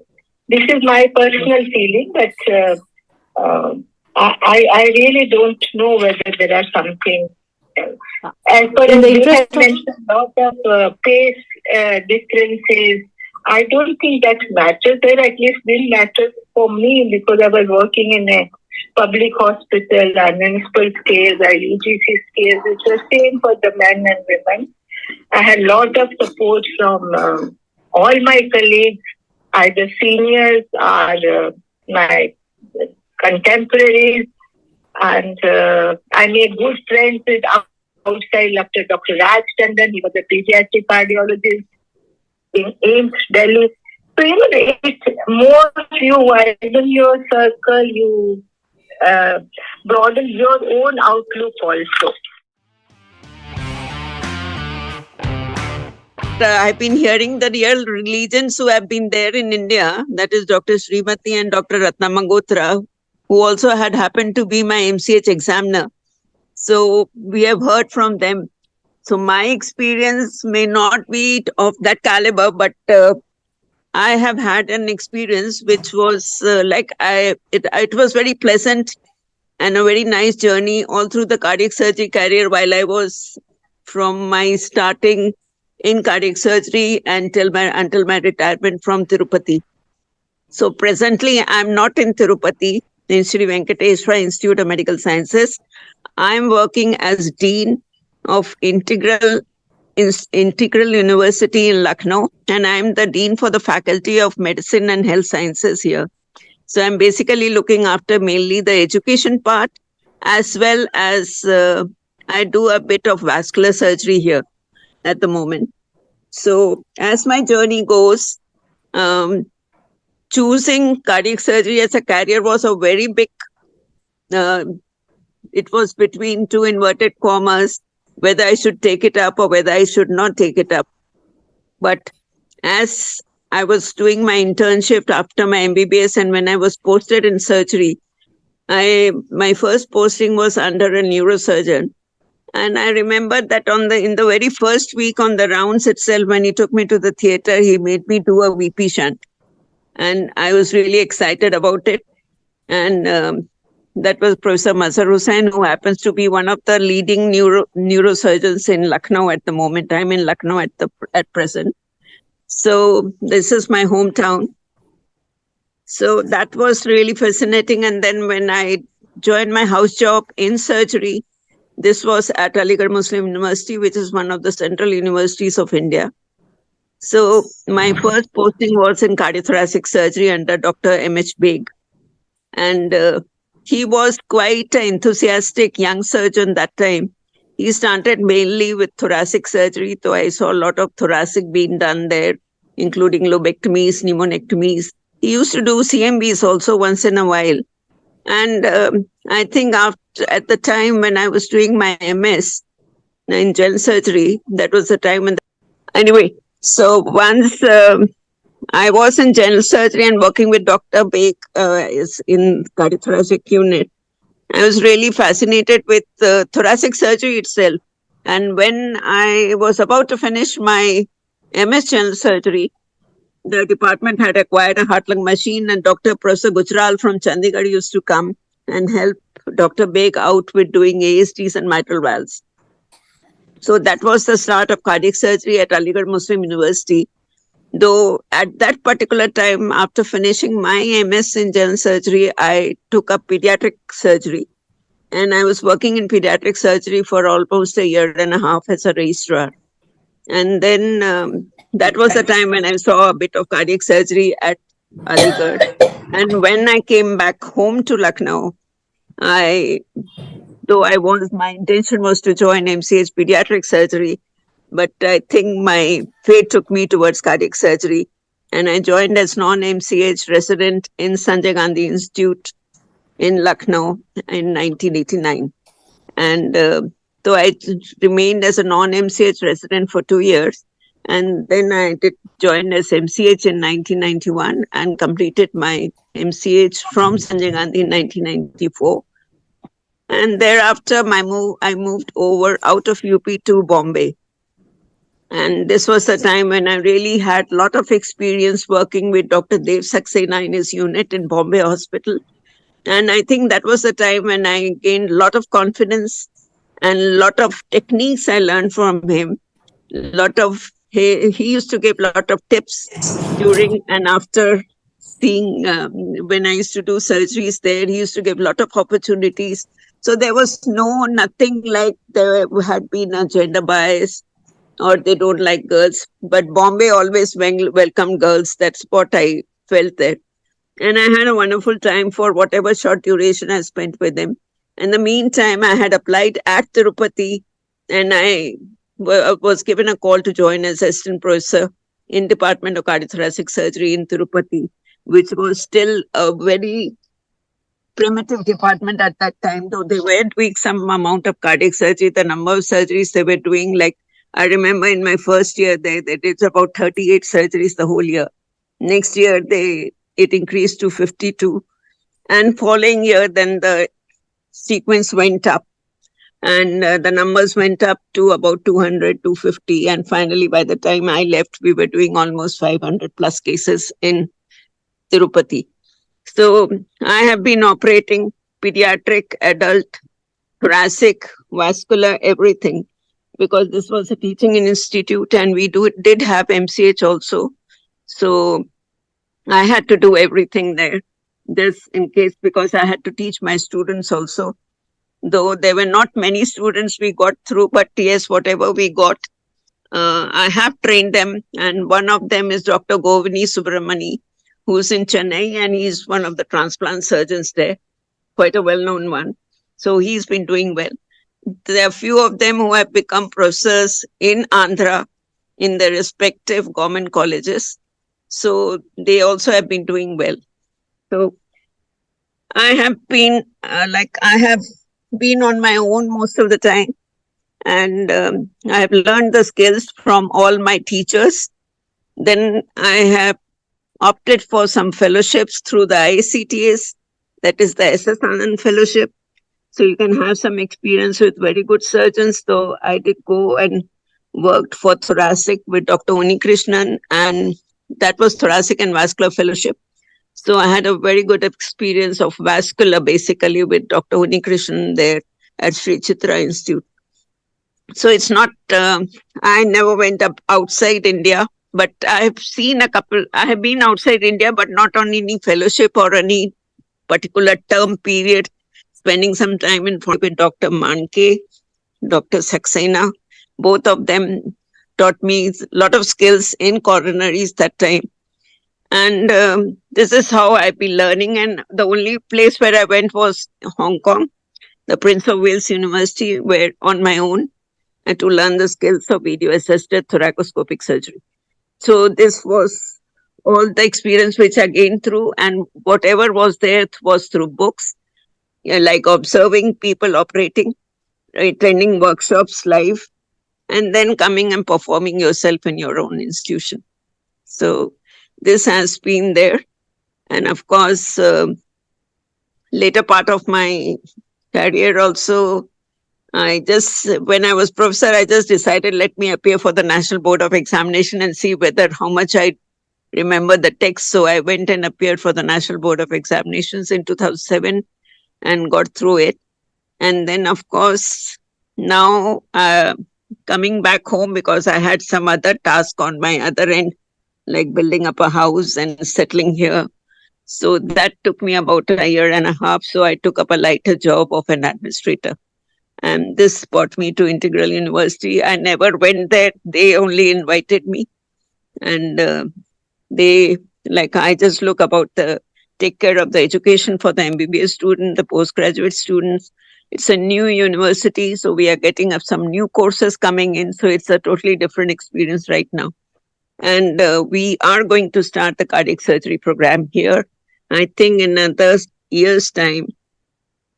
And this is all I would say as of now.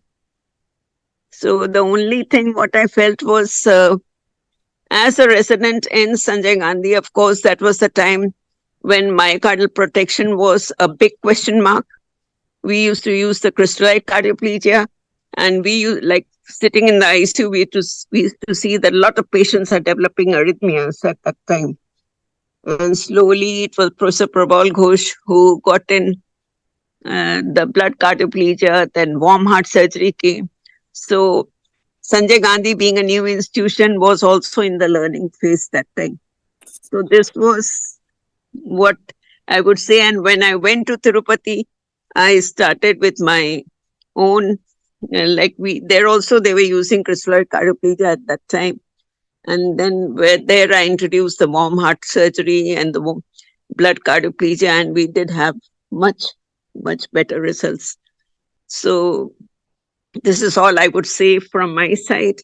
If any questions are there, I can answer them.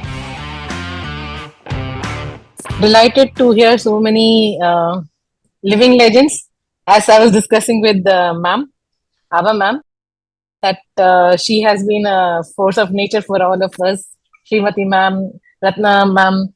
I mean, it is a delight to know them, how they've gone through. When I started medicine, there were hardly 13 or 14 girls in my class who were inclined to do medicine, including me. And when I moved to MBBS, out of 100 students in my 100 student class, there were only 30 odd people who were who were doing MBBS. Post graduation, mostly my friends went to OBG. I went to surgery. In surgery, the male colleagues, they mostly preferred orthopedic, by saying that it is the end specialty, ek bar ho gaya, and you're a specialist. People who went into surgery always had a issue, what next? To do MCH or not to do MCH? So women were normally not very happy to do that as a normal path. It was not a near norm kind of stuff, because by the time you're actually into it, you're around 25, you have a pressure of marriage. I've seen my seniors give through their marriages and everything, like it was work is worship kind of it. So the trend is changing now. Women are more into work-life balance. So people wanted to settle by the time they're 26, 27. Marriage was an option. And on top of it, there's an underrepresentation of women in neurosurgery, in cardiac surgery. Why? Because it's a long drawn path, a high stress job. Your parents will also tell you, why should you do this? There are better things to do than do this. Take care of children. When you join, your faculty will tell you, are you married? If you're not married, why don't you marry and have a house? I've heard all of it. I've done MCH twice, and I've done MCH, got only one degree, MCH cardiothoracic surgery, but I've done it twice for different reasons, which I will not like to discuss for the time. Not that because I was not good, because of what we call as gender discrimination. Gender discrimination can pose its head anytime in our life. The only way we can, go on top of that is, and also it was there because of a lack of, because we were not talking to each other, and there was that time a lack of female role models, mentors, and a perceived lack of opportunities. So what happened was, all this with just gender discrimination also turned its head inside. So I'm not saying that it is not part of other faculty, other professions also. It is there. What has happened over the time is, women have evolved. First, either they had to only choose their profession, or a married life, or children. It's been, if you go through these responses which we got, it's like, all over the place. People didn't prefer having children. People didn't prefer getting married. If they got married, they didn't have children. So it is changing over the time. Why? Because we have people who have done wonderful effort in this field. And also now, because of we can get out of this by promoting, having more initiative, promoting diversity, including everyone, and mentorship. And I want you to encourage women to pursue careers in medicine and become resourceful and have a good professional development. We, as the role models now, because we are the ones, we are standing right now facing the brunt or the influx of information, we can make it or break it for the next coming generation. We had it tough. We can make it easier for them by being their mentors. We can give them a better scope, give them a better feel as the next coming generation. So I want all of us to, join together and do this project together with us. In India, we have a very, a strange, very ajib kind of looking at way. If an Indian female is a doctor, they'll call her a nurse. But if their daughter becomes a doctor or clears medical entrance, they go on clapping saying that my daughter has become a doctor. They want to see the heroine as a doctor, but they don't want their daughter-in-law to go ahead with a lot of stuff being a doctor because they wanted to do the homework also. But with the gender discrimination coming down by good amount of education and get people getting sensitive to this thing has now really become very, very on a minor side with our flow. I would also now like to ask the next generation, which is in the second order of this thing, to give their valuable opinion. How are they managing all this? Thank you so much. Hello everyone. I'm sure everyone is like in a hurry now because of the time shortage. So I'll go very quickly. After what I've heard of Dr. Srimati ma'am and Dr. Ratna, I think I am not supposed to say anything. They have beaten the odds and been there when we were not even born. So in cutthroat practice, I mean, I would genuinely still say that it is very difficult to survive in private. I mean, medical colleges, even I now retrospectively wish I was in some medical college, but I am not. So in private practice, to get patients, starting from patients to see beyond the breast, a woman surgeon can be a thoracic surgeon beyond the breast, that itself is a task. So starting from being a nurse, being called a nurse by the doctors, by the patients, and someone pointed out today in the group that women are motivating. So women themselves, they are the first, sometimes the worst critics. So I think that with this kind of group, we should be able to join together and make things easier for our and the next generation to come. Because in thoracic surgery, at least, I'm not a cardiac surgeon, but in thoracic surgery in private practice, to make a name, to form a niche that you start getting referred thoracic patients, it takes a long time. It takes a lot of struggle, and the amount of efforts to put in are at least 3 to 4 times of any male counterpart. It just doesn't happen. So I have gone through it, and I am quite happy with where I am. I've learned to be very satisfied with just doing good work. Maybe I do 3-4 surgeries less than the contemporary, but it's okay as long as I'm doing a good job out of it. But I think this society, this group should join together and make things. Think that something which I did good was, and which should be done, is choose a good mentor. So I was lucky in all 3 mentors when I had. My first was general surgery, Dr. Roy, who was head of department of Baba Atomic Research Center. He was totally in equalist, in fact, a pro girl surgeon, because he used to say women surgeons have got better hands. So I got a strong mentor there who used to not hesitate to punish us either. I got a very good mentor in my thoracic surgery. I got Dr. Bhabatosh Vishwas who was one of the best mentors, very calm-headed fellow, but no difference between, no gender discrimination. And I got a very good mentor in the form of post my DRNB in form of Dr. Ramakant Deshpande, who's a Padma Shri awardee for thoracic surgery. And he used to say, you be a he, a she, or a it, I don't care, my work has to get done. So you have to be, for people who are starting out in private practice, take a pause. After your CTVS or thoracic training, join into a place under a good mentor for 3 to 4 years.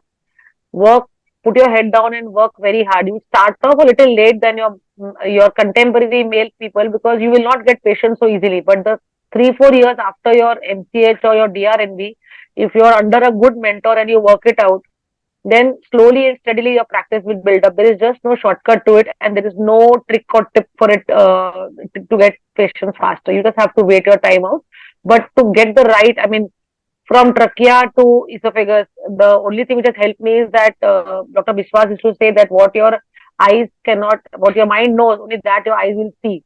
So when you are not getting good cutting priya, just put your head down and read.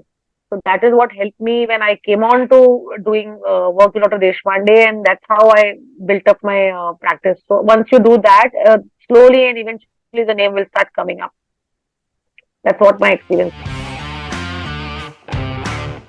Hi, good evening, everybody. It's such a it's honor for me that I'm here in front of all the biggies, and I would also like to express my deepest gratitude to Dr. Srimati ma'am and Dr. Abhachandra ma'am.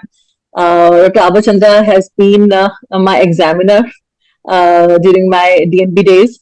So, see, I haven't prepared any slides, but with your permission, all of you, if you all permit me, I would like to introduce myself first with a few lines, and then I'll talk about my journey in short, just the highlights, if you're all okay with it. Is it okay? Yes, ma'am, please do. So, you all know I'm a consultant cardiothoracic surgeon. I'm also a philanthropist, and I have my own heart foundation, which is called Chopra Heart Foundation, where we have conducted around more than 200 medical camps, and we've conducted free complex cardiac surgeries even before Ayushman was out. It was around 190 to 200 people that I have done the surgeries for, by raising funds from some of my patrons and also my businesses that I am running at present, which are supporting my NGO. Being an entrepreneur, I'm the director of one of the companies which we are running called SRG Altus Use Healthcare Private Limited, and I'm also a consultant in Shankaracharya Hospital Medical College, and also in Sparsh Hospital here in Bhilai.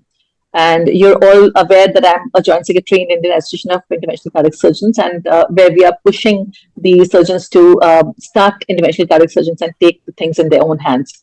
And apart from that, I have successfully pioneered one of the very complex cardiac surgeries, and those were done